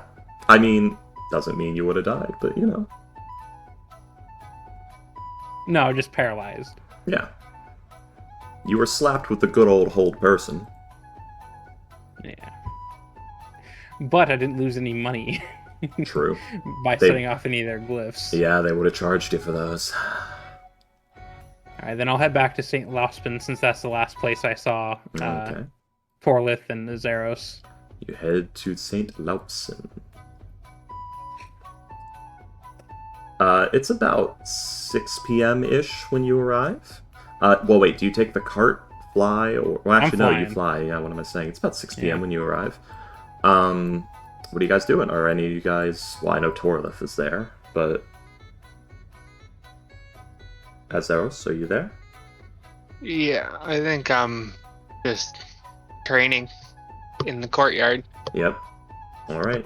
So, you go in. You inquire about your idiot friends. You are told that Azeros is in the courtyard practicing some drills, it seems, and that Torlith is still aiding the sick. Interestingly enough, she's no, helping clean.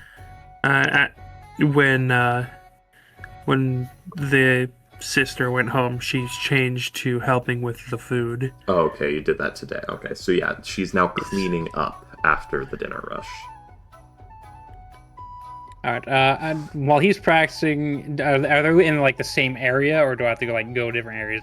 Different areas. Like Torlith is in like a back room, like in the kitchens cleaning up, and the courtyard is like in the back. So you actually have to like. Azeros is shadow boxing in the kitchen. Yes. You actually have to like leave the temple and go around to the side and open a gate and go into the back. First, I'll track down Torlith and I'll tell her, join us in the courtyard where Azeros is training when she's done. You don't know where the kitchens are. Oh, I'll ask some priests or anybody like lounging about. I'll try and find, like, do you know where Torlith is? No loungers, but you do ask around. They don't know who Torlith is. I assume you explain. Oh, that one! Yeah. She's in the kitchens. I'll give her, like, some identifying features. Yeah. Down the hall, to the left, that big door. Thank you kindly, and I'll be on my way to go and find her. Okay, and you see Torlith cleaning. Big pot with burnt-on gunk. Scrape, scrape, scrape, scrape, scrape. If only I had prestidigitation. Yep. When you're done there, could you meet me out in the courtyard where Azeros is? For a bit, sure. Alrighty. And then I'll go and join Azeros when he's while he's training. Is Torlith waterproof? Yeah. Okay, carry on. Because, like, the thing is, she does have, like, flesh and bone and stuff. It's just yeah, under the porcelain with no skin. Yeah. Yeah, so, like, at her joints, you can see, like, the basically muscles and tendons and things like that. And what I'm saying is, like, you don't want water in that. She does have, like, her skin, or, like, her like, flesh and muscles are not taxidermied, but preserved. Okay. Like, she's covered in shellac. Shellac. So... my point was just she can get waterlogged and her joints dissolve on her. Yeah. Which, that would be more, I guess you don't have to worry about disease or things being too cold or too hot, but you do have to worry about, like, your body's structural integrity decaying due to, like, fungus and shit eating you. Yes. Which, we'll worry about that later. We'll come to that bridge when we cross it. So yeah, you all meet in the courtyard. In the courtyard. Yes. Torleth No is Varandir. Torleth is like wiping her hands on like a little rag to dry them off for now. You when you walk out there, you just see Azeros holding a warhammer with one hand, trying his best to like maintain the balance of the weapon while also swinging it at full force. Yeah, you're mostly like doing wrist strength training and practicing your guards. And the biggest trouble of this is you're already used to having to do ambidextry for this, but these are heavy, and you can't just flick them around like normal or you're going to hurt yourself. You actually have to do follow-through and windmill them a little bit. You're training a heavier weapon? I could teach you a few things if you like. You know how to swing around a heavier weapon with one hand? Effectively. Effectively. I do. I was trained in the use of a mace. So, Is mace one-handed or? yes. A mace is one-handed. So, mechanically speaking, Torlith probably doesn't know this.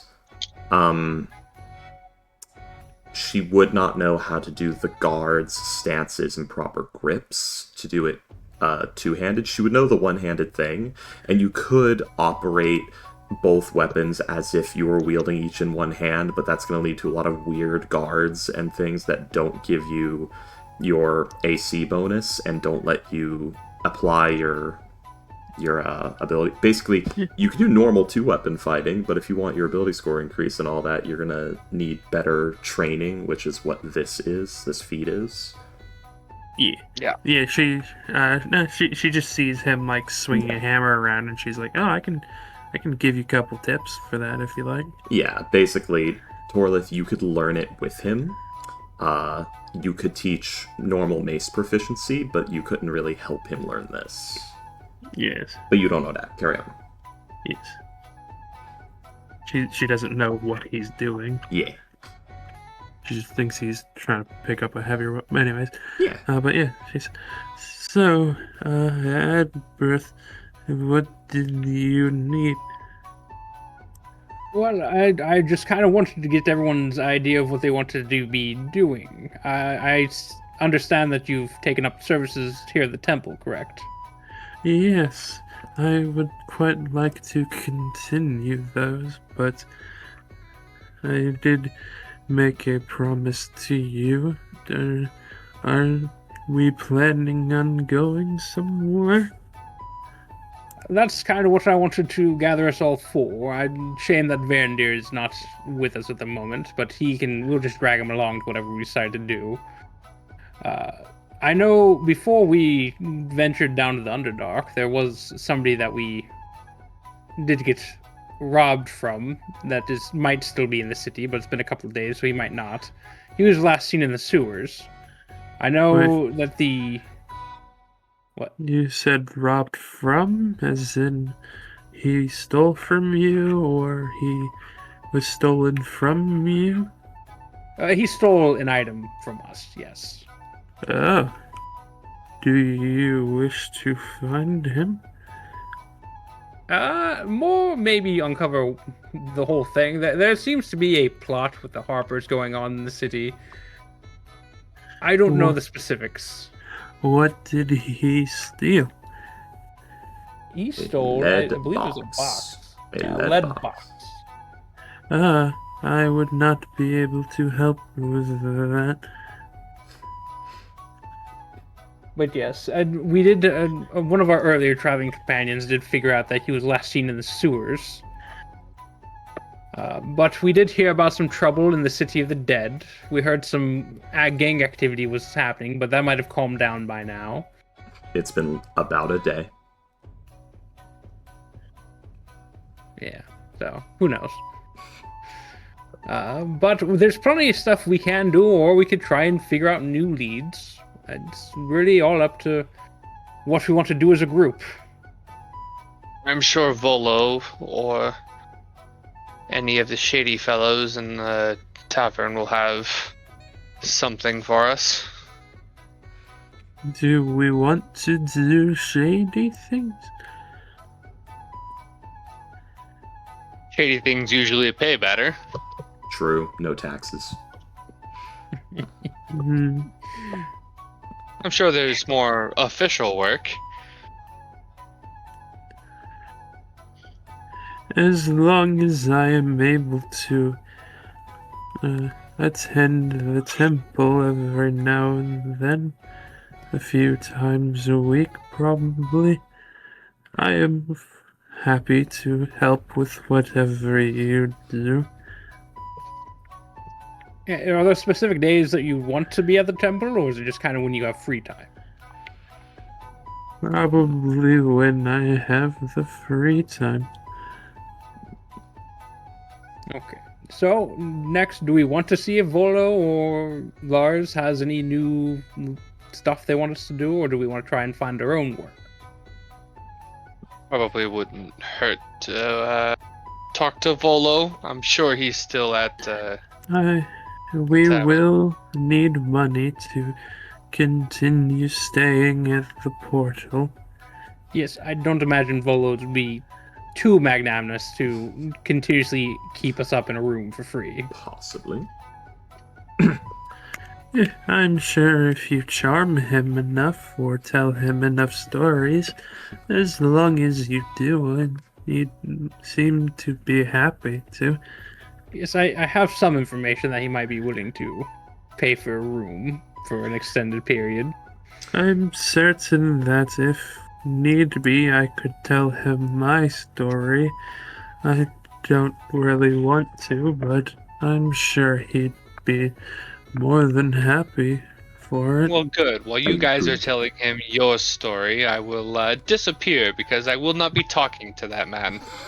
He asked you so many questions. No? What happened? Did he offend I you? had to. It wasn't an offense.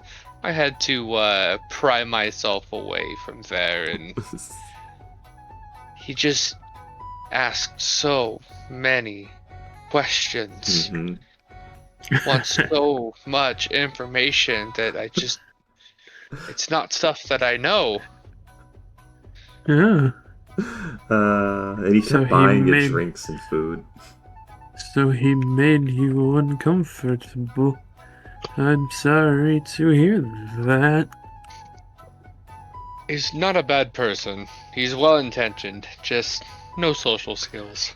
Oh, very sociable, actually. He just was such a good conversationalist. He would, like, lull you into conversations and then ask you 30 more questions during it.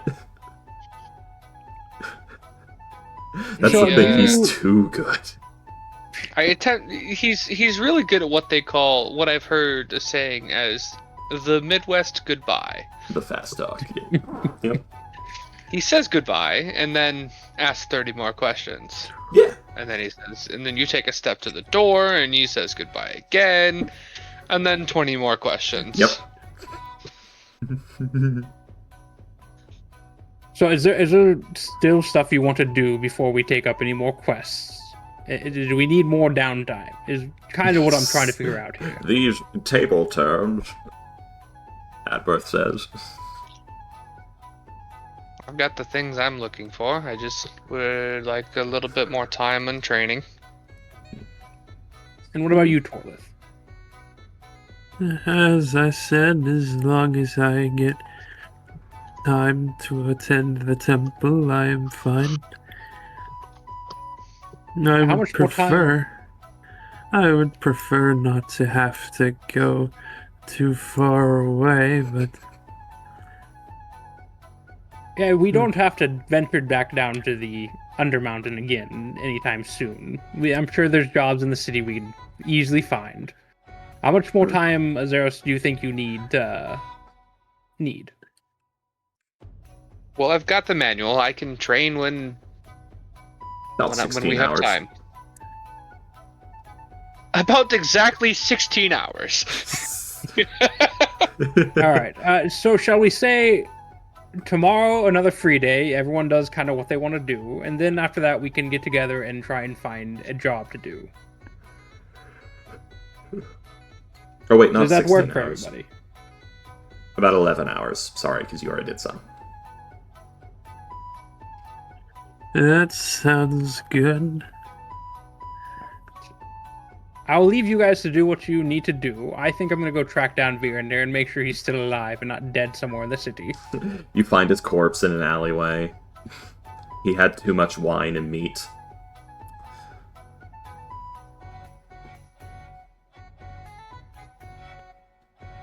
Unless you guys want to tag along, but if not, I'll let you get back to what you want to do.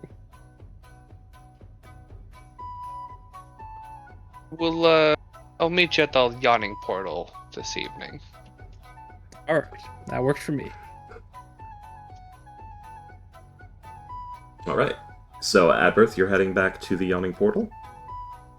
I'm gonna do kind of just quick investigation for a couple hours, like maybe 2 or 3, see if I can't track down Virendir in the city before I check back at the Yawning Portal if he's back there or not. Roll me your investigation.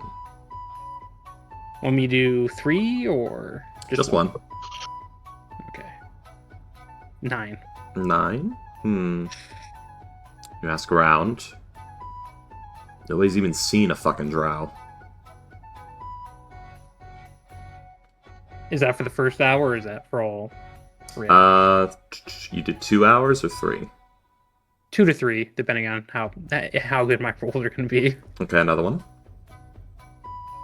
7. Fuck. No one has seen a drow. Alright, we're gonna try another. We're gonna spend another hour just trying to track the guy down. Fucking 7 again. God damn. Not only has no one seen a drow, nobody's seen anyone. That's 2 natural ones in a row. I know, it's terrible. Yep. The dice don't like me right now. So not only has no one seen a drow, they're starting to get suspicious of you. Alright, I'm gonna head back to the yawning portal because at this point it's probably like 9 p.m. Yeah. I'm just gonna see if he's there. What's your perception score? Passive is 12. Okay. You're fine. Yeah, I'll just start flying back to the yawning portal. Okay, so you make your way to the yawning portal, you float, you flit, you fly, you arrive, you land, you go through the door. You enter the yawning portal. Give me a moment. Because something's going on there and I need to actually put the, yeah, I'll put them there.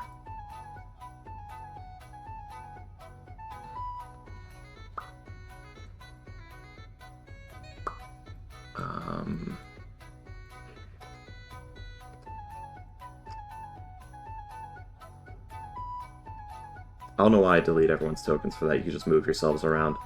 Alright, so you enter the... Some of you might have to put your tokens down later, but it's fine. So you enter the yawning portal. And you see... Volo is still there. That man... He's chunky for a reason. Because he's been sitting around, eating, drinking, and telling stories for days at this point. Azeros is not there, so... It's not there. Yeah, no Azeros. I don't know, whatever you want to do with your tokens, I don't mind. Yes, in the hole. Get in the hole. Get in the fucking hole, both of you. It's where you belong. But, you enter. Oh, hello, my good friend. I see that you are there. Hello. He's waving with both hands. Hello there, Volo. Have you seen Varandir at all? Oh, yes, him and his mother are over there. And he points Alright, good to across know the he's- portal to the corner of the room. A portal? The portal, yes, the portal in the yawning portal. Oh, the giant hole. Yes, Okay. the giant hole. Fell in the hole. Yes, they both Good to fell know in the he's hole. Still alive. Like, I did have something that. do might you interest actually you, look though. down there? Like when he points? In the hole? No. No, I meant down at the... where he pointed. Yeah, I'll look over. Around the corner, you actually see Lars Renlail leaning back, like rolling her head over the chair, looking at you.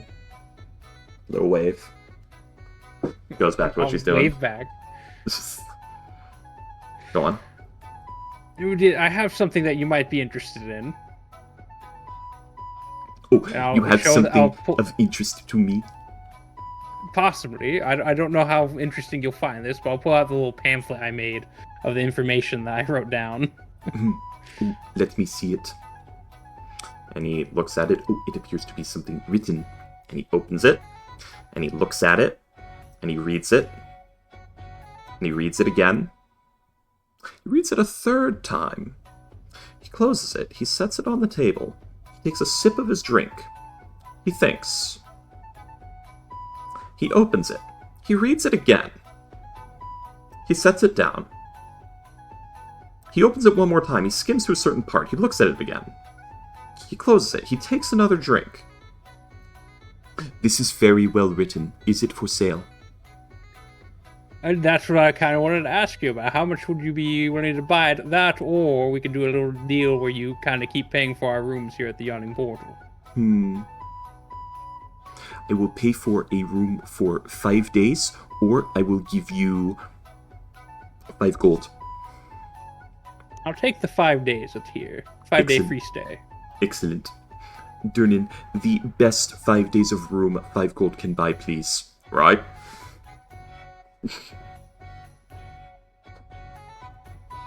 Yes, I hope that information serves you well. Yes, I shall probably be using it in my book. Thank you. You will be in the bibliography. I am honored. Yes. I did hear, I did remember, you created a book about Volo's Guide to Magic, correct? I believe that's what it's called. Oh, yes, that is one of my greatest works, my most popular, and possibly even my magnum opus so far. Yes, I heard some rumors that Elminster did not like the unedited version. Oh, yes, there was quite a bit of unsavory business. Many tried to kill me, and I suffered many magical pranks and punishments. I mean, it's a feat that you're still standing here, fine as ever. I am Volothamp Gadarm. I am not easy to get rid of. That is true. He remains a too, says Durnan. By chance, would there be any surviving copies of the unedited version out there? None that I am at liberty to share. So that's a yes. You would have to take it up with Elminster. Unfortunately, he's not here in Waterdeep. I believe he is in Shadowdale. Yes, yeah, a bit out of the ways from here currently. Indeed. And I don't know the teleport spell. Yes, he is in a bit of a mood and has been for the last few years after a person that he knew had caused some trouble. Well, I know this person, the famous. His name was Gale. I cannot remember his last name. Can I do a history check to see if it's Waterdeep? Go ahead. 18. 18. One moment. You want to get some Baldur's Gate 3 references here? Yeah. Probably Gale Decarios. He was associated with Elminster. And he died horribly. Oh shit, so you're canonizing he's just dead. Yeah, he exploded on the ethereal plane. Okay. Yes, I believe I heard Gale Decarius, something happened, or he was afflicted with something, correct? Yes, apparently he exploded. Those have not been confirmed as far as I can tell. Are you 100% about that? Yes, Elminster was quite upset about him exploding. What a shame. Indeed. Did they ever figure out why he exploded? I believe it was something to do with his association with the Weave. Elminster would not tell me exactly what. Despite my I have begging. to talk to him about that next time, if I ever get a chance to meet him. I got on my knees and I begged him and it did not work. I do not believe that you can get him to tell you. Hey, maybe some magical exchange. I know some not too common magics. Unlikely, but you could try. Well, Volo, I'll leave you be. Hopefully you enjoy the rest of your day. Well, no, please spend some time with me. I have many questions. Azeros was not very informative. I mean, most of all I know from our time in Undermountain is written in that pamphlet. Is there anything additional in that pamphlet you want to know about? Yes, can you please tell me about you and what it is like to be an owl man? I mean, you get some weird stares. I love flying. It's the most freeing feeling in the world. One day I hope to try it, but until I get the wings grafted on, it is going to be trouble. Tell me, what are you? Are you an Aarakocra? I don't know myself. I never knew my parents. Yes, how very tragic. He's like writing all of this down. You do know that the flight spell exists. You don't have to get wings grafted to you. It would not be the same as with wings. I would not feel That is the true. wind on them. That is true, yes. Also, I would have to And learn... it only lasts for... Yeah, it only lasts for like a little bit amount of time. You can't just fly whenever. Exactly. And most importantly, if I had wings, I would have to learn how to fly, and I would get to experience that in detail and write about it. Oh yeah, so that was challenging. I had nobody else to teach me how to fly. It was very trial and error. I'm very envious. I suffered many a broken bones trying to fly the roost, Oh, flee the roost when I was young. Are your bones hollow? I believe so. Oh, God damn it! I'm sorry, William. Yeah, they would be. Well, it seems That's what I fine. planned for this session is not happening tonight, which is fine. Sorry. Stick around long enough for us to end the day, because there's a cliffhanger I've got for you. Can you do that? All right. Yeah, I can do that. Okay. So Volo asks you a dozen more fucking questions about being an owl man that grow increasingly uncomfortable and personal. Adbirth really doesn't give a shit. He'll answer now, honestly. Volo now has an exact description of your reproductive organs. I mean, probably Honestly, does. I feel like Adbirth really wouldn't care. He Yeah. would explain. Yeah, and it's very clinical. Like, it's not like weird or Yeah. sexual. It's literally, tell me, does this fold in this way? Do you know if that you can do this nocturnally or? It's like, it's this medical shit. And I'll answer to the best of my abilities in Yeah. a very academic answer. He buys you dinner. He pays for your room. He buys you drinks. How many Any extra- drinks. How many extra days do we get for these Owlin answers? 1 extra day. Okay, so we get 6 free nights. Yeah. So tonight was paid for by this, and you have 5 more. You are fed. You are given drinks. Any drinks you want. Anything you off the menu. Yeah, I'm gonna get some. Do they have any weird shit that we got down in the fucking promenade? They have haggis. It's not promenade stuff, but it is blood pudding inside of a sheep's stomach. I'll eat some haggis. It's surprisingly good. Yeah, Very eat some iron- haggis. Maybe have some wine. Yep. Oh, they've got nice wine. A lot of wine. You actually get what is it? Dragon Crush 40. Like, it's an imported wine, but it's from like another plane. It's crazy. Red Dragon Crush. Yeah. I'll drink it, but I'm not gonna get like drunk. Well, the thing is, like, you get 1 glass of those. This is a very rare and expensive imported wine. You are in for a treat. Well, thank you, Volo. Your company is quite nice. He's drinking the wine. I'm drinking my wine too. It is a dry wine. How wine snobby would you say Adbirth is? Let's do. I don't know. I'm just gonna do this. Can we do? This wine He's is very. fucking awful. Oh, so lower is more? Oh, it's a D2. Yeah. Okay. I was just So doing 1 or 2. Very wine snobby. This is the finest vintage wine. A dry red. Hints of... Oh, it's almost like blood. It's irony in some ways, but no, there's no actual blood in there. Oh, there's like an earthen note to it, and nutmeg? Oh, that's nice. Aspects of melon? Yeah, he's enjoying Perhaps? it. He's enjoying his treat. Yes. It's amazing. So yes, you do that. Azor, is there anything you do before you turn in for the night? No, I don't think I do. Torlith, anything you do before you turn in for the night? How long does it take to make a potion? 8 hours, right? In our current system, roll for me a herbalist tools check real quick. Okay. Herbalist. And I will add a knowledge from a past life. Go for it. Intelligence, I'm guessing? Yes, intelligence or wisdom based, your choice, because you would have learned it in a different way. So that would be a 16 in that case. Okay. Plus a 5, so 21. Yes, so 21. You actually have enough ingredients for 2 potions here. Yeah, so 8 hours, 2 healing potions.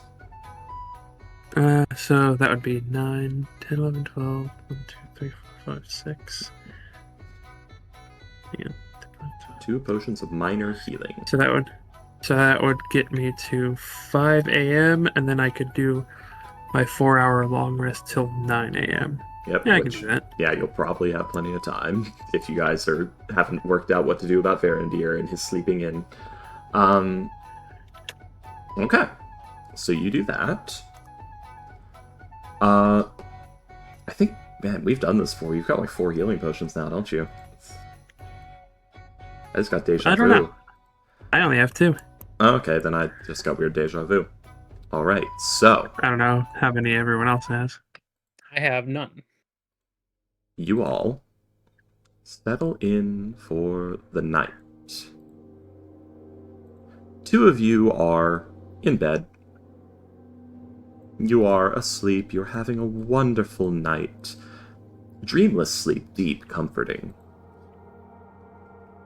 Torlith, you don't sleep. You just sort of relax, or whatever facsimile of relaxation you have, given that you never really feel tense. It's just sort of a constant numb, either there's a malaise or there's nothing.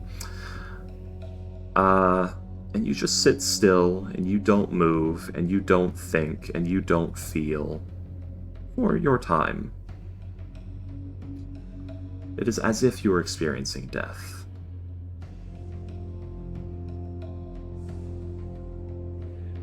And from the darkness, all of you, whether you should or should not, yes, she is sitting in the cuck chair, detect a chill, and then a cold, and then a biting cold. You open your eyes. You are laying in a snowy field. Trees on all sides, a forest clearing. Next to you, there is a crescent shape of stones, bones, and animal skulls. Laced within the crescent are various items, bottles of liquid, foodstuffs, neatly folded armor with their plates set to the side, fresh-made weapons, baskets of things, a decapitated corpse of a woman.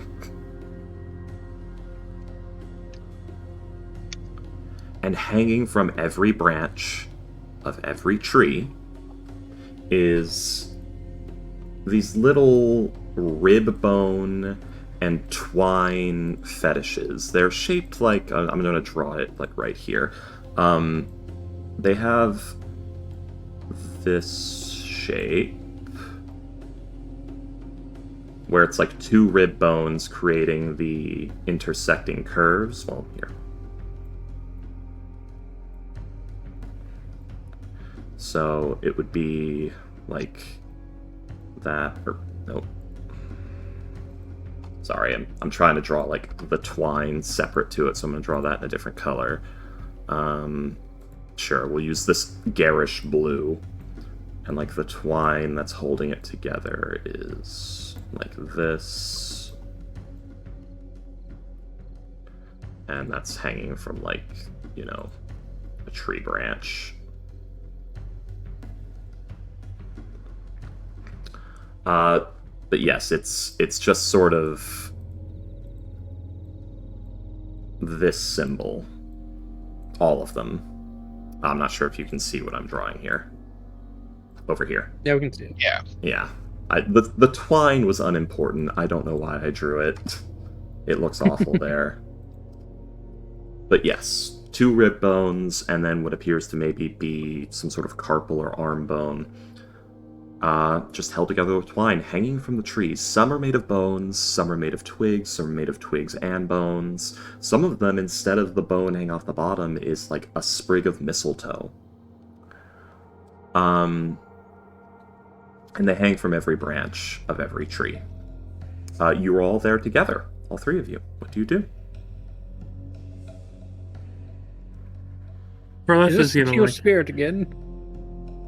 Do you ask that out loud? Torleth. Sorry, I was gonna say Torleth will take out the little bone symbol and hold it up and see that it's different than the symbol that is on the trees. It is. It is different than the one that's on the trees. The one that is in your hand looks like... I'm going to draw this from memory. Oh, I'm just looking at in the Discord. I can see it. Oh, okay. Well, yeah. And then, yeah. The one... Man, I could have drawn that a little farther away. Turning it out of the way. But yes, the one that you have in your hand is like that.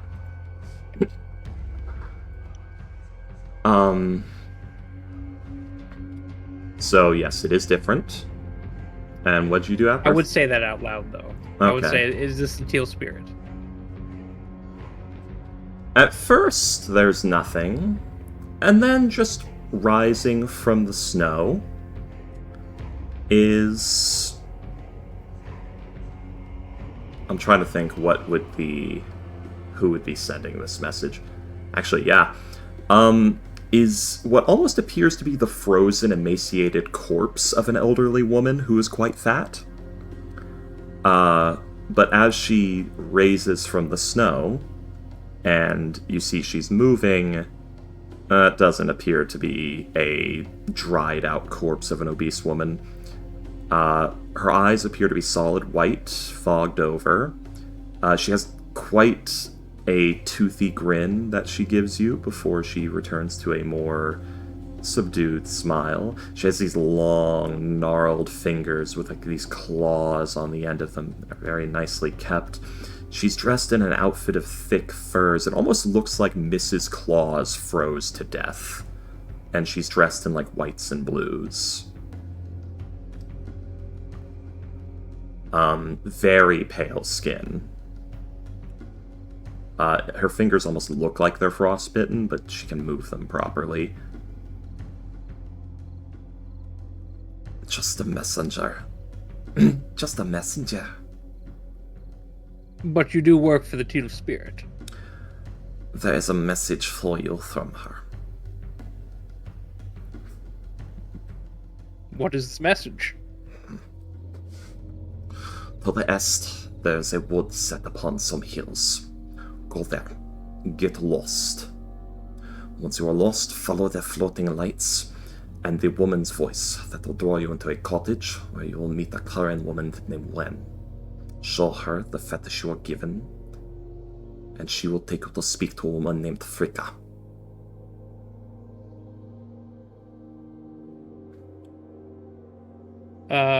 Ask Lynn what? I didn't catch that part. Ask Wen... Oh, show her the fetish you were given. Oh, show her. Yeah. And she'll tell you... Yeah, and tell her that you wish to speak to a woman named Fricka.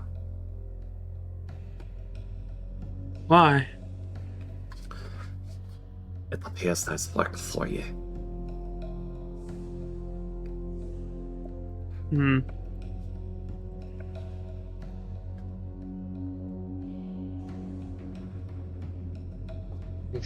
During this whole time, Azeros is just kind of gawking at the area that we're in. Yes, it appears to be a beautiful woodland area. It must be up north. There's a lot of evergreens. There's snow hanging off everything. You do see what appears to be Aurora Borealis in the sky. Aurora Borealis at this time of day. There you go. To the east, there is a wood set upon some hills. Go there and get lost. Once you are lost, follow the floating lights and the woman's voice that will draw you into a cottage where you will meet the Curran woman named Wen. Show her the fetish we had given you, and tell her you wish to speak to Fricka.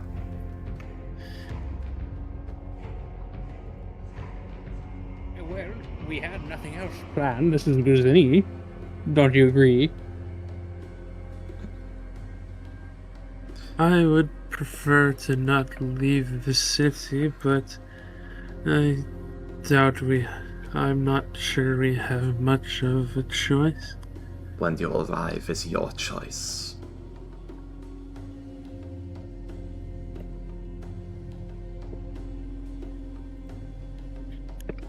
We just do it like 10 years later. Yeah. Maybe. Who says she doesn't know you're gonna do that?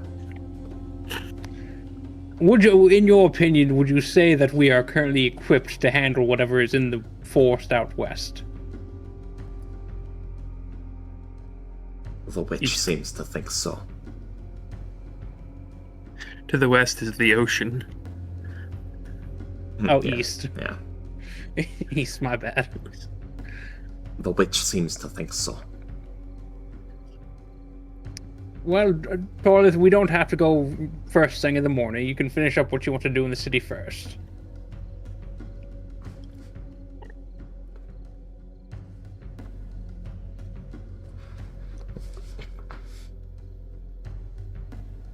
Yeah. Assuming this is kind of where we're ending? Or Yes, this there is more where we are questions? ending. I didn't know if anyone had any more Okay. questions or anything.